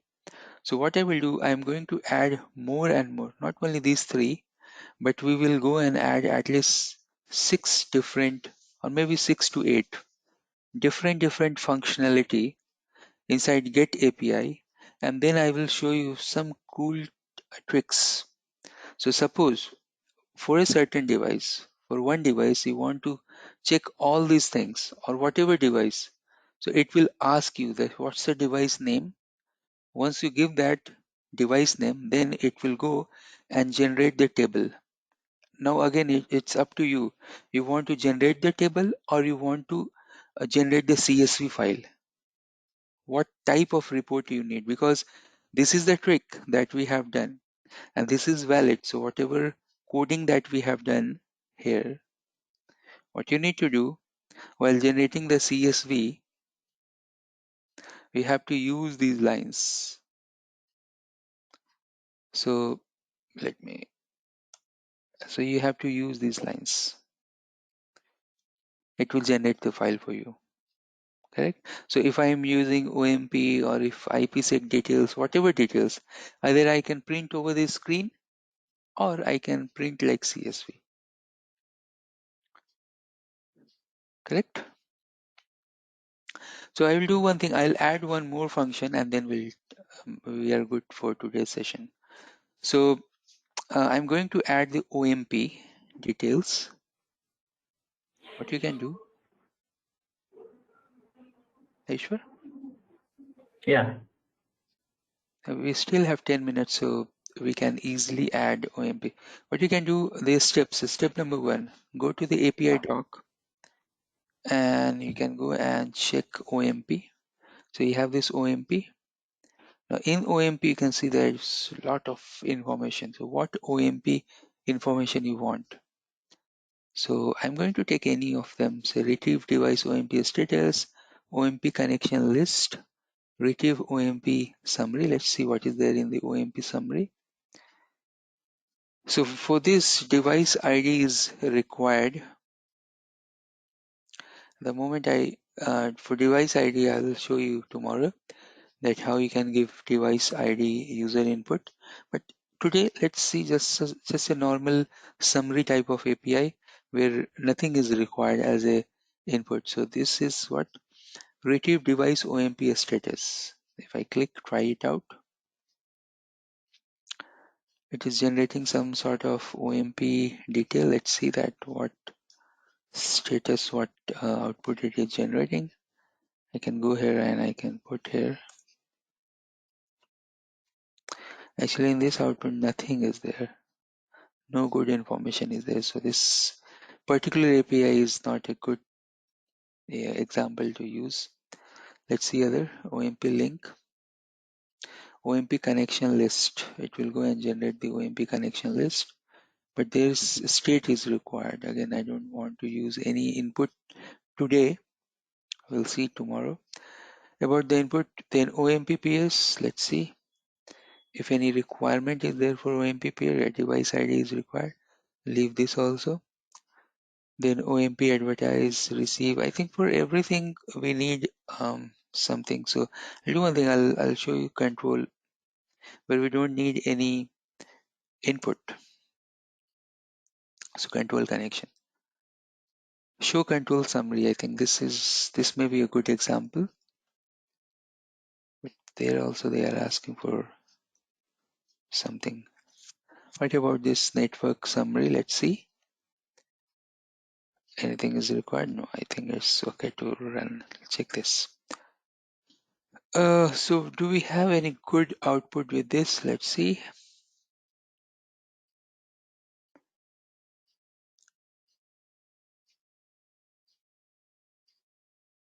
I don't see any good output with this particular API. So cancel this out. Device connection, show control connection. And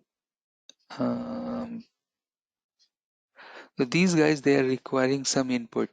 The input related result I want to show you tomorrow. So you will understand more and more about that thing. Sync summary, valid VS Smart, add WAN interfaces, control connect count, etc. Control stats. Yeah, so most of the things you can see that's good as well.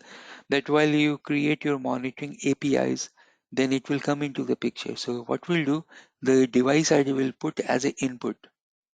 Like we are putting the URL, like that I'll put as an input, and then it will go and generate the nice tabular result. Okay, and we have checked most of the APIs here, but I can see that most of them required some sort of system IP or the device ID. That I think that will be too much for today's session, so that's I am not taking those examples. That we can do tomorrow with a fresh mind. Okay, I think we are good. If you have any doubt, any question, please feel free to ask. Welcome to day number 4, and what we are going to do today is that whatever we have done our study in day number 1, day number 2, day number 3, everything we are going to put in a single bucket, and that particular program that we are going to put inside same program, all these logics that we have studied, and we are going to create one big program. That big program, you can see the life of device under API. So if you want to know a particular user defined IP, that particular IP, what is the BFD condition, what is the OMP status, what is the IPsec, hardware, software, each and every detail related to that particular system IP or UUID.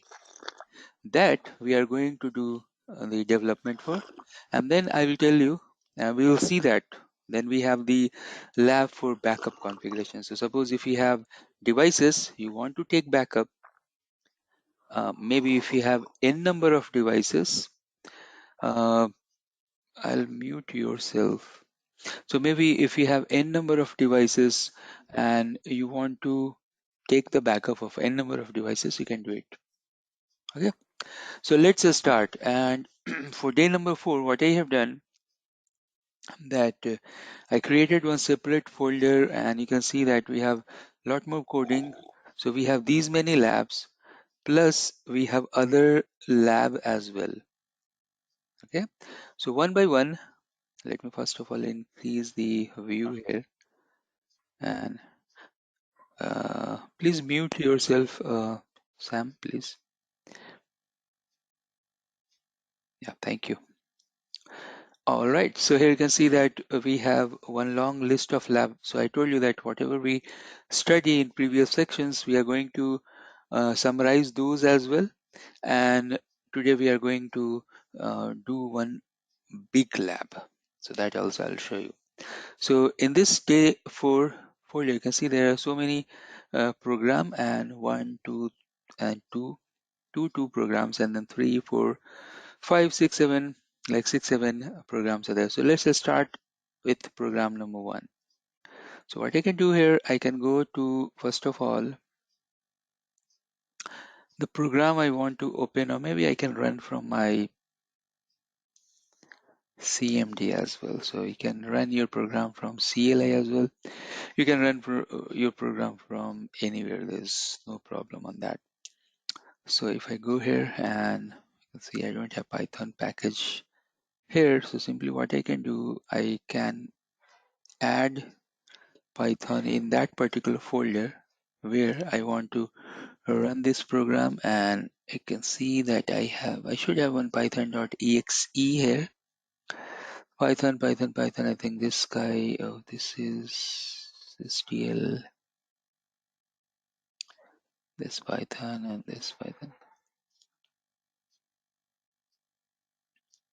Let me go and add those things to day number for Viptela where I have the code. So what will happen in this case that then I can go to my CLI, I can change the path, and then I can run the Python from there. So, oops, I seems yeah, I can run that here. No problem. 0, and let me quickly check if it is working. Python.exe, and I think I should connect the VPN. So let me quickly connect the VPN as well. And where is my VPN? Accept. Let's go here and run this. So you can see here, and now this screen size is quite small. So let me increase the size of the layout so you can see this. And I want to increase the font, and font will be, oops, maybe 20. So you can see here, this is a small program. It's a very small program. And what's the coding we have in this program that we have already discussed is this is giving you the device information. So in that device information, what outputs, what results you are getting. So you are getting the result related to device name and the system IP, UUID, reachability, validity, etc. We have done this. Okay. The next page, you can go and do the formatting of that. Suppose this output you want in some other format. So you can go and do that. Now I can see there is some problem. So let me quickly open that program and do some edit. So it is telling that from config, no module call config. So config is not there inside the Viptela. That means I have to go there and put that config module. I thought I have, but seems I have put config somewhere, some other location. So let me see. I have config here. Config, you know that what is there in the config is just a username, password, and the URL. So I have another program. I put the config there. Now it is asking the IP and the password. So now you can see that it will go and give the result in a format. So I can go and use the device list. This we have done, I think, in day number 2 or maybe in day number 3, and admin. So we are getting this result, and then we are generating the Excel as well, correct? We have done these things. Great. Now let's check 03. 03, you can see that we have device template. Again, tomorrow we are going to discuss more and more about this device template.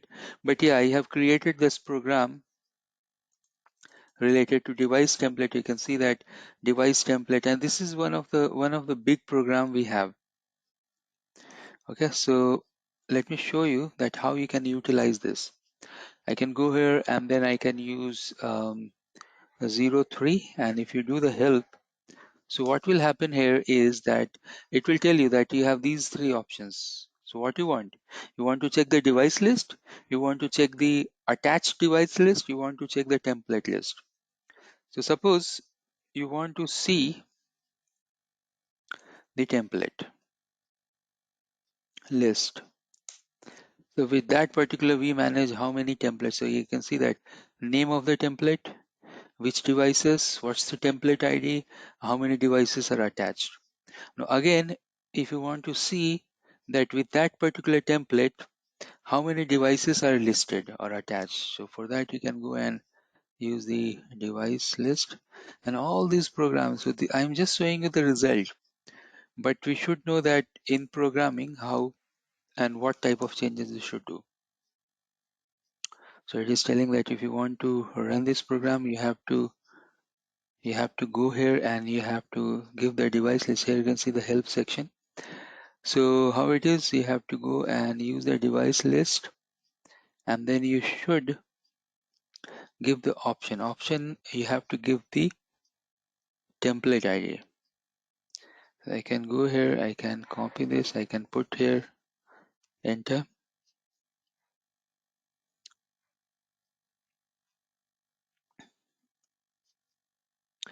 Some extra argument. Okay, so seems that it is taking some extra argument that I don't know. I'll check that what extra argument we are taking. So let's do this thing. Let's check the help function. And help function is something that device list and the options I should do like this. Here I haven't added anything in help. You should add something in the help section, little bit more descriptive, correct? And I think we have to give the template. Some keyword is missing here, so that's why it is not taking this. And I should add those keywords in the program as well. A template or maybe template ID. No problem. Template related thing. I have other program as well. I'll show you in a minute. Let's go inside the program. Let's check that first. So let's quickly have a look on that program. The program number 03. I can open in the notepad. We're in this particular program. Now you should be familiar about all these steps and lines. They are just the library. Then you can go inside the device list. You can create your own program. You can go into the template list. You can create your own template program that we have seen. Okay, and then finally you can go to the attach devices, and attach devices you can go and you should give like this. See, template should be like this. So you have to give the keyword called template and then the template ID. Yeah, I'm giving this.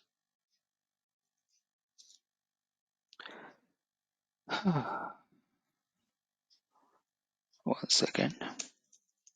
Yep. Just let me fix my screen. Yep. And okay. Let's first check the template list.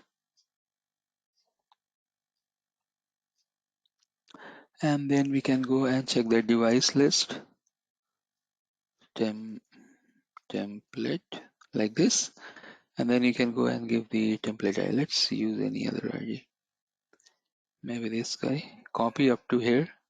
Copy, paste, enter. Okay.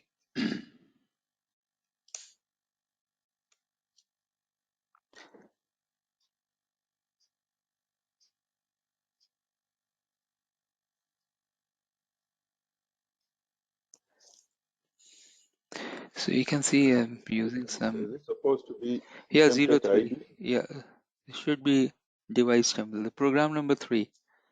So that's okay. Yeah, you're telling something, yeah, please. Yeah, the error is saying template. I was suggesting, does it supposed to be template ID? Yeah, this template ID. So we should, oh, you're telling to use the template ID here. Okay, I got your point. But let me run this one more time with the correct program. That's 03 is the program we have. So I can go here and then I can go and use the device list. And then once you have the device list, but no problem, we have some better program. I will show you later on. Yeah. So some issue I'm seeing here is that something I don't know. But some error is there, no problem. I'll show you. I have some other program related to template. I'll show you in a while. Maybe after 5-10 minutes. Let's continue. So then fourth program that we have is the life of device. This is a big one. This is really big program. So before showing you this particular big program, I want to show you something very interesting that we have, and I'm keep working on and I'm keep developing that particular code. Okay, so let me show you that. I can go to CD and day number 5, and then let me check. I can go to SD-WAN REST API, and then I have my Python program. Why it is taking like this? Okay, I have my Python program, and that is let's see what program I have. Yep, the CLI. Okay, and then so here you can see I have a program where I can show you the template details. So what you can do with this particular template, that you can check list and etc. etc. Now in this particular program, I can go to template. You can see here step by step help functions are there. You can check help. Now once you are here, what you can do, that you can go and check the device and feature. So suppose if you want to check the template, and then if you want to check the feature, and then you can go and do the help. So inside you can see the step. So Python name template feature, and suppose if you want to list all the feature templates, yes, we have this option. We can go and list them.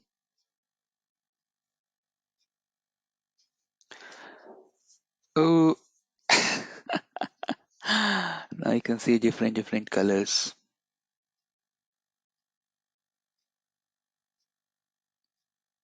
So what we have, this template name, then the template type, a device model, template ID, attached devices, complete history, correct? Yeah. All right. Then we can go and likewise. So again, this particular program I have planning to show you the results and everything in the next session. That's the last session we have. So you can use the help function here, whatever we have. And once you are in the help function, then you can go and use the command. So show, and again you can go to the help, and it is asking the template ID. So if you have the template ID, you can copy that template ID, and then you can check that particular template ID information in detail. So if I have copied that,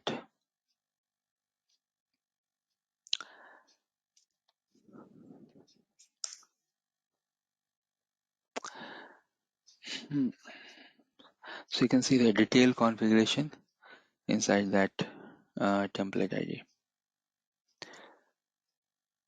Okay, and obviously the output will come in the JSON format, and this output that you are seeing here in the JSON format, that you can that you can use as a payload to some other API or as an input to some other API. That's the cool thing we have. So we will dig more and more about this in the upcoming section where we have to learn about the template and all. So I was showing you just FYI that yeah, we have the program, so don't worry about that.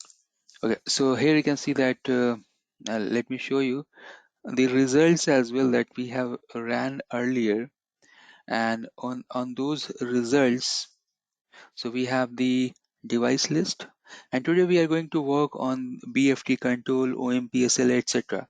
in the big giant program that we are going to develop after this. So before going there, I just wanted to show you about the device as well, and that's the cool thing about Python, that you can add some different colors as well. So I can go here and I can do the device list, and then you can see the result like this. So not only we have the table format, but you can see we can use different, we have the option to use different colors for different column or row, etc. Okay, isn't good? If you use this particular program, you can generate the output and then you can take a snapshot of this and then you can send someone, and that will be in color format. They will think, oh my god, what output is this? And the other thing is this, that suppose if you want to um, you want to take the output, suppose if the output having 400 lines, maybe 20 pages, etc., is you're not able to see or copy from your screen, then you can redirect the output. So for example, I'm redirecting like double greater than and dev.txt, enter. So that means that output will get a store in my parent directory, that's the day 5, and this location, and here you can see somewhere dev. You can open this and you can see your result like this. Wow, that's nice. Yeah, you can And print. Hmm. and we can add is it site name to this list? Yeah, why not? We can add it. Yeah, yeah, You can add the site name. We have good amount of data. yeah. You can add at the moment only 5-6 things are there, but you can add good amount of information. Okay? So that's the program you can see. And not only this, but anyways, we are going to develop as well, but I'm showing the result at this point of time. But we are going to develop as well few of the things from here. It's more than this. So you can see, for example, control connection. I can go here and I can do the control. And once you are familiar with how this program is working, so it should do it very easily. Connections, and I have to give the system IP. So that you can see next is the system IP. So I can go and give the system underscore IP 10101, and then you can see the output. See the output, how it look like. Local color, remote color, proxy, state, uptime, group, last update, public IP, private IP, a good amount of information. And this is just what? This is just the just few small site. Suppose if you have 100 devices or 200 devices, still you can redirect this output, say dev1 or 2.txt, and then you can go to the place from where you're running this code. So now you have the dev2, and you can take this. Now it is some like in a zipped format, but anyways, we have option to generate the Excel as well, correct? So Excel format, or maybe colored format, or maybe any type of format you can do it.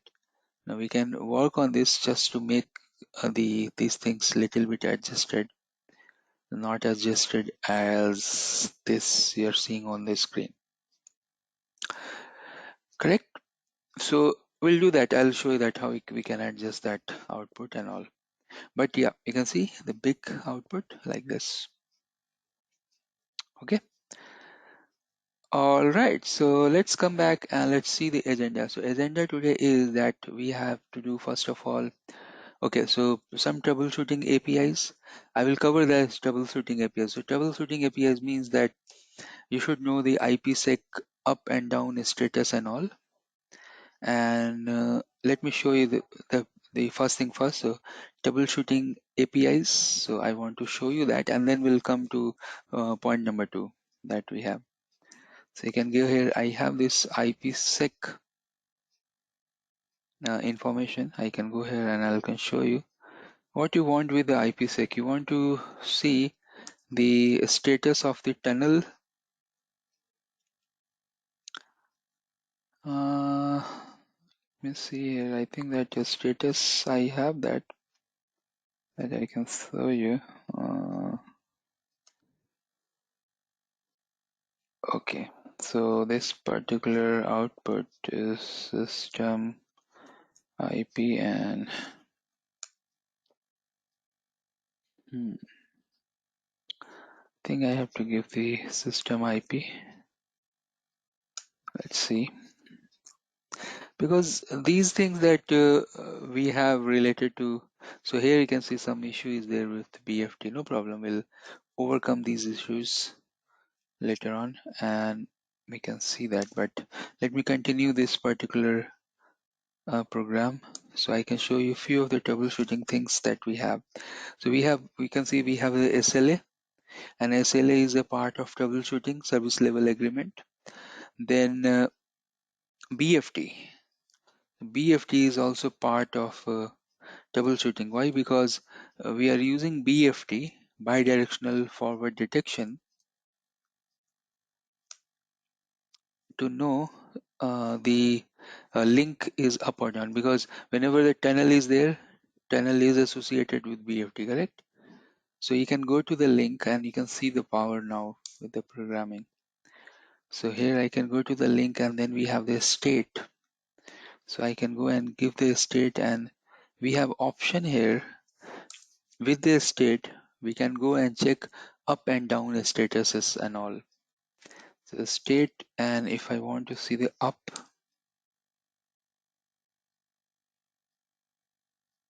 see these BFT sessions are up.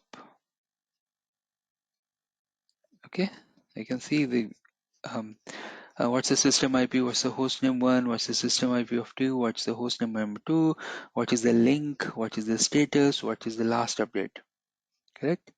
And likewise, if you want to see the down, if anything is down, it will show you the down as well. So obviously in production network, we are seeing the down status. Okay, and then we can go and check the other things. So for example, link. So here you can see we have 3 information: link, session, and summary. So if you want to see the session, you can go and run the session and the help, correct? So don't know,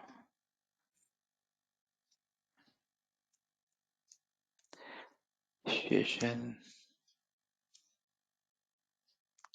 is something like sessions, correct? And then we can go and check the help. Like that we will continue, and anyways I'll hand over the code to The you. session is spelled wrong. Yeah, That's that's, what. yes, still it is wrong. Should be like this, I think. Yeah, and then we can go and give the system IP and then 10.1.0.1. It will give you the summary. So this is what the BFD session. This is the active BFD session, correct? So here you can see what's the remote IP, and these are the public IPs and the port number and the encapsulation, etc. But it's a nice information when we are doing the troubleshooting. Final thing here is that if you want to check the service level agreement, and here you have you have good list. So you want to create the SLA list, you want to delete, you want to edit, you want to list. It means you want to see that. So here you can go and check that. And that's it. You can go and run this. So in this lab environment, we don't have much SLAs configured. We have some SLAs, means app route is not enabled, but yeah, these service level agreements with what is the loss, latency, jitter configured. Now this information may be good information for the operation. So if they are doing the troubleshooting, they can go and check the SLA parameters, then they can go and check the app routing policy parameters, then they can go and check the BFD, they can go and check the application health, etc. Correct? All right. So let's move on to the next big thing that we have is the life of device under API. This is going to be a big code, maybe 1,000-line code that we will go and dig deeper inside that. So in this we have two variations here, that information with fixed system IP. But anyways, if you are getting the information with some fixed IP, that will not work. So what you need some sort of variable system IP. So user defined system IP. So whenever you run the program, it will ask you that which IP you want these information for. Once you put that IP, then you will get those informations. Correct? Great. So let's learn that. I can go to day number 4. Still, we should be in the day number 4. And we have the code here. I have one code that is unformatted or formatted. So let me quickly check that where it is. Because we are going to create our own coding for that. I'm not seeing that. Let me quickly see here if I can see. Device info formatted, CSP, device template, life of device draft. Yeah. So I have that. Let me open this with Sublime. So our NetMiko is also there. I have added NetMiko as well. I'll show you the use case related to NetMiko as well. And first of all, let me show you that how many lines we have in this. We have total 1,000 line in this particular program. Okay, and now if you go step by step, you'll find that most of the things are repeating. So first 100 line is related to the API and the library. That will be there always. So we can easily move to first 80-90 line. Then device list we have already done earlier. Now in a device list, you know that device list is something like generic, means it will generate the device list for SD-WAN managed devices. So it's not device specific as well, but we know that. So once we completed device list, then let's start with BFD, bidirectional forwarding detection, correct? So bidirectional forwarding detection, and if you go and run the API, first of all, the API related to a system IP. Now this thing I have shown you here as well. Let's check both the variations. So here if I can go and if I can show you BFD, at the moment I haven't merged both the code, but both are going to do same thing, and we can use whoever is much useful. So link session and summary. Link is really good. Which link is up, which link is down, see, up and down link like that. Now I want to open one more session, so I will not break this session.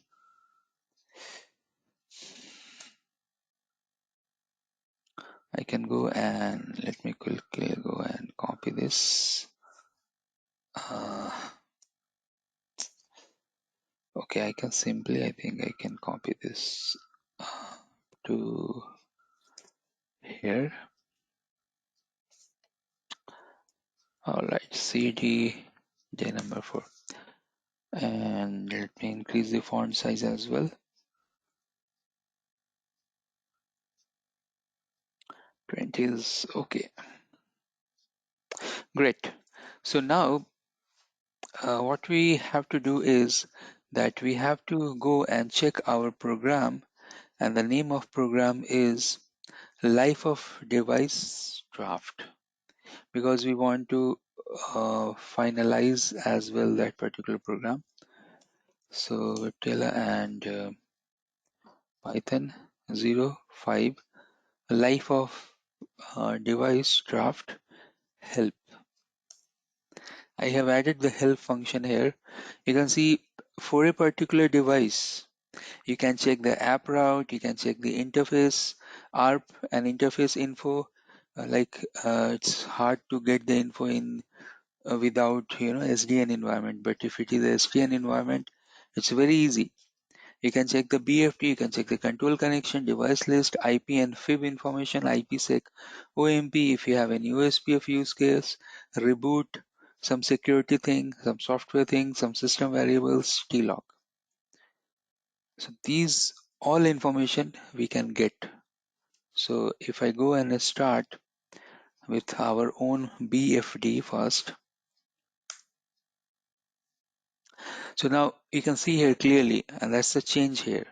I have made this program as a user define system IP specific. So now it is asking that enter the system IP to get the BFD detail, means which particular system IP you are looking for the BFD. So for example, 10101 is one of the system IP. Enter. Now in my program, what I have done here is that I have given list. First of all, you can see here this is the summary of the BFD. Then this is the history of the BFD session. Then this is the BFD session, like show SD-WAN BFD session. So this is the BFD session, and here you can see the state as well, up and down. And then finally, the BFD up down reboot status. Now this is user specific, correct? But if you want to make this as a notes, means you want to store it as a text file, so you can redirect and store as a text file. Now since this is user specific program, you have to give the IP here, because you don't know that this is a user specific program and what IP you are looking for. So you have to give the IP like this. And then if you go to the day number 4 Viptela folder, so now I can go to day number 4 and Viptela folder, and you can see that BFD text file will be there that you can open, and you can see the information. Correct? So single shot, you will get the information about that particular device, that's 10101. And suppose if you are looking for 10201, 10301, you can do it. So suppose, let me show you the good thing here. So I can go here and I want to collect the information this time with 10301. 10.3.0, that is one of the branch device.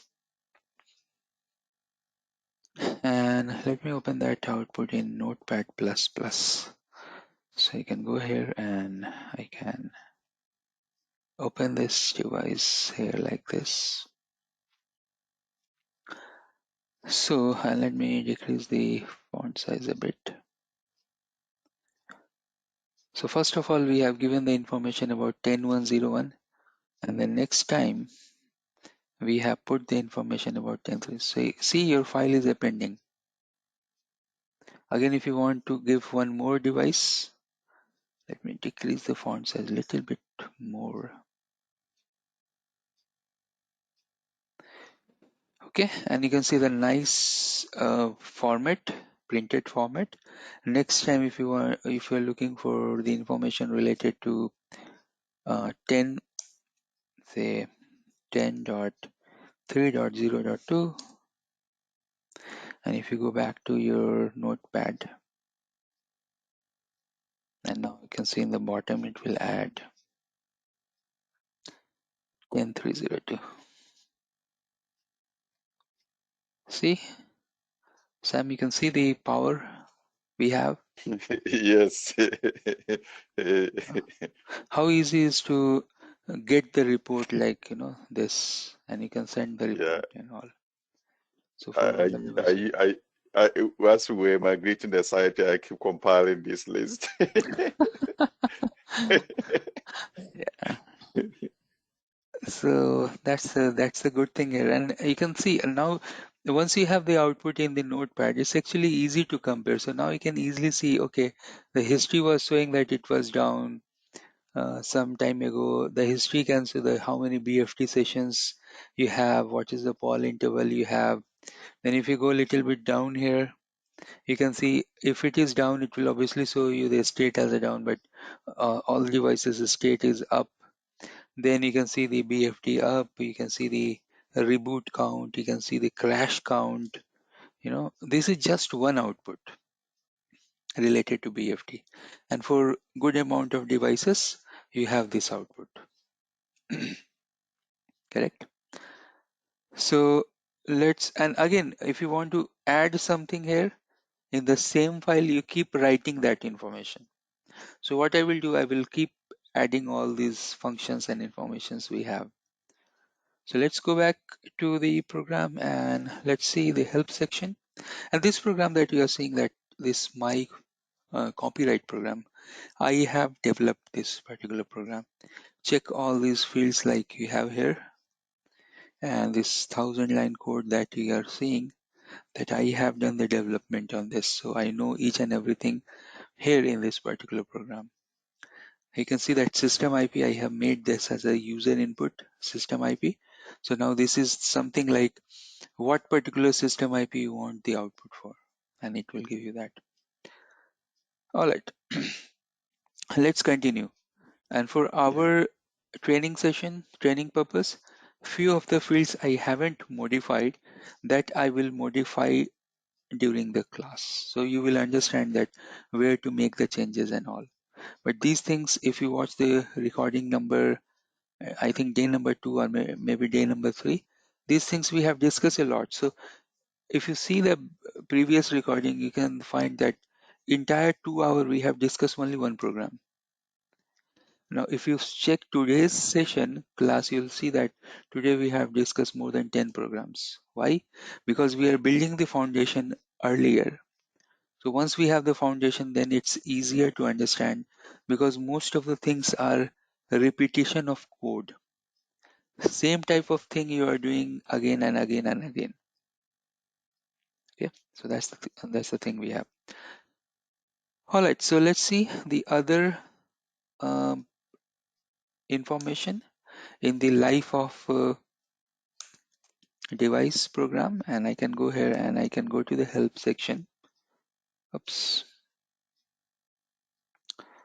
help and enter. Seems it become later. Okay, so next, okay, I have shown you BFT because we have checked that BFT earlier, but I should start from number 1. So let's start and check the app route. First of all, I will show you normally how the output look like. So here also I have made this as a user specific. You want the app route information for 10101, for example. Yes. Oh, oh. And let me add this into our list. The dev.txt, and then the device is 10.1.0.1, and we can go here and oops, what happened to this? Why it is not adding here? Dev dot, oh, that was not dev, that was bft.txt. Sorry for that.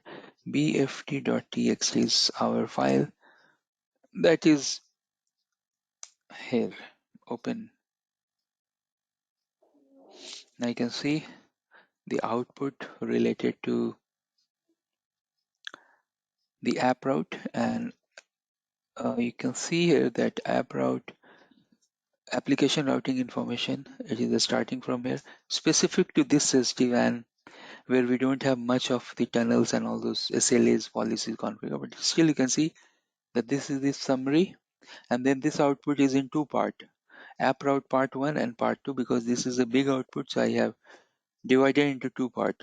What's the source IP, what's the destination IP, what's the TX, what's the device name, remote color, system IP, mean latency, and total packets.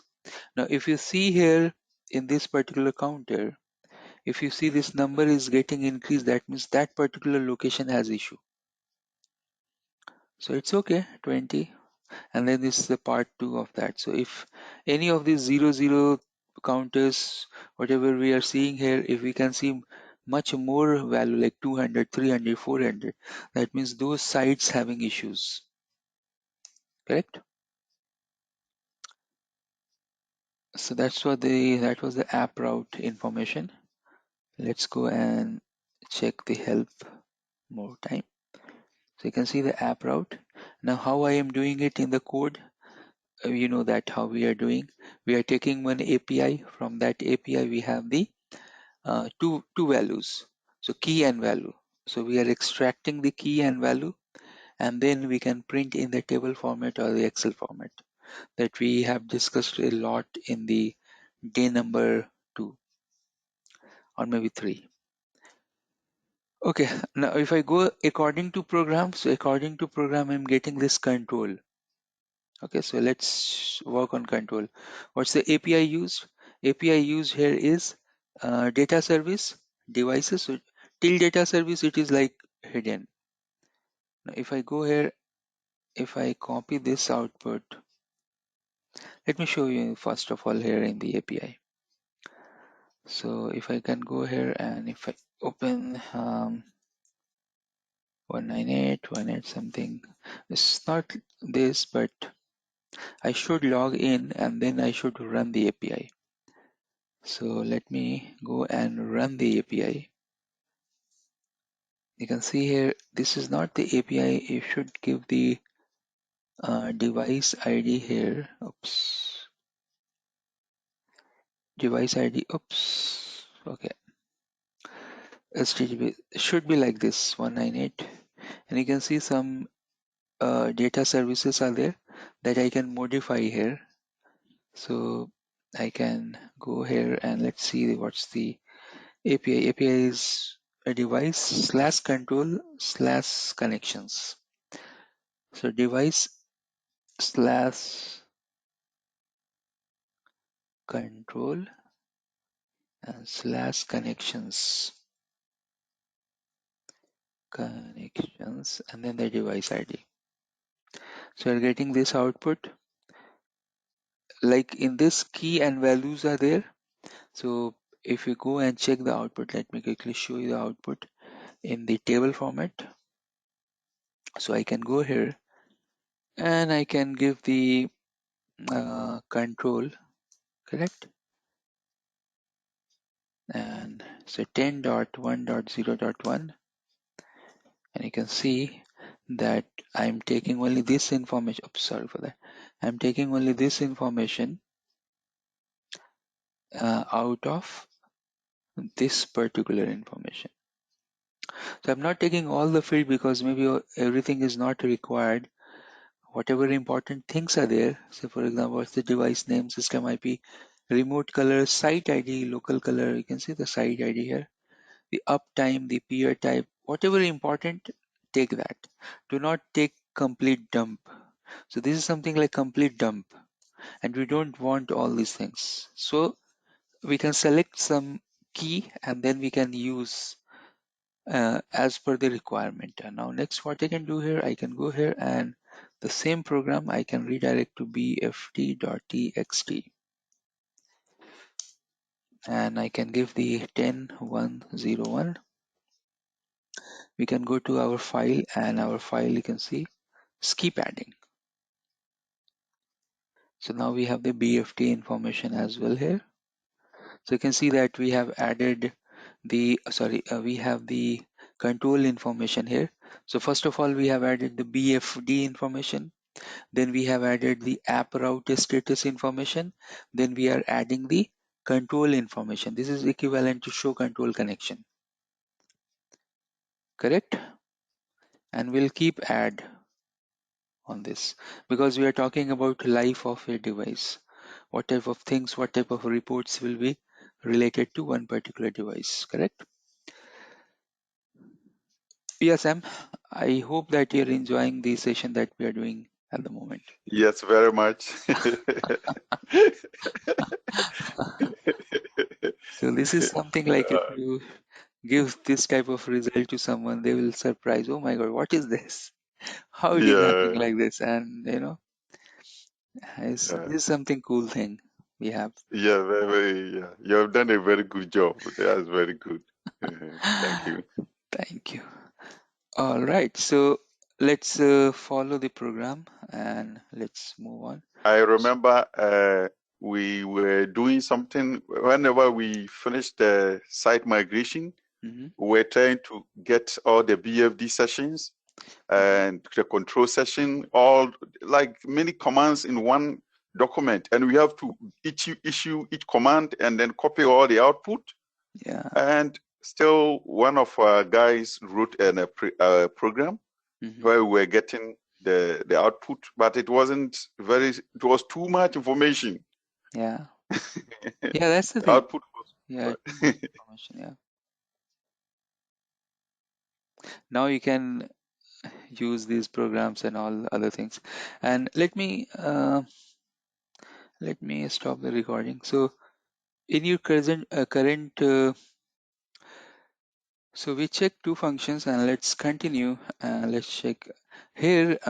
When I share the code with you, I have given this netmiko as well. So suppose if you want to do check these commands via traditional method, you can use a netmiko connector. I think maybe in your organization someone has wrote the script in netmiko and then he has used that. But if you do this with a CLI, you will get big output. So for example, if I go here, let me show you the netmiko thing as well. So in which section we are in control. Okay, so I'll go here in the control section and let me remove these things. So what this is doing, this command is show SD-WAN control stats. This is related to iOS XE. Show control summary, and very much um, this is very much like CLI output as well. I have given this code just for your reference in case if you need some CLI commands as well run into the program, so it will run. There is no problem on that. So let me go to the day number 4 first of all. Should be here. Day number 5 seems both places. Okay, the program is 5. Number is 5. So here I can go and check the control and enter. So although I'm giving 10101, that's the IP I'm looking for. But for the CLI commands, the user input is 10301. That's the one of the branch IP. Okay, just to show you, I'm doing this. So let's run this command. So first it is running the API. You can see API the speed. It's lightning fast.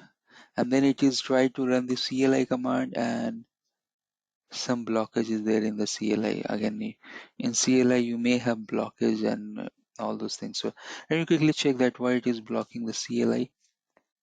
It should run the CLI as well. Okay, IP is correct only. Yeah, it should run. Let me do one more try here. And I can go here to the control, enter. And I'll give the IP 10301.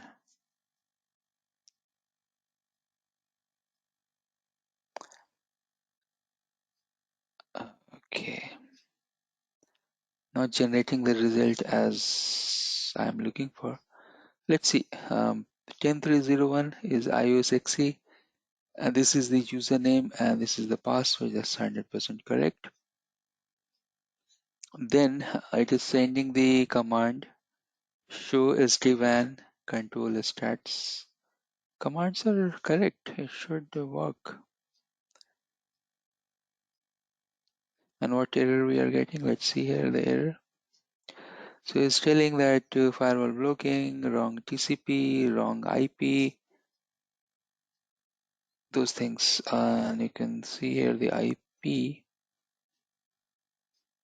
is correct, 10301. You can see the NetMiko thing. Some problem is there, but there is no problem with the API. Whether whatever device model we have, either it's a iOS XE or a VS device, we are getting the output. But these commands that you are seeing here, they are also tested command. This will also work. I'll show you some NetMiko. In bottom, I have some NetMiko.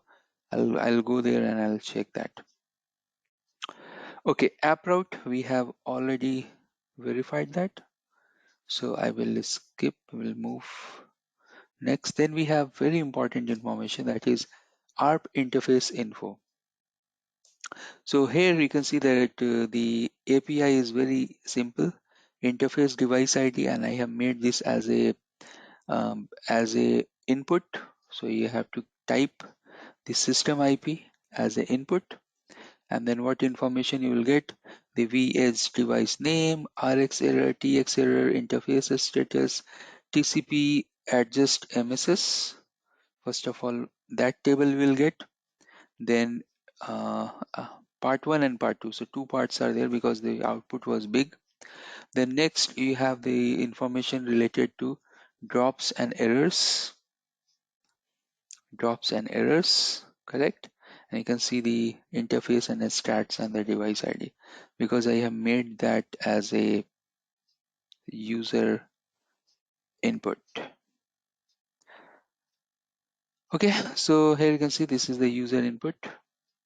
You have to give the system IP once here on the top. So if you give once here in the top inside the function, remember I am calling 3 output here, but I am giving the system IP just for once here in this particular section of the program.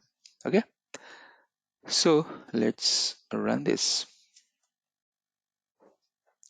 Let's see the help section, and we can go and run ARP interface info and enter. Some okay, so while I created the program, some typo mistake is there. Interface, I by mistake I have given INTET. Okay, it's not interface of interface something that we can correct. I'll correct that. So interface info and enter. Then this program should run, and then I can go and give 10101. So here you can see I told you earlier that there are some small mistakes are there that I want to correct it during the session. So it is telling that this particular field is not able to generate in the output. Now if I go here and I can give the CSR IP 10301. First of all, I have given the VH IP, and this is the CH. You can see the CH, there is no problem. So you can understand there is slight difference in between the VH versus CH difference. So once the program executed, here you can see, let me scroll down, and why not, let's script the output inside bft.txt, because it's easy to read. And here you have, so you can see the output here related to the interfaces and device name, RX error, then TX packet, the admin status, the TX error, then interface name. See, this is the output we are looking for related to Nexus. Even you can cut something from there, but yeah, more or less this flaps, TCP, MSS, and then you have the part 2 of the output where you have the speed in Mbps, the hardware address is the MAC address, the device name, the VPN ID, the interface name, and then I have given one more output related to protocol, RX error, TX error, multicast packet, output, maybe broadcast packet, output, multicast, VPN. Good amount of information, correct? We have. Good job. So let's continue. So we have those informations, and the next function we have is the IP and fib. So often we need to look at about show IP safe. So you can see this will give you IP and fib information, and this function, you can see this function, I have given the IP address here. So this is not user specific. So what does it mean? So if I go here and if we first of all check the help function,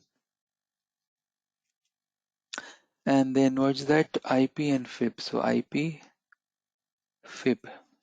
If we run this output, it is not asking anything, but it is running that program with respect to 10301. And I think it is generating some CLI output as well that I have given in the netmiko format, and you can see the CLI delay. It is taking some time actually to run execute the CLI command, and you can see the API speed. And CLI is still it is contacting and doing the command. So what is happening that the vManage first of all will do the SSH to the device, then it will run that command, then it will take the output from the device, and then it will display. So that's why the delay we have, we can see here, it is there. Now let's go back to the program here first of all, and you can see here that I have given this netmiko, and I can see this IP is wrong. So first of all, let me correct the IPs. IP should be 10.3.0.1. Save it. So what type of output I want here related to this information is a show IP route VRF10, show IP route VRF20, then show IP route VRF40. These three CLI commands, correct? Okay, so you can see now it is generating the output. So output for VPN 10, and you can see delay is there, correct? Some delay was there, but I have added this command just for one example that you can still run the netmiko as well. So there is no problem running the netmiko as well, and you can use the and you can see the mix of both, like a mix of API in a single function. We have the API call, and the same program we are getting the CLI output as well. And we know that good thing is that both whatever output we have, I can go and store is this inside bft.txt. Okay, and then you can go here. Yes, you can see the output.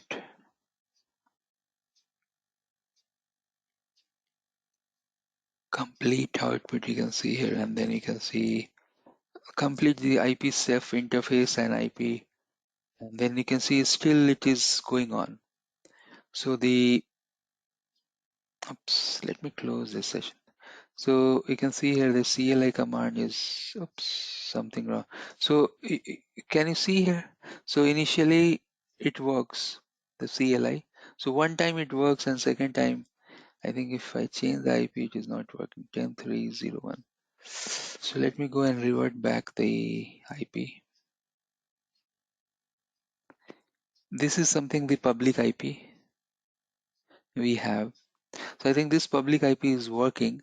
The system IP is not working, and that's why in the upper case that was not working. But yeah, still it is slow related to the other, other functions. So I can see that we got the output up to that point. That's okay. I can do one thing. I can go and run this one more time, and because this is not user specific, it will not ask you about the user because we haven't created the variable on the top here. But I want to make this as a variable. I'll show you that how you can do this. Meanwhile, get the output, collect here. So one more output we have, and now we have the CLI output as well. Okay, CLI output as well.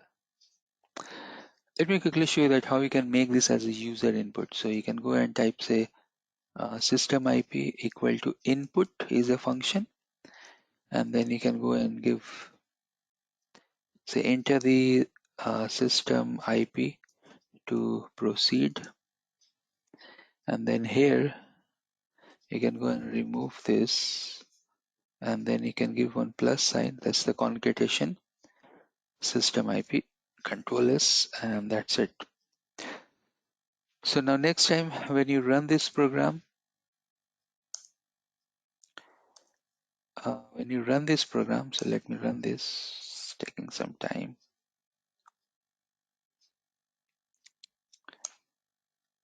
So you have to give the system IP, and now you can go here and you can see here the output is generating. Okay, any doubt you have till this point? I'm good. So with the CL, Sorry. so, This moment only, I think maybe 3-4 minutes I missed that, yeah, while we are talking. Okay, no problem. Sorry for that. Okay, so it's going on, and let's see. But anyways, you have to spend some time with this code, and you have to test in the lab environment, in your environment. I have already tested this in the production as well, and it's working fine. So there is no problem. Now why it is waiting? Because we have to give one user input output. So I haven't given that. 0.1, enter. Now you can see the API speed. The moment you are giving, you are getting the result. So first table here you can see here. This is the inbound connection, inbound. And then you have the IPsec outbound connection. You can see good amount of information. Then you can see the local SA, security association. And then you can see the stats, tunnel stat. This command is related to the tunnel stat command. So again, good amount of information within few seconds we are getting. And this is actually very important information related to the IPsec plus some other tunnel information. bft.txt, enter. And then I have to give 10.1. You can give any user ID. I'm giving that, and we can go back here. You can see the speed. The moment I have given this, it has given the result. So I can scroll down, you can see the information here.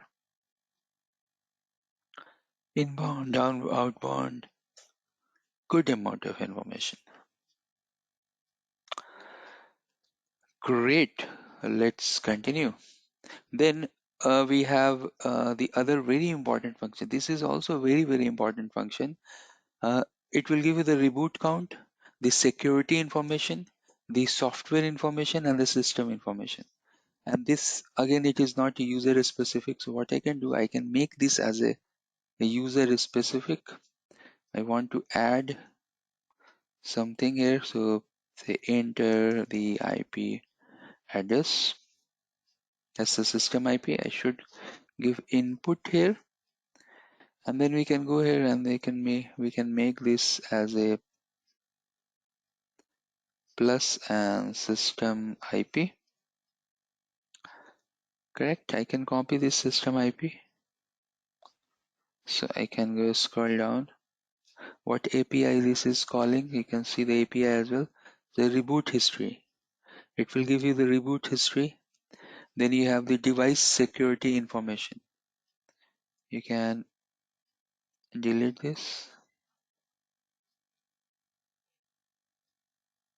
Then you can go and check the software information. You can add this. Then you can go and okay, so some NetMiko output is also there. What with NetMiko I'm doing? I'm checking show SD-WAN system status. That will give you overall CPU, memory, disk space, because the CLI output was good. So that's why I have, and that's it. So let's go and run this important output, and you'll find this is one of the nice output we will get. So what's the reboot? Sec soft sys, and then it is asking about the input. Now the CLI command will generate. It is taking some time to generate the CLI command, and you can see the CLI output, etc. I'll store this inside bft.txt, so we can check that, and 10.1.0.1, oops, enter, and then we can go here and we can check that. So clearly you can see the reboot history. 10.1.0.1 initiated by user. This is with 10.1.0.1, which particular date, who has rebooted the device. You're getting that. Then information about IPsec tunnel. This is the tunnel information. Then some information about the software. So what image it has? So it has 19.2.2.2 confirmed by user. And then some CLI command is going on in the bottom, but that CLI we have fixed IP. Inside the CLI we have 10.3.0.1. 10.3.0.1 is there. That's one of the branch IP. So with CLI, again, I think the CLI is completed. And now if I go scroll down, you can see the CLI output as well, related to CPU, memory, disk utilization and all. Okay. Wow. So if we are generating this report for one device, you can see that how it is increasing. How many things we have here. And let's keep going on. Let's see. Then we have the OMP status. Here also it is not as defined as input, but you know that how we can make this as a user input. If I run, it will give me the OMP information related to 10.3.0.1. That's okay. So what information it will give? OMP peer. Okay, that's one information. Then OMP advertise routes. That's the second information. Then OMP received routes. That's the third information. And then I have a netmiko command related to show SD-WAN OMP services and show SD-WAN OMP summary. So let's go here and let's run this OMP command and redirect to bft.txt. It's going on. And if we go to the notepad, you can see here the information related to OMP peer. So I have two vSmart as a OMP peer, and then we are getting the OMP advertised routes. It's a big routing table. And then you have the OMP receive routes. Again, because this is a routing table, so this output is big. And that's the thing, say if output is big, you're not able to read over the CLI, correct? You have to put somewhere and then you can go through it. And then it's still the CLI command is going on. It's completed. Okay, so it will refresh, and in bottom here you can see the CLI output. OMP service routes, OMP summary, like this. Okay, so that's a good thing. We are going on, and we reach up to line number 865. So only I think 150 lines are there. So I will complete this, and then we'll stop. Then TLOC information. So TLOC advertise routes, and then you have TLOC advertise routes, maybe receive routes as well. TLOC receive routes for fixed IP, but I have shown you that how you can make this as a user input as well. Correct. So you can watch the recording. If you miss how to make this as a user input, you can do it. And then you have one NetMiko example as well.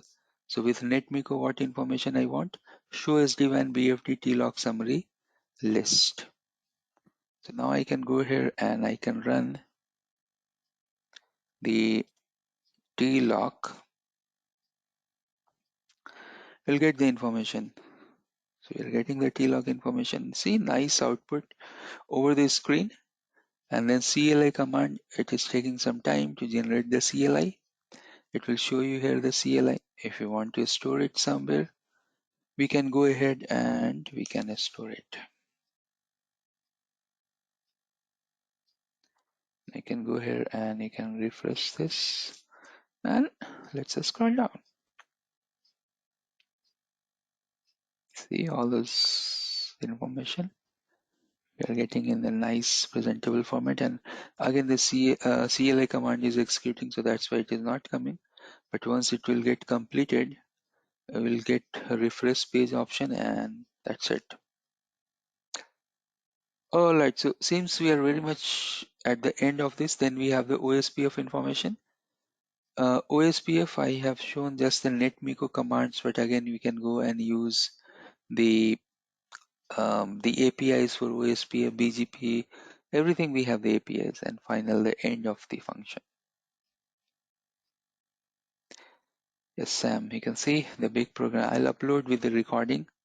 If you want, now it become your program. You can edit, modify, add, delete, whatever you want to do, you can do it. So total number of lines in this program is approx 1060. Okay, I'll upload this with the recording. Thank you. Sure. That's nice. Good job. Thank you. All right. So next thing we have, so we have some small things to discuss, but anyways, let's discuss because we will complete that section. So next thing we have, let me go to the agenda. Course, where are you? Course. So that was the lab 1 and 2 that I mentioned there, but we have one interesting lab related to backup configuration.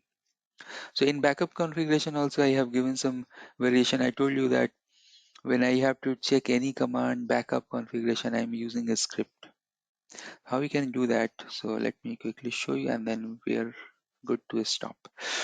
So for backup, let me show my history of the configurations, whatever list I have. So I have 8 and 9. 8 is what? Backup configuration. Do I have 10 as well? No, I don't have 10. Okay, device. Okay, so since the program number 8, here you can see it's a small backup program. What it is doing, let me increase the size. But we can, I will show you later on that in our list also. So we are getting this list correct. In this list also, I will add one more function called backup. So we don't need to run any other program. So in the help section what I will do, I will add one more function here, backup below the T-lock. So the same function will do the backup as well. But anyways, the agenda here, the solution here is this, that you go to the device list, take the UUID, and there is one API. There's a template config running, and then the device UUID. That's the API. For that API, you just need the UUID. That's it.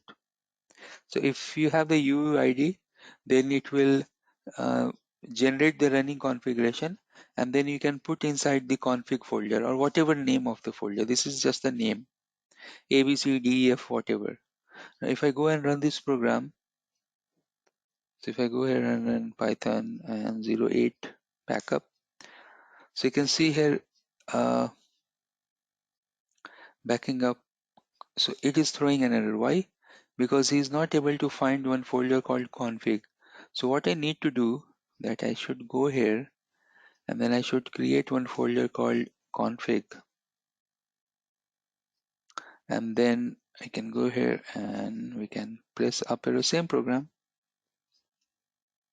So now it is taking the backup from branch 1 CH1, branch 1 CH2,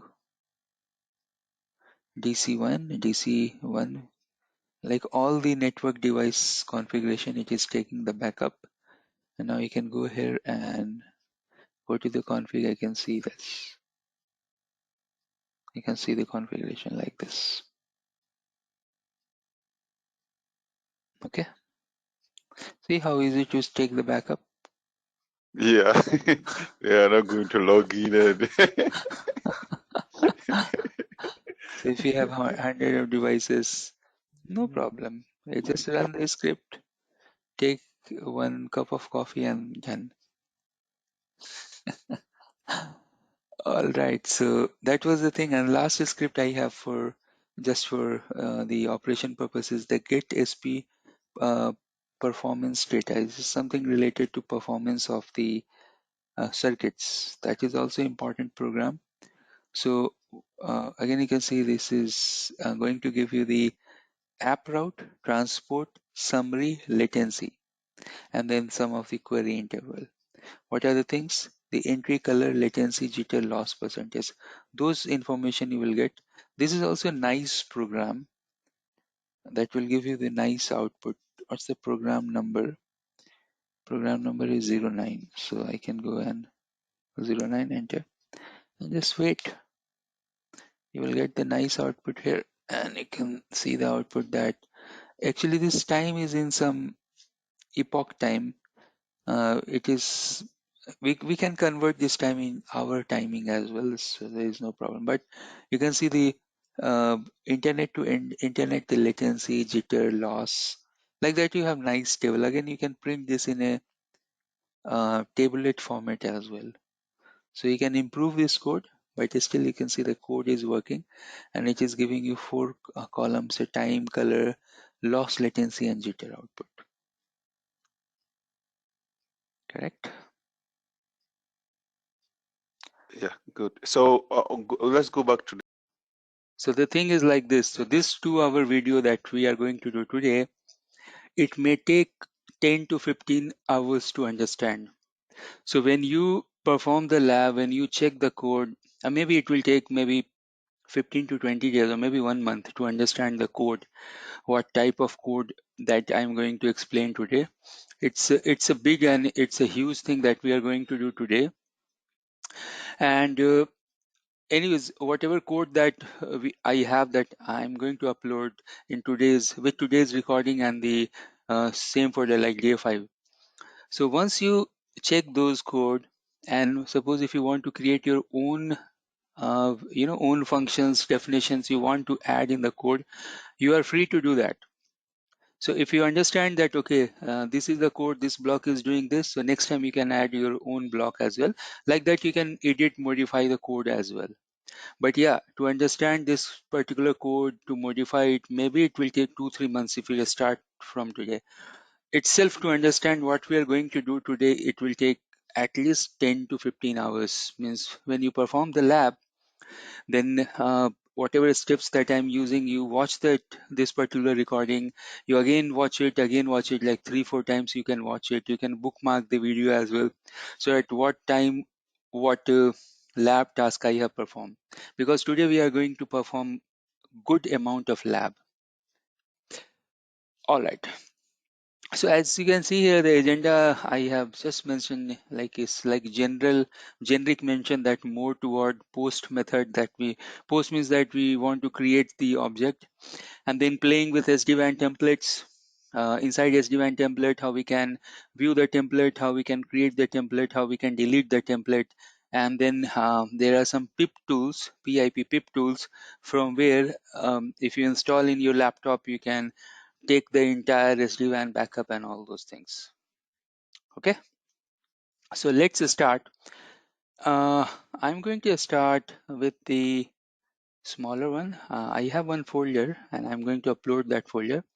The folder is day 5, and inside this day 5, if you go inside this day 5, 2 folders are there, but the folder that you can see here, tip section, this is important.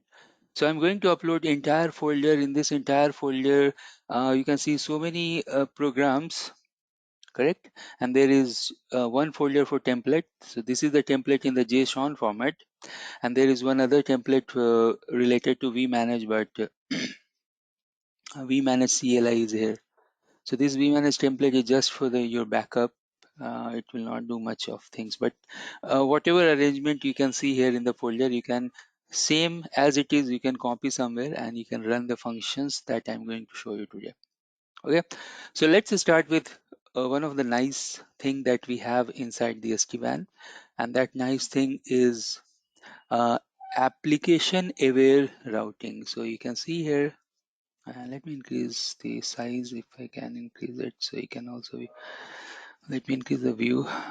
So first of all, I'll start with a interesting and day-to-day activity we are using with respect to application aware routing policy. So you can see somewhere you'll find that we have monitor app route stats. So let me show you that how you can play around with this. So I can go to day 5 folder, and inside day 5 folder, I'm inside the SD-WAN Python REST API. Obviously, if I want to run this code, I need my vManage to be connected. So I have one lab here. Let me go quickly and connect with the vManage. And I'm connected with vManage. In this vManage, I don't know if I have the app route policy enabled or not. So better I can log into the dashboard and I can go to the policy section. I can activate that policy. But the other option we have, that we can activate, deactivate from our program as well, correct? So let me go here and let me show you this program first, and then if I do not get any input in the program, then I'll go and activate that policy, app route policy. By default in this lab it is not activated. All right, so what you can do, Python and then monitor app route policy. You can always go and check the help section in this program. So here you can see that we have 3 fields. App route fields, what are the fields we have in the application aware routing? Then app route report, this is something that will be topmost usable thing for you, because maybe you want to show the management or the team that, see, this is the application aware routing report. Okay, and you can generate the report in the notepad or the Excel, etc. Then you have the app route status. So a status you can see for all the tunnels. So first of all, let me show you the smaller thing. You can go to app route and the fields. Always go and check the help section as well. So if you have any thing after that, it will show in the help. That in that manner we have the program. Oh my god! Someone has deleted my files from the drive. Just give me 1 second. Sorry. and let's continue. Okay, so here you can see that what are the fields we have that we can generate the report for. So we have the device, local system, source IP, destination IP, loss, latency, jitter, all those parameters related to application aware routing, correct? Now next very important thing that we want to do is to check the report. So I can go and check app route and report, and you can see here in the help section that what type of report you can generate. So here you can see that you can go and create the report like this. You can go and give the hub list. So let me go and do that. I can go and give the hub list. I have one file there, YAML file with list of. So actually I have one file. So let me quickly show my folder here. In this folder you will see one hub list. So what does it mean? That here I have given 2 IPs, but suppose if you have more IP and you want to generate for more IPs, you can go here and then you can give system IP and say 10.3. This is one of the branch IP. Then I have one more IP, that's 10.3.0.2. But these are the branches, and the name you can see here is the hub routers. In my hub, I have these routers at least. All right, so I can go back here and then I can go and give the name. What's the name? Hub underscore YAML.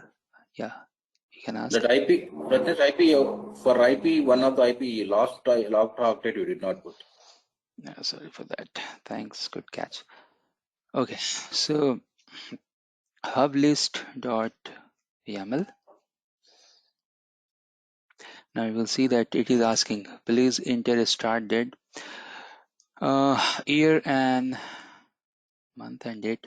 So 02, and today only I have started the lab. So I will do one thing.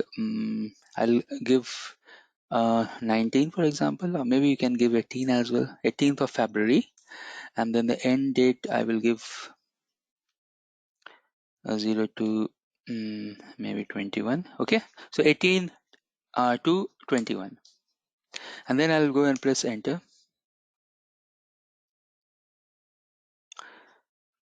So oops,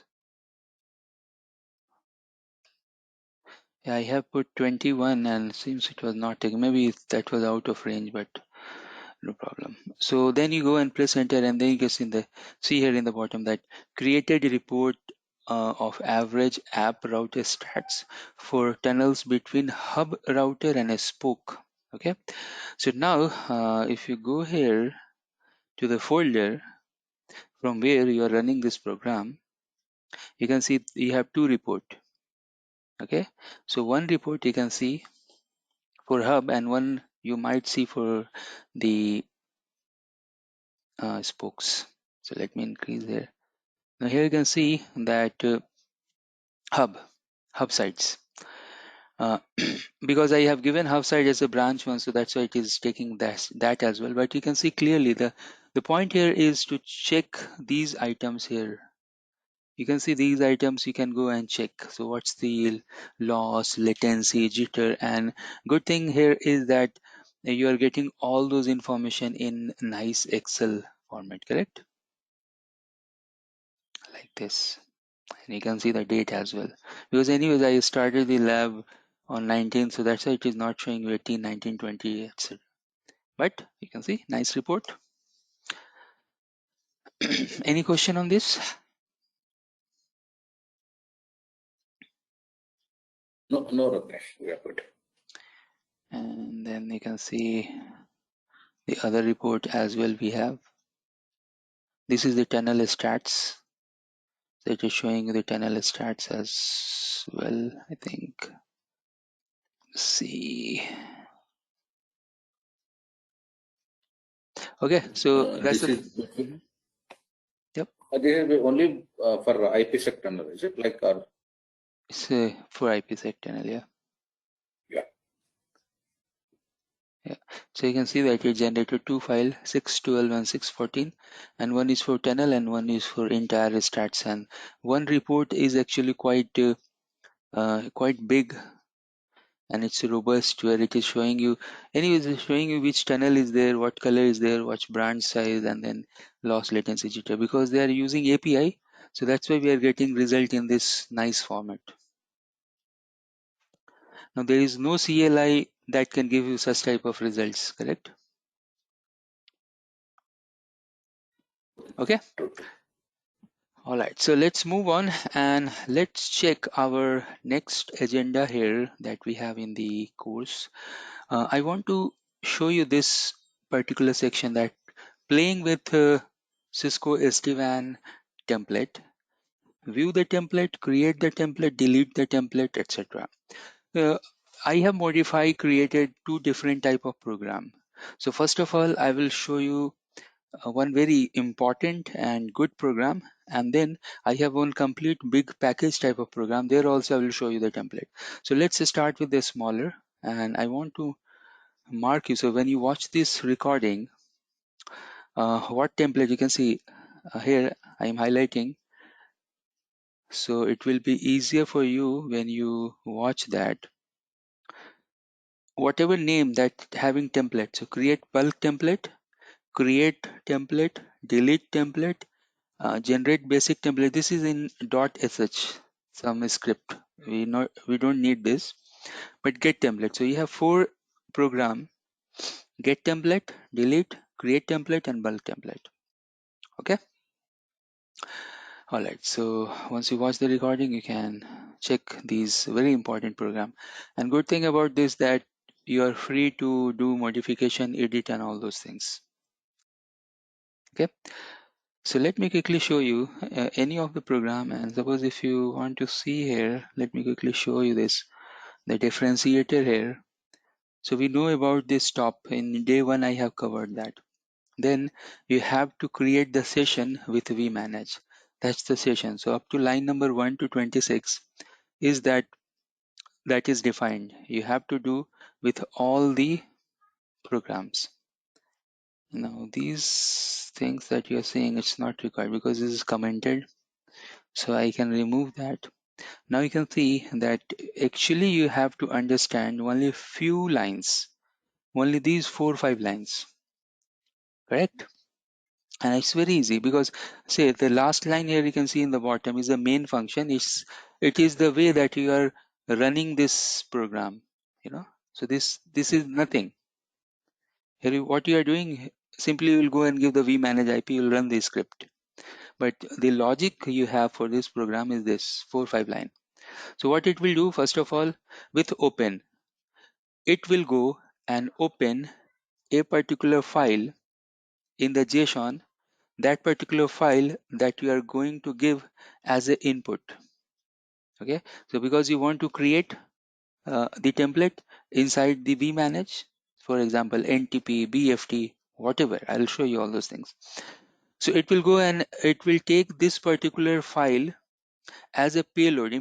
This is the most important thing here. So the method that we are going to use for creation is nothing but the post. Let me highlight here the post. This is the method. Now either it's a get or post. There is one difference. In post method, you have to give the payload. What is the payload we are using here is a JSON data. Now this JSON data, from where it is coming? It is coming from this field here. You can see. So you already have one folder. You can see here, vManage cloud feature template. Inside that, suppose if you want to create NTP, let me quickly show you the payload. This is the payload. So once you run this program, this whatever coding we have inside this NTP folder, that will get created inside vManage. So what are the things we have here? This is very easy to understand. First of all, the name of template. So API NTP. I'll go and give the name, say for example, Sam and Ishwar. That's the name we have, API. That's the NTP template name. So you have defined the name. Then version is 4. NTP server prefer, if you want, you can give that. What's the source interface? You can go and give that source interface. What's the VPN value? You can go and define the value. Now I will show you this exact thing inside the vManage as well. Okay, so if you go here and if you go to the template, if you go to the feature template, and suppose you want to create a template related to NTP. So vEdgeCloud, let me select one device, vEdgeCloud, and then I want to create NTP. So see, in the NTP, what are the fields you have? You have to go and give the device type. That's very important. Then template name, description. Now if you go here and check, you have to go and in this program we have defined as a vEdge, but we'll see that. So you have to go and give the template name. And if you, oops, if you check here, you have the template description as well in the bottom. Okay, so you're giving the template name, you're giving the template description. Then you have to go and define the server. In server, if you have any new server, you can go and give C, host name, authentication key, VPN ID, version, source interface, prefer. All these things you'll find here in this payload. Everything you have to define, or actually this payload is already there. You can use it. So each and everything that you are seeing there, already you have here. What you need to do, remember in JSON we have two fields, key and data. This is the key, and here you have the data. So whatever data you will feed here, that will automatically populate inside the template. Okay, great. So let's do it. So I can go here and I want to create one template, and I can go and start this, create the template, and the address is 198.168.1.10, and then I should have to give the JSON file. So if you go here and type help, you will get this string. So it will tell you that how you have to run this program, and then we can go here and we can give the host name 198.168.1.10, and then you have to go and give the JSON file. The JSON file, now it's up to you. The JSON file that you are giving, so I'll do the one thing, I'll go and give ntp.json. Okay, enter. So now it will do connect, and you can see here ntp.json successfully deployed to vManage. So that means if I go to the place and if I go and search, say I have given the name as Ishwar and Sam, so I should get that. Let me check this. Let me refresh this page first, because see, we have this NTP Sam Ishwar got created for Edge Cloud, and you can see this, you can edit this, there's no problem. So these fields are there, but if you go and change, so VPN is 0. Now if I do one thing, if I go here, oops, so if I go back, oh, where is my NTP? I think I have two files. So here you can see the VPN is 99. If I go and put 99, and I can go back here, and the server address, if I can go and give the,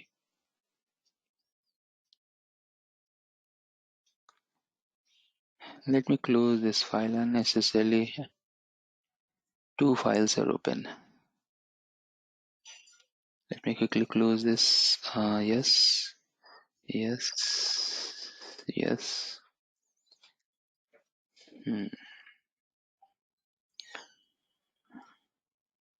One second. Okay, ntp.json, I have that. I have three files open, I don't know. Okay, later on I'll go and close.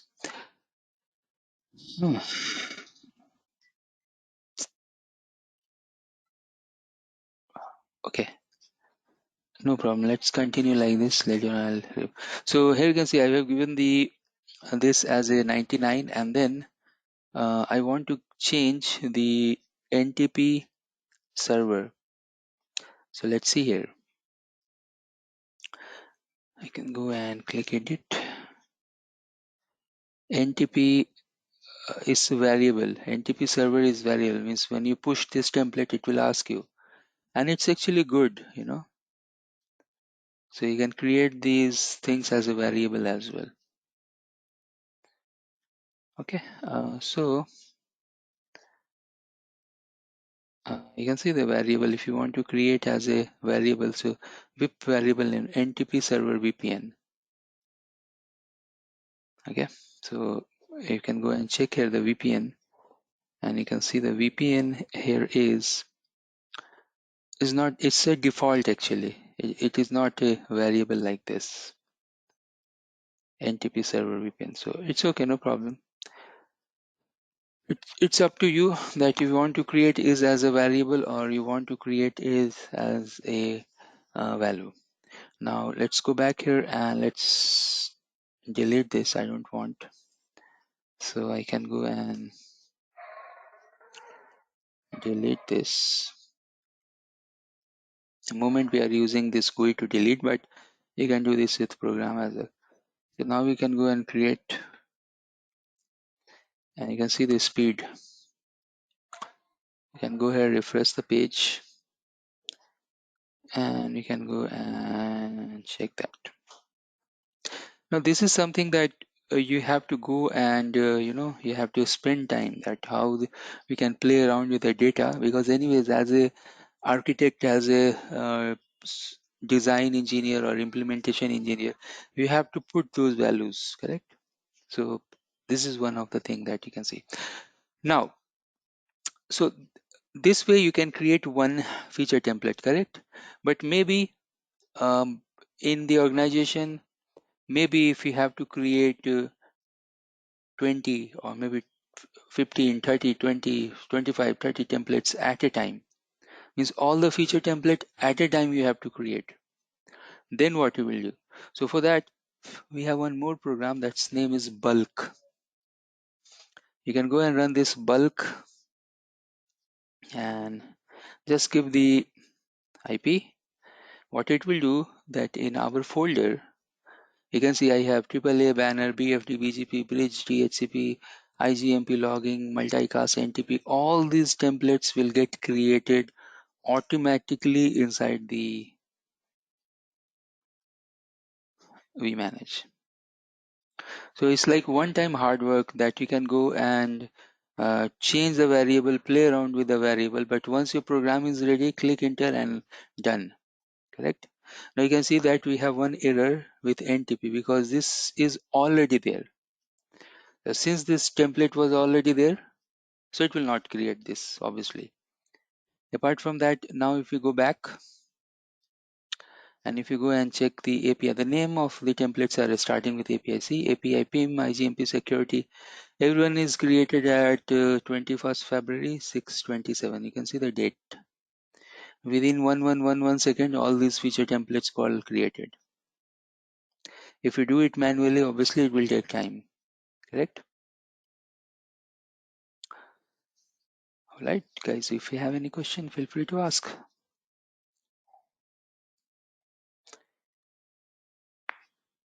So after this is created, that's when you want to attach it to a device, you can go in and change the variables, the values. That's right. So then once we have the feature template, you know, the main thing we have is the feature template in SD-WAN. So then you can go and create the device template, and then that device template, you can call all these feature templates and you can attach it. If you want to do this via the program, I'm going to show you that as well in coming 10-15 Okay. minutes. Yeah. Okay. And Ratnesh, do we have any way to create even CLI template as well? Or If you are creating CLI template, then I guess then you know what is there. You just copy paste that configuration to CLI okay, no, because no. Suppose like Yes, there is True, a true. way. There is a way.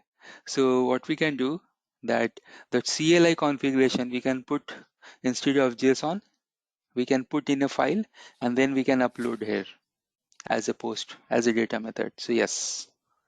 So here what we are doing, you can think that we are creating 20 CLI templates. It's a feature template, but you can think like this. Why? Because anyways the program is uploading all these files.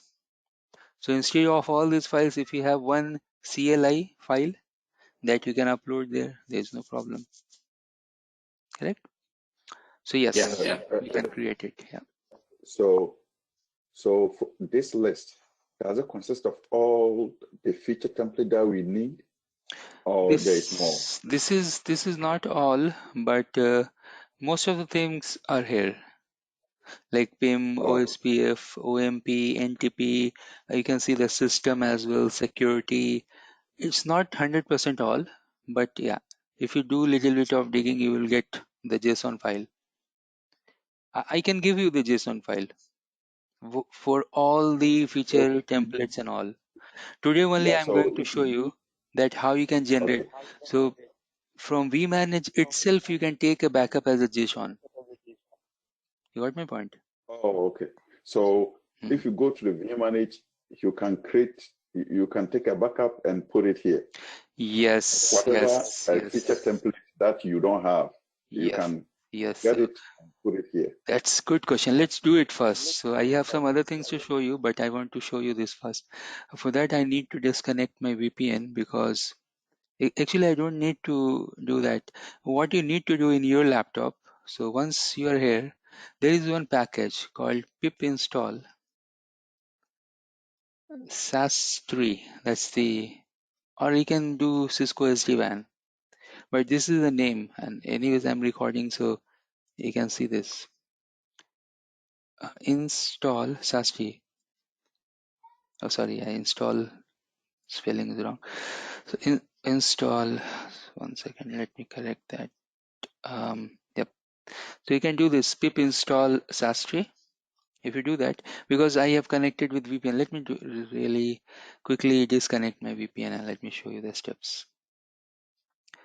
Okay, so you can go and check this. Warning, you are using pip 20, you should use this. So let me show you this thing first. And so there is online Viptela tools from where you can take the backup. So if you go and check Cisco SAS3 something, and yeah, here you can see this SASTR something, and it will come here and oh, it is pointing to dev, but no problem. You can go to the GitHub. This Cisco underscore SD-WAN is the name, but I think pip is there, so I can go and check pip and SASTR. This is spelling. You can see Cisco SD-WAN is the keyword. So you can go here and you have to do pip install Cisco SD-WAN. Okay, so we can go and do pip install Cisco and then SD-WAN. If you do this thing, so then it will go and install. In my laptop already it is there, so it is telling that already satisfied. Once you do that, okay, then this tool will give you option to do take the backup, upload, etc. So now what you can do, you can go to the Python and then you can check the SD-WAN, what was the name of the install. So the name, either you can use SAS3 or you can use, let me see the site here. So then you can go and use simply SD-WAN version like this. So let me quickly connect my VPN quickly. And let me give the credentials there. Here it ups. Okay. Now you can go here and you can put this. So I'm connecting my lab. once we are here, then what you can do that you can go here and you can check simply. So SD-WAN help. SD-WAN is not recognized as a program. Wow, no problem. I'll show you other way to do this. Let me quickly check if I can have that. I just want to check the reference how it is. Oh, SD-WAN version. So do I am using correct SD-WAN and version? It is not recognizing SD-WAN at this point of time. Let's see. So what I will do here, again I can go. I'll show you both the ways that you can run this program. We have ways to run this program. It is telling that SD-WAN help. Once you do this thing, it will give you all these options. Here you can see that you have option to upload, download, and all those things. So let me try other way to do this. Python SD-WAN help. Let me disconnect the VPN. What you can do that you can go to the GitHub. It is strange that it should work. Like if you do pip install, maybe I don't have proper Python package install in that particular location, but it is working fine. If you do pip install, it can work from any CLI actually. Let me do one more time pip install. I can see that I have this package and SD-WAN. Okay, no problem. So other way is this, that you can copy the code. See, you can go to this link. It is devnet sastre, and you can go and you can go here. Then you can open your git bash shell. You can paste that. It's telling a sastre already exists and it's not empty. So I have already downloaded this, but this way you can go and download it, correct? Now then you can go and check where it is. It should be inside this folder. So I can go here. I can open one more folder here. I can go to the documents. I think I should go to the C drive and the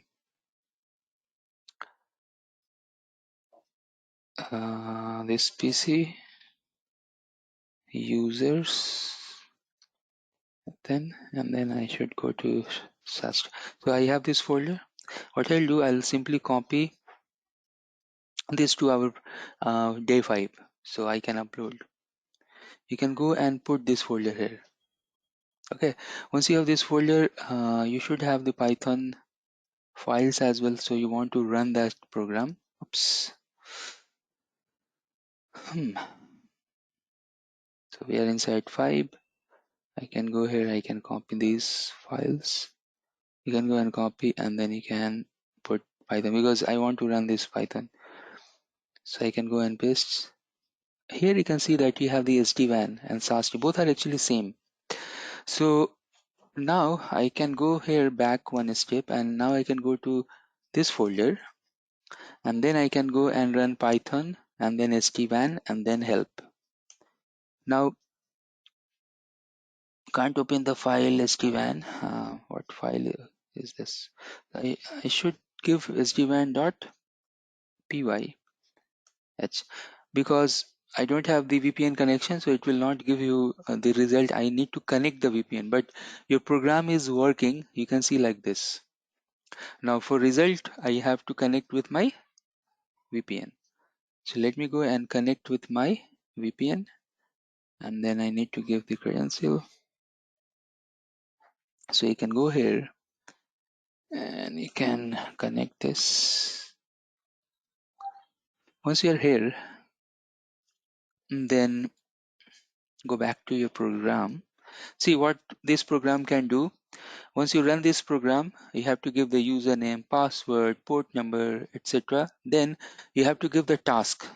Inside the task, you can take the backup, restore, delete, migrate. These 4 things we can do. Basically, we are using this to take the entire vManage backup, and even you can restore as well. So 1 year back, we have one task that we want to migrate vManage cloud from Azure to AWS. So then we have taken the backup from the Azure with the backup function, and then we have restored to the Azure. So all those things already populated to that, and within 1 hour we have done that. Okay. It's a powerful tool. Apart from that, you can see the delete option you have. You can delete it, and then you have the migration option as well. You can migrate it as well.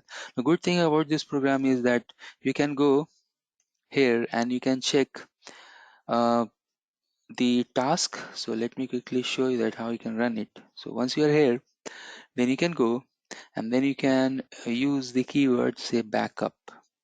Okay, once you give this backup, so that's the task. You have to choose one task out of this, and then you have the argument, and there is good amount of arguments you have, so better you can go and check the help. So when you can do the backup, you can see the long list where you want to take the backup, what's the directory or the default directory. They have default as well. Then when you are taking the backup, in that backup you want to take all backup, you want to take policy backup, policy definition backup, policy vh, policy cs, template, feature template, what you want. If you want to take the backup for all, and if you want to see the log as well in the screen, you can use the verbose keyword. Click enter. Now what it will do, it will go and take the backup for each and everything. Okay, so I think this keyword, it is not taking backup all, and I want to see this as well over the screen. So let me see this, if I can go and use verbose. That was correct, I think. Mhm. Or you can do, I think, like this. You can use this verbose first and all. Let me see. Okay, I'll do one thing. You can go here and you can see the verbose backup all. Yep. See, it is working in this way. So in the in the recording section, you can you can copy this command. It is asking about the vManage IP. I'll go and give then the username and the password, and now you will see it is taking the CFS RFS configuration backup, vManage, vSmart, template, all policies. Means it will go continue for 5 minutes, because in our lab setup we have less configuration and all, so it will not take that much time. I think within 2-3 minutes it will get completed. But the good thing about this is that it is taking the backup for the JSON formats as well. Okay, so once the backup will get completed, then you can go here. You can go to SASTree, and it is by default it is taking the backup in the backup folder. So it will create one folder for you called backup, and there it will put everything. So let me see. Yeah, see, you have to go to this folder where I have the program, and then you can see the data folder it has created. Once you go there, you have the backup and the date timestamp. Once you go there, you can see still it is going on, but you can see the certificates, device conf, device template, feature templates that we are looking for, correct? But I want to complete this, and then I will open the feature template. Once I'm inside the feature template, Sam, this is the thing you are looking for. Yes. See all JSON file. So you can, Yeah. oops, sorry for that. So we are here, and we are here, and we are here, and we are inside the feature template, and we can go to the SNMP, and I can go and open like this. See, so let's do this thing. Let's add this SNMP in our template. Okay, so I'll do one thing. I'll go back here. I will copy 1 or 2 example is enough, I think. So I'll do one thing. I'll open the other side as well, where we have the feature, where we have the other program. So I can go here. I don't want to disturb this folder. Okay, but as per program, if you want, you can change the name and you can direct the direct that requirement to that particular folder. Means it's up to you where you want to direct. So do I have SNMP? I can see the SNMP here. So what I don't have here in this list, I just wanted to use that, and that I can put here just for example. So BGP was there, DHCP, I think DHCP, and you can see this is also using APIs. You can see all APIs and all. So I think oh, these are our actually we have created, correct? Whatever API you're seeing here in the backup, you can see we have created just now. Okay, Yes. Yes, yeah. no problem. So they are taking those backups as well. So uh, let me take anything that, so for example, all SNMP basics.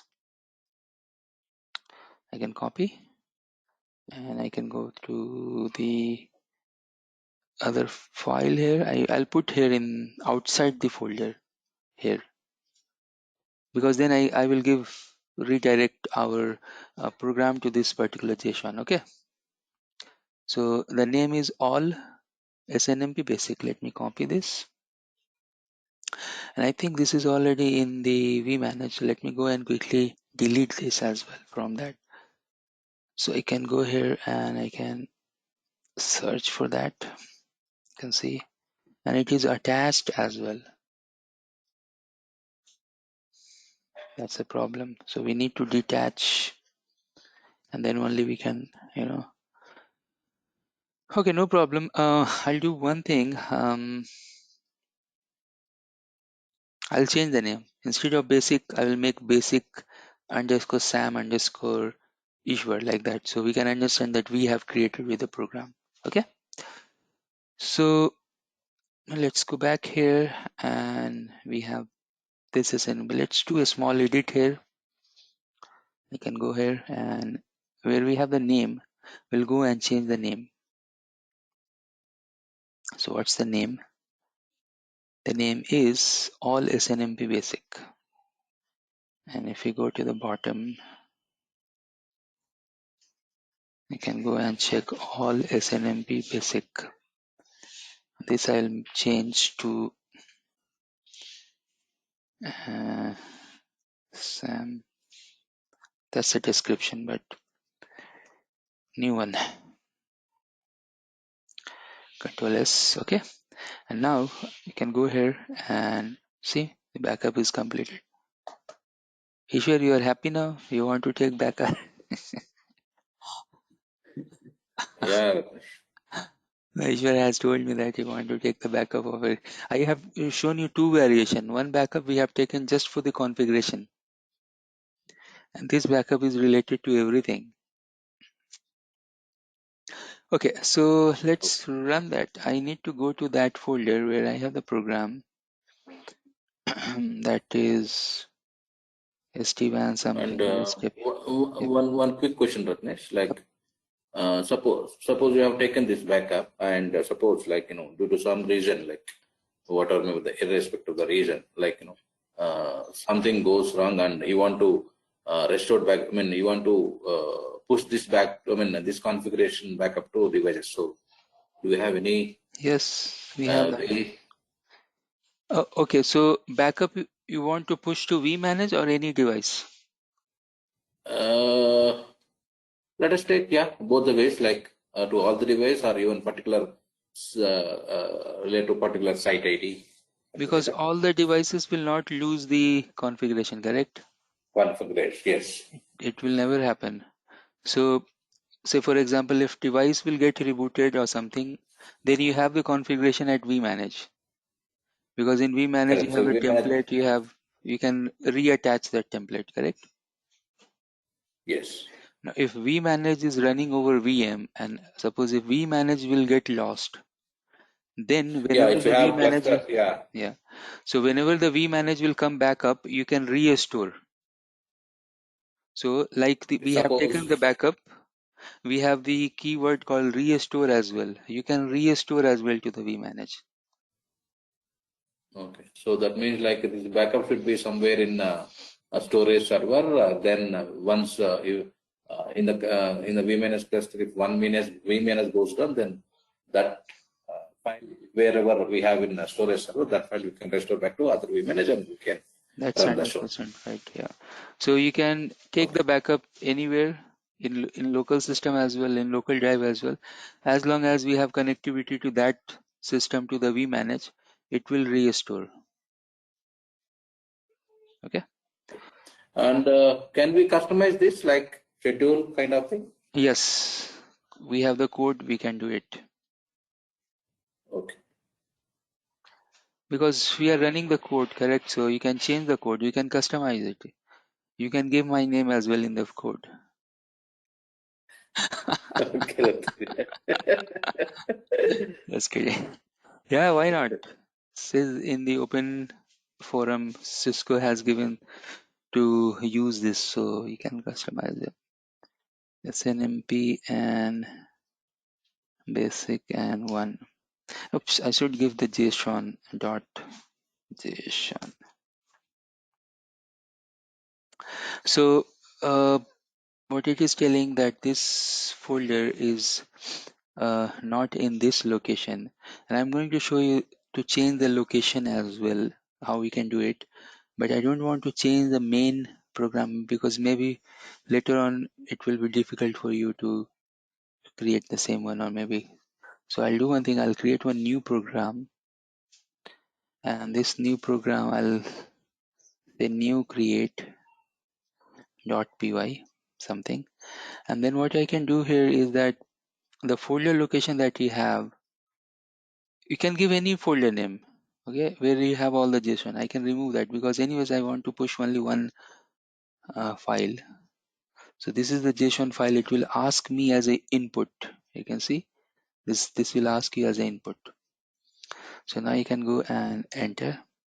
Now it should take that particular. Still it is. Oh, I am running. I'm not running the new one.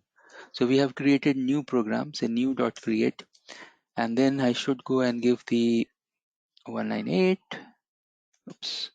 181.10, and then the JSON is this name. Enter. Okay, so what problem it has? It is telling there is no file name this. Okay, no problem. I will go and see that where I have saved this new file. So it is there, all JSON basic one. It is there inside the REST API all. Okay, so let me check the name. Should have the correct name, otherwise it will never work. So I can see here that it is not saved as a JSON file,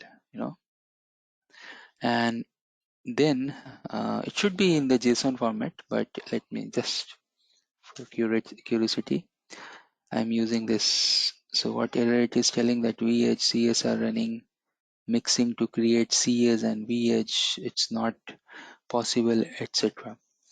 So it is telling that such type of template is there, and it is not allowing us to create same type of template mixing of both and etc. But just wait on, hold on. So you can do one thing, whenever you're saving those templates, you save as a JSON dot JSON. Okay, and then let's try one more time.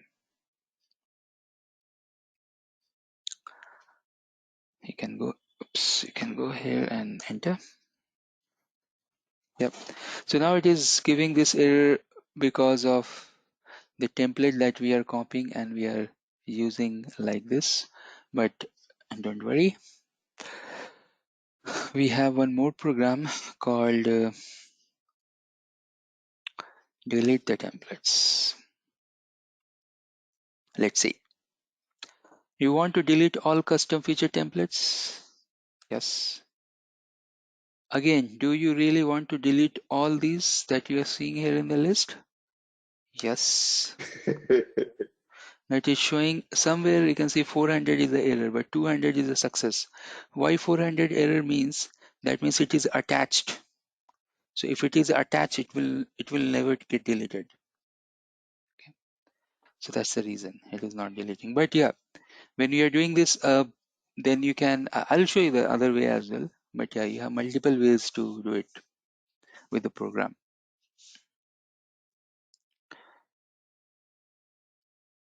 Because I have taken the backup, so I can show you the restore process as well. So once it will delete everything, whatever it can delete, like whatever is 200 you're seeing is a success code. So it is going on, going on, going on. Let him delete, and then we will verify as well inside vManage. Yep. So now we can go back here and let me delete this, refresh this. You'll find that those templates who are attached, somewhere I can see that they are not attached. Maybe they are reference to some other template, but mostly the templates who are not in use, they got removed. And that's actually, one good thing in operation. So we are getting sometimes these use cases that whatever templates are not attached, delete it just to do the cleanup of vManage. You can use this function to do the cleanup, because if the templates are attached, they will not get detached. But before doing this cleanup, make sure that you have the backup. Now, how many templates we have? Here you can see 46. It's showing 46 rows. And other thing is that it has deleted all the custom made. That's the non-default. Custom made templates it has deleted. Okay, so 46. Now what I'm going to do here is, let's do the backup, the restore. Okay, so we can go to the folder called sastre, and then we can go and do the Python, and then the SD-WAN, and then the restore, or let's see the help. So here you can see that you have the task, and that task is restore. So restore all, or like you can do like this. So say verbose restore all. What happened? So backup is not found. Now you can see when we are doing the restore, it is assuming that we should have this file, but we don't have this. No problem. But these things we can change inside the code. You have the option, you can change the file name and all those things. So what we'll do here, we'll go to the data, and first of all, you can make the copy of this as well. I'll change the name. Okay, I'll change that name like this. And then let's try one more time. Now it is asking the address. Admin. So what happened? Uh, you can see here, I am showing you the Now let's look problems as well. for the Yep. original backup name. Yeah, so no problem. We'll do one thing. We'll copy and we'll rename, and we can paste, correct? So paste. Let's do that. Oops. I'll do one thing. I'll paste here, and then I'll go and rename that.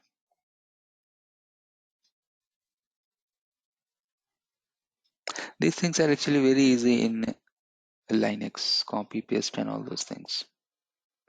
If you're using Linux machine, then it's actually very easy to perform these copy, paste, movement, all those tasks. Why it is not moving the file? Maybe it is open somewhere. So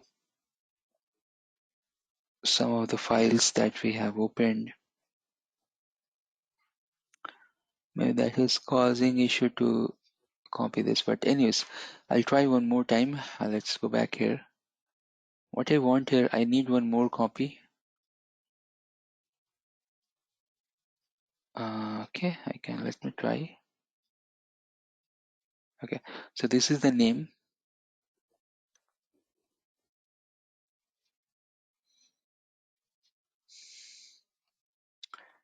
And can I paste?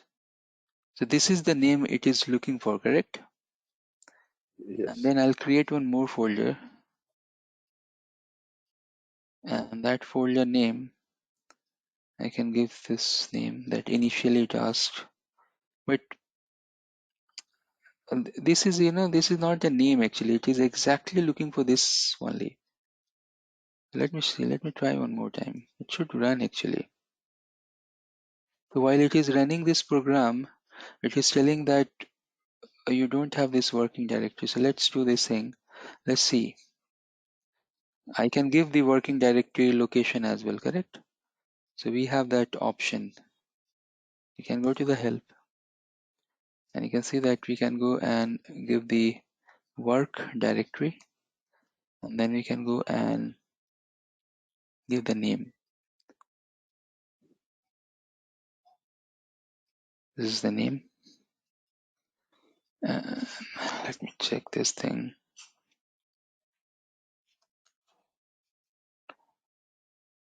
A tag is required. You should go and give all as well. But yeah, when you're making, when you watch this recording, you can copy these commands, because again, you don't need to spend this much time. So now you can see that starting restore. From where to where you can see? From this backup location to vManage IP. Okay. So it's a start this loading process, and let's see, it should take the backup. Maybe it will take some time, 5 minutes. But this is the way that you can load the configuration. And it is working because we have used this thing in the production as well. So this is nothing that it will get failed. Meanwhile, guys, if you have any question, please feel free to ask.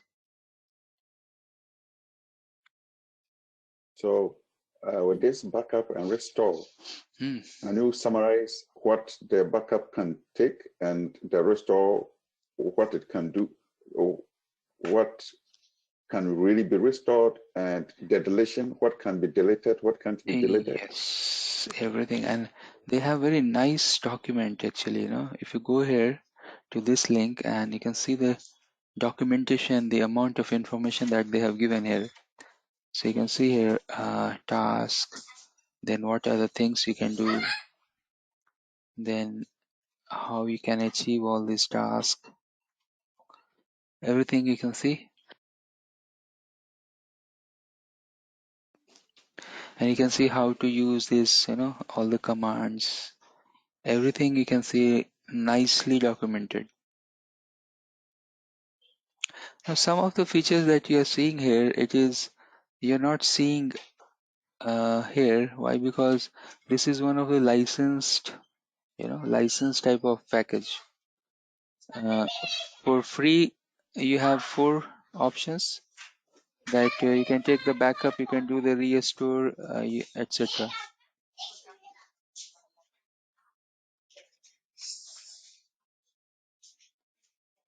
Okay. Okay. Anyways, you can spend some time on this particular tool. This is good tool to take the backup, to take the upload, restore, and migrate, and one other function was there. So 4 function it is doing, but in terms of backup, it is one of the nice tool we have to take the backup.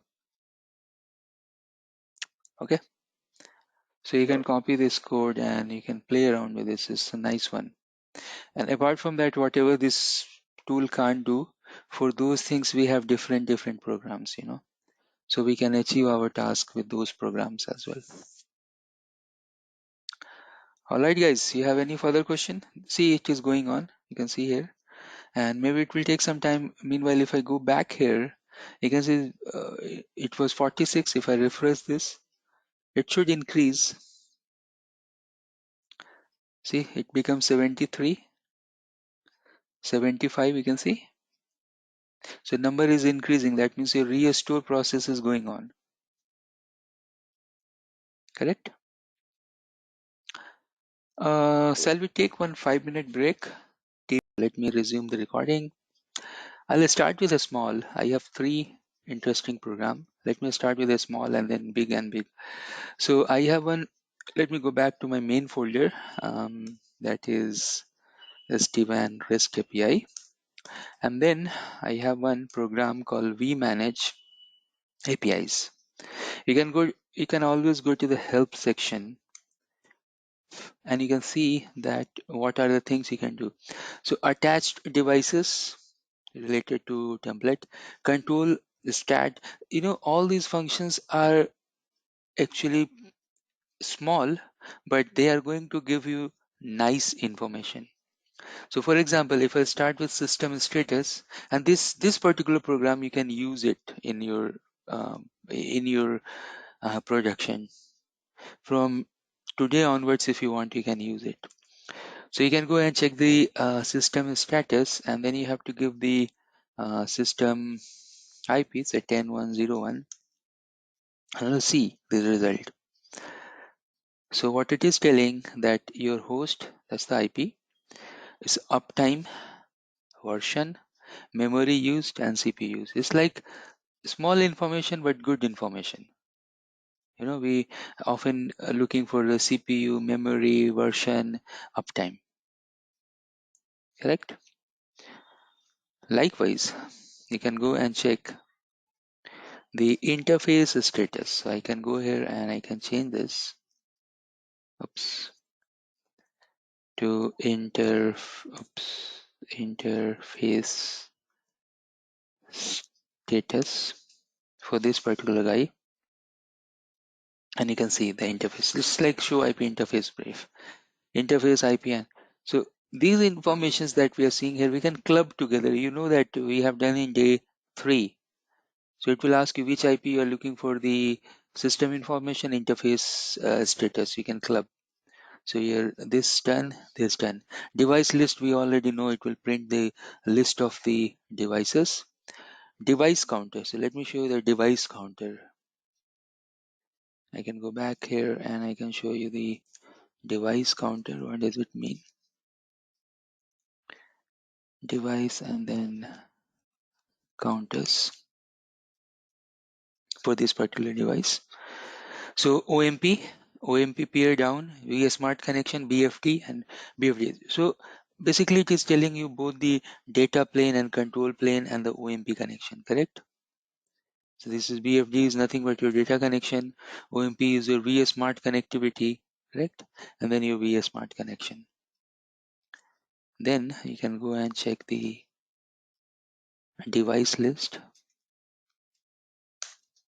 This we have done earlier. It will give a nice tabular format of the device ID, system IP, etc. Then finally, let me show you 2 more functions there we have. So we check the system interface, device list, device counter, then detach and attach. Remember, attach and detach. Let me before doing this attach detach, I can show you the control status. So I can still go here and show you the control and the status. So you can see this the control connection status and last updated. Correct? Now we want to see the attached devices.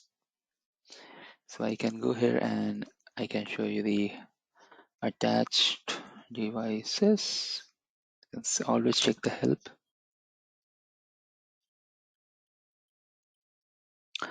And should spell it correct. Devices. So it is asking about the attached devices and then the template and the template ID, correct?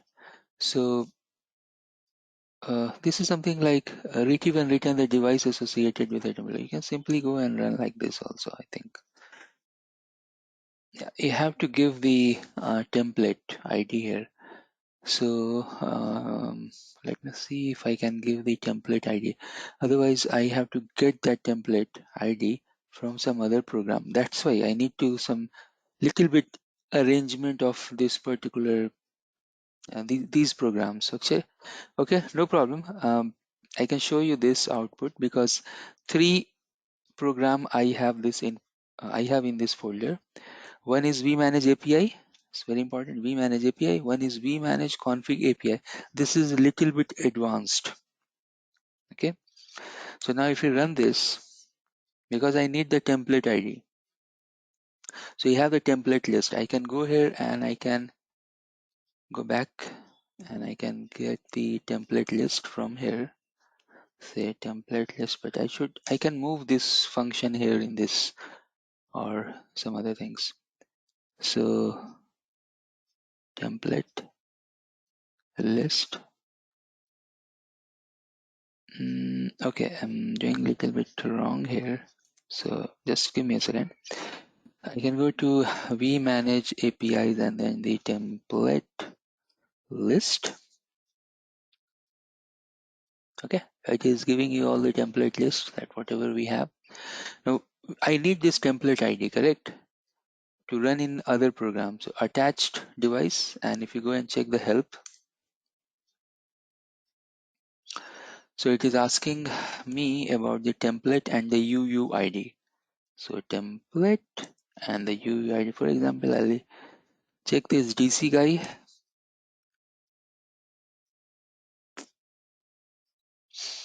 So you can see that you have this particular template whose name is DCV Edge. It is attached with two devices, this device and this device, whose host IDs are this. Correct? Now, what we want. Now, I want to detach. So let me check that. So I have the detach.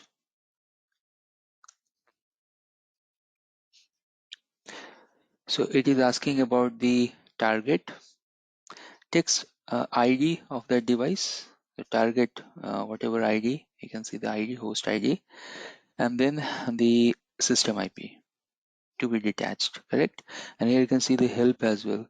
So we manage detach target ID, system IP like this. So before doing this detach, I just wanted to show you here in the device template. For this TC, you can see here two devices are attached, correct? So now we can go back here and we can use this function of detach, and then you can use the target, correct? And then you can go and use the target ID. Target ID is nothing but this guy here. And then you can go and use the sys IP, and that is nothing but 10101. Attempting to detach template, let's see.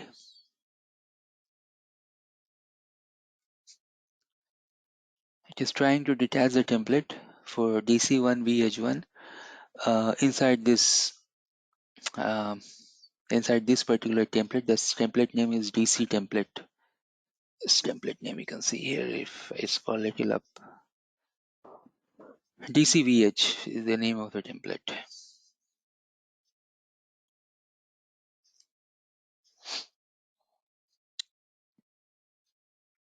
Okay, it is trying.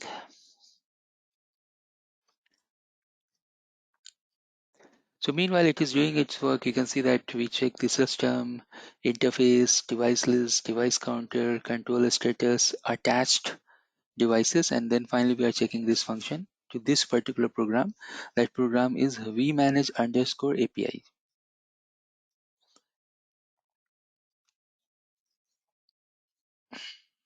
And let me go back here. And if I can go and refresh this page, you can see here one is gone. So if I go and refresh, see DCV has initially 2 devices are there.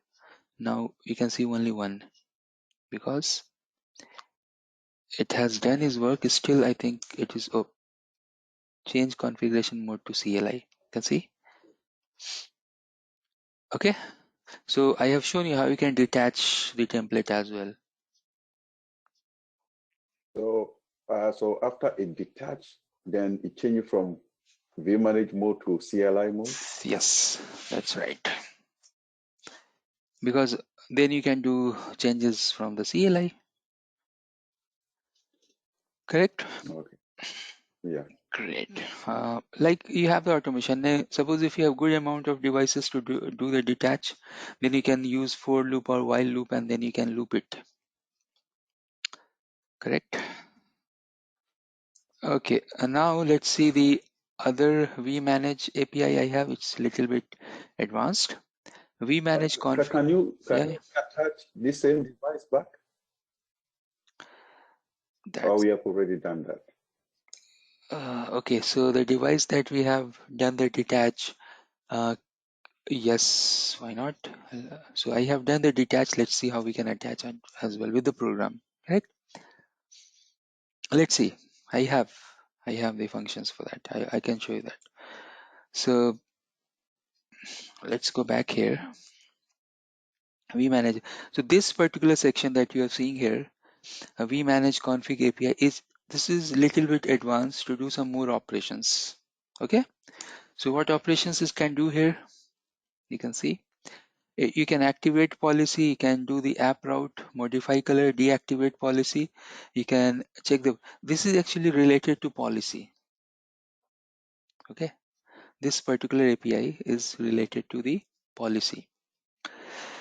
So you can activate the policy, you have the vSmart policy and you want to activate it. You can activate it. You have you want to modify the app route color. You may be using MPLS, you want internet, you can do it. You want to deactivate the policy, you can do it. You can go and check the policy list. That's the vSmart policy. You can go and check it. Template list we have already seen. So it's very much like self-explanatory, correct? These things you can do it, but let me show you all those things. I'll come back to your question as well, how to attach it. Just give me 2 minutes. Let me complete this. So Python vManage APIs and then activate the policy. And then you can see which policies. I have one long list of policies in the VeloCloud, and that you have to give the name of the policy. So for example, if you go here and if you can check the policies, you can see everything is false here. I'll do one thing, I'll go and I'll activate this policy. So I can copy the name here. It is false at the moment. You can go here, you can give the name, you can put this, and then behind the scene it is working. So it is telling the policy UUID is this.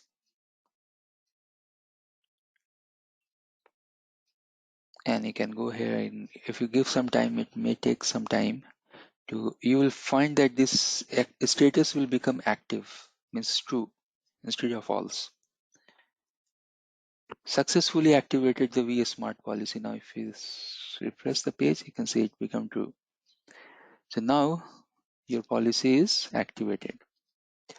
Likewise, you can deactivate it. It's very easy. You can go and check the list of the policies. You can go and check the template list as well. If you want to modify the app route color, you can modify from the program itself as well. And generally, we are doing this from the vManage itself. Okay. Any questions so far? It's good. Yeah, good. All right. So let's come back to Good. yeah, Sam. No, I think it's what it should be. You're telling. Okay, sorry. Yeah, you good. Yeah. Thank you. Now you can go here and check the one more program I have, and that's the SD-WAN CLI. This is also very interesting. You can go here and you can see what are the things you have. And in this program, you will see, so we have BFD, control, device, IPsec, all those things. But you can see here that you can go and monitor, see details, monitor. You can create, edit, delete. Okay, so somewhere you'll find that you have the post method as well.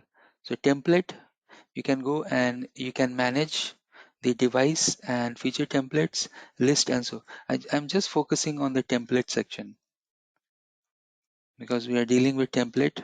You can go here and you can check the help.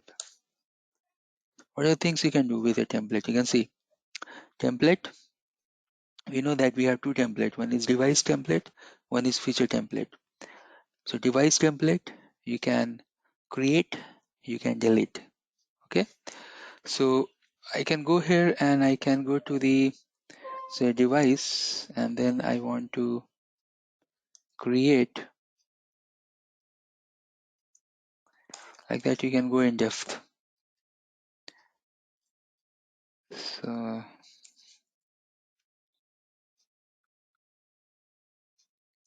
let's see something that it is showing me some error. One second, give me one moment. Yep. So you have delete, you can list. These things we have already seen. That's why I'm not going in this. I'm just looking for one thing that sham as well. Attachment of device. I think I have that function. I'm just checking in which function it was there. But anyways, once we are in this location, I'm not deleting anything, but you have this delete function. You can go and delete, and obviously you have to give the name what you want to delete. Fail to delete the template none. You have to give the name of that particular template that you want to delete. So at the moment, I'll do one thing quickly. Let's check this. So we can go to template and we can create one copy. Let me create the copy. Say just one. You can see that just one got created because whenever you're deleting template, it should not be attached, correct? Delete just one. Unexpected argument. Let me see here. You can go to the delete and you can check the help. Okay, you have to give the template ID. It will not delete like this. So what you can do here, you can go and check the device and show. And let's do like this. Okay. So you can go to the device. You can go and do the list. It will tell you what device templates you have. So here you can see the test guy here. You can go to the delete and you can give this guy name, who's his test, like this. So copy, let me copy this, paste here, enter. I think I'm getting some extra. Okay, I should give the template ID, correct? So you have to do like this, and these things you can create notes when you watch this recording. So I should go and give the template ID like this.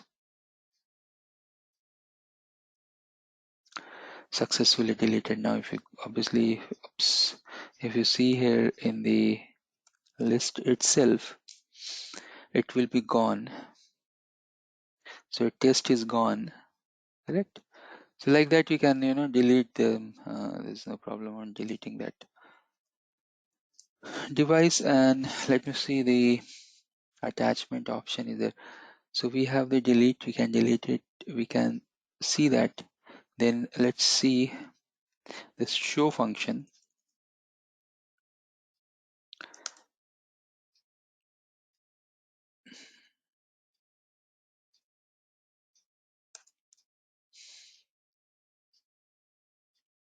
Again, you have to give the template ID show and then the template ID. So let's see. So UUID, template ID, all these are very important. I'm just showing you this template in the JSON format. Okay, you just play around with all these programs that we have. Okay, because it will give you good amount of information. Only thing I haven't covered at this point of time is to attach. Correct. Let's see the attach, how we can attach a device with a template. And other thing I should do that all these function I should put in the same program. So you should not check this there, this there. So that thing I will do. I will merge most of the program related to template, and I'll make this template program really powerful. Okay. So what I will do, at least the vManage API and vManage config API I can merge. Okay, and then this SD-WAN CLI that you're seeing, I can merge it, and then I should add one more function here that's related to attach, because I thought there is attach is there in this template. Yeah, I think the attach function was the same PY that you did use for detach. Yes, you're right. It's the So same. I will It's the same. go there and I'll check that. Yep, that's correct. So before going there, the last thing here is the related to feature, and here you can see that in feature you can go and you can see list, show, create, delete. So those options you have related to feature template. Already I have shown you how you can create the feature template in bulk as well. Okay, so you can use that function, but this is also okay. Let's try to do it. So feature, and then I can go and check the list. First of all, let's see all this. There are lot feature templates are there. See, oh wow. In production, you can see how big that list will be. So then we can go here and then we can go and do this create and help. So we have this only these options at this point of time. You can create the banner, system, VPN, VPN. That's okay, because it is actually coded inside the program and the file, but we have better option to create the feature template rather than this. So better we should focus more on that program that I have shown you. Okay, the last thing related to template and device, I want to see here that also create function is not there. It's okay.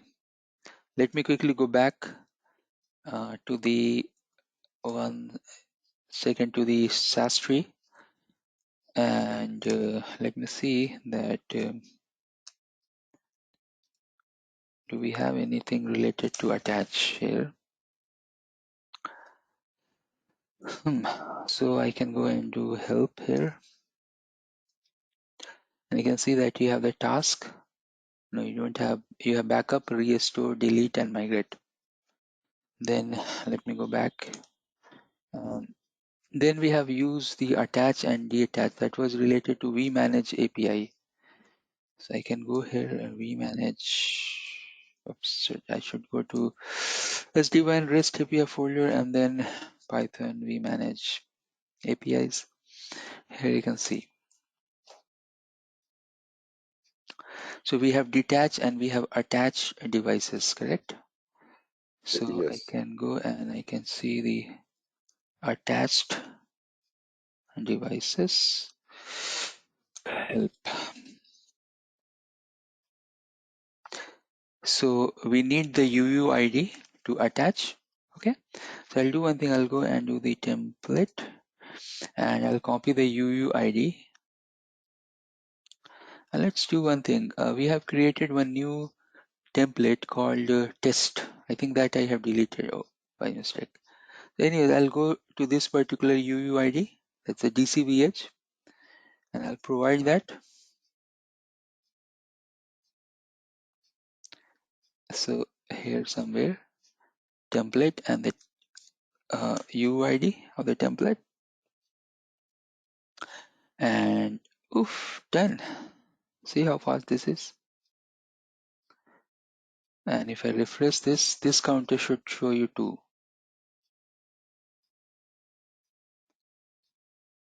It's showing, but I can't see anything here.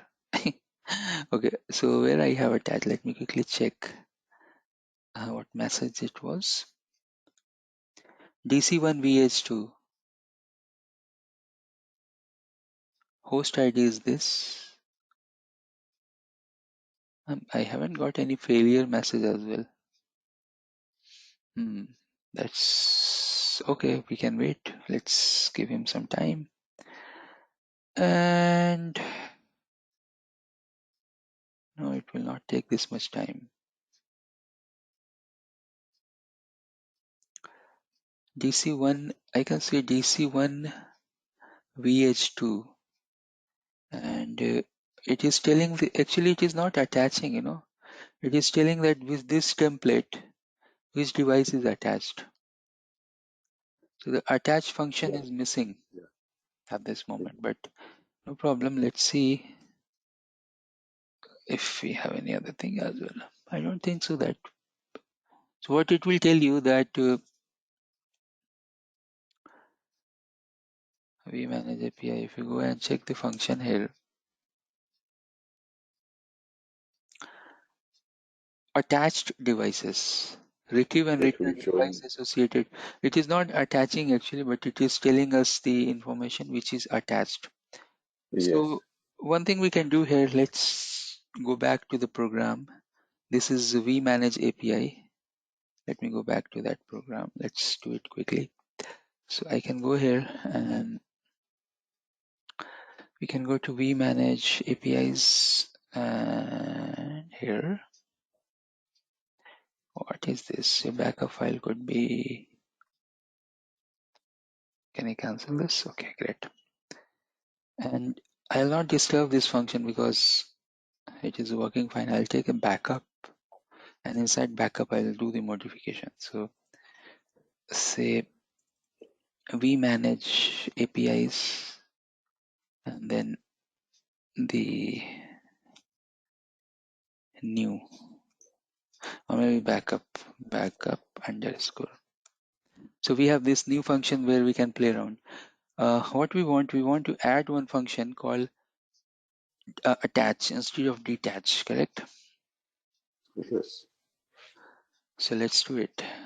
So you can see this attach detach function, and we can copy this.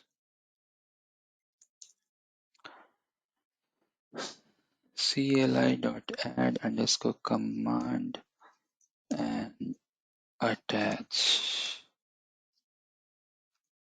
Okay, and then make some space here. Put that, go up. Ratnesh, sorry for interruption. Yep. You carry on. I need 2 minutes break because somebody is on my doorstep. Okay. Yeah, sure. Please carry on. Yeah. Thank you.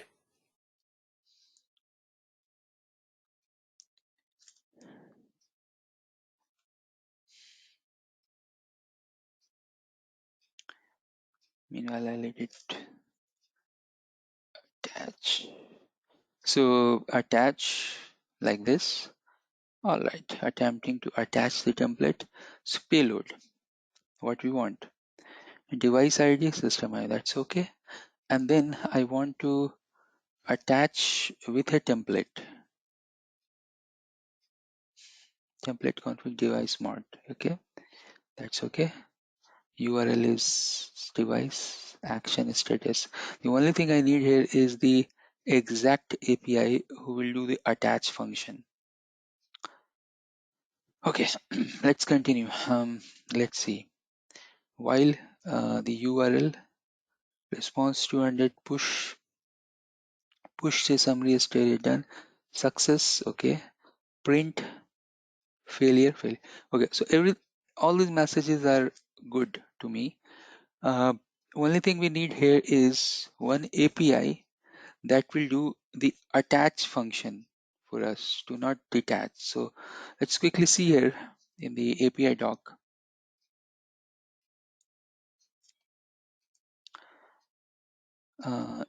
API docs.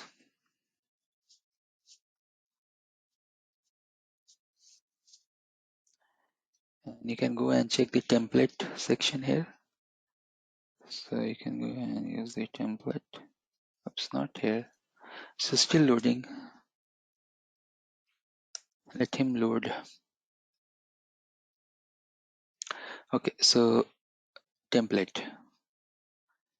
Here you can see that you should have the post method configuration, the template. What are the things we have? Let's see. Device template.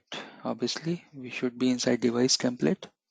And then what you want? You want attach the device template. Create device template. No. Attach the device template. This is the guy. Correct. And what are the methods? What are the things you need here? Let's quickly see. So it is telling to attach body function with the post method. You need some body here in the payload to do the attachment, correct? Okay, and you can see the nice thing here. Let me quickly scroll up. So here you can see that you have the attach and you have the detach. There is no much difference in attach and detach. So only the API will change. So now if you go here where we are changing, you can see the API and this is for detach, correct?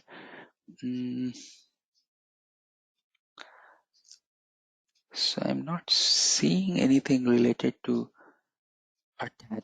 detach here. Let me quickly see. Detach.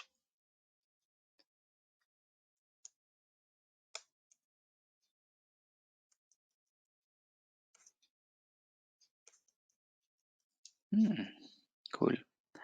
No problem. Otherwise, I'll use that API to do the detachment. To do the attachment, sorry. Let's see. Let's come. So you have the target. That's a target ID, and you have the system ID. I think this should work.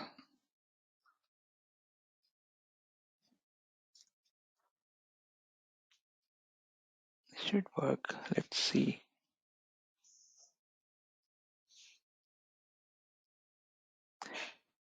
Okay, template config device mode CLI. Let's quickly check that template mode device CLI. Template config. So you can see template /config. Can't see this. Why?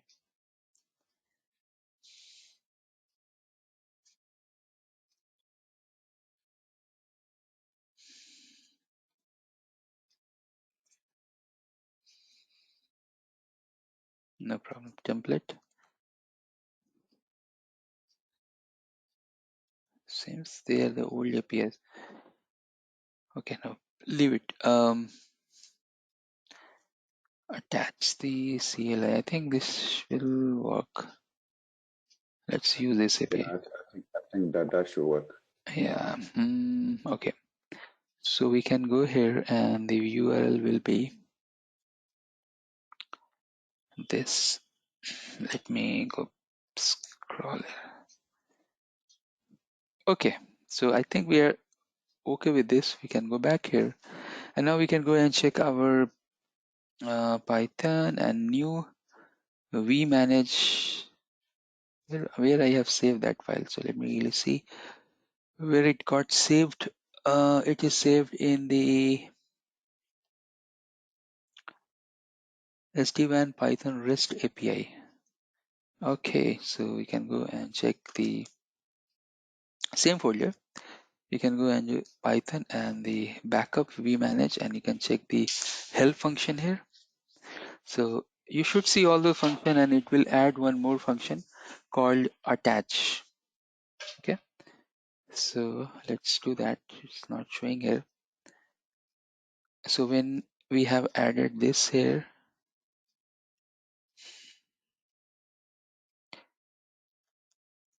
attach, what you need to do, what function you need to change. So we have defined that attach here in the definition. That's 100% correct. And I need to give some these things as well. So you can scroll a little down.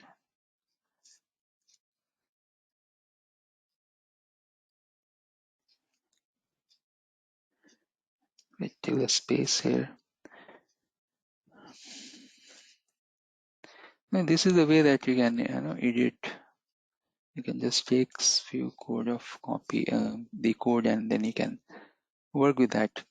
And if you see this detach, let me see, should not be any other place. So yes, it is not there. Small program. Let's see. Yeah, I'm back, Ratnesh. Thank you. So we have created one attach, and this should change the nodes as well. So if you can go here on the top, you can see that you should change this also. Attach. Okay. And then go and use it. So py attach help. We created the help function as well here. So what it is telling that if you want to attach, you can use the target IP and this. We have done this thing earlier, and I can use this here, and I can go and use here as, let me use the backup. Oops. I should copy that. Let me quickly copy that UUID and all those other stuffs. Yep. From here, and from here to here, and then I can go and just give me a moment. It is going on. Okay, so now you can go to Python and vManage, backup vManage API that we have created. Backup vManage API, and the rest of the things I can copy and paste from here. So copy and paste, enter.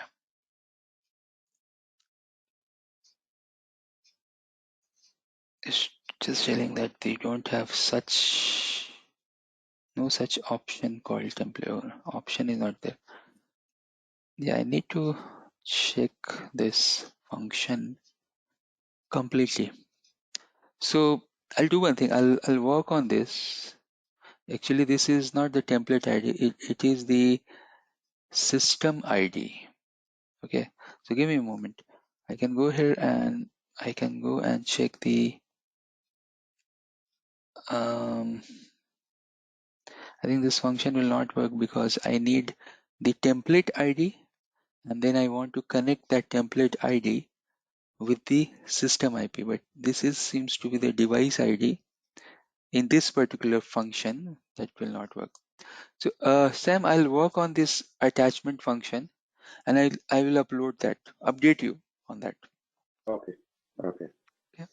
But the rest of the things I have covered, and one thing is pending from my side is to attach the template. But apart from that, I have covered everything. Yeah. Yeah.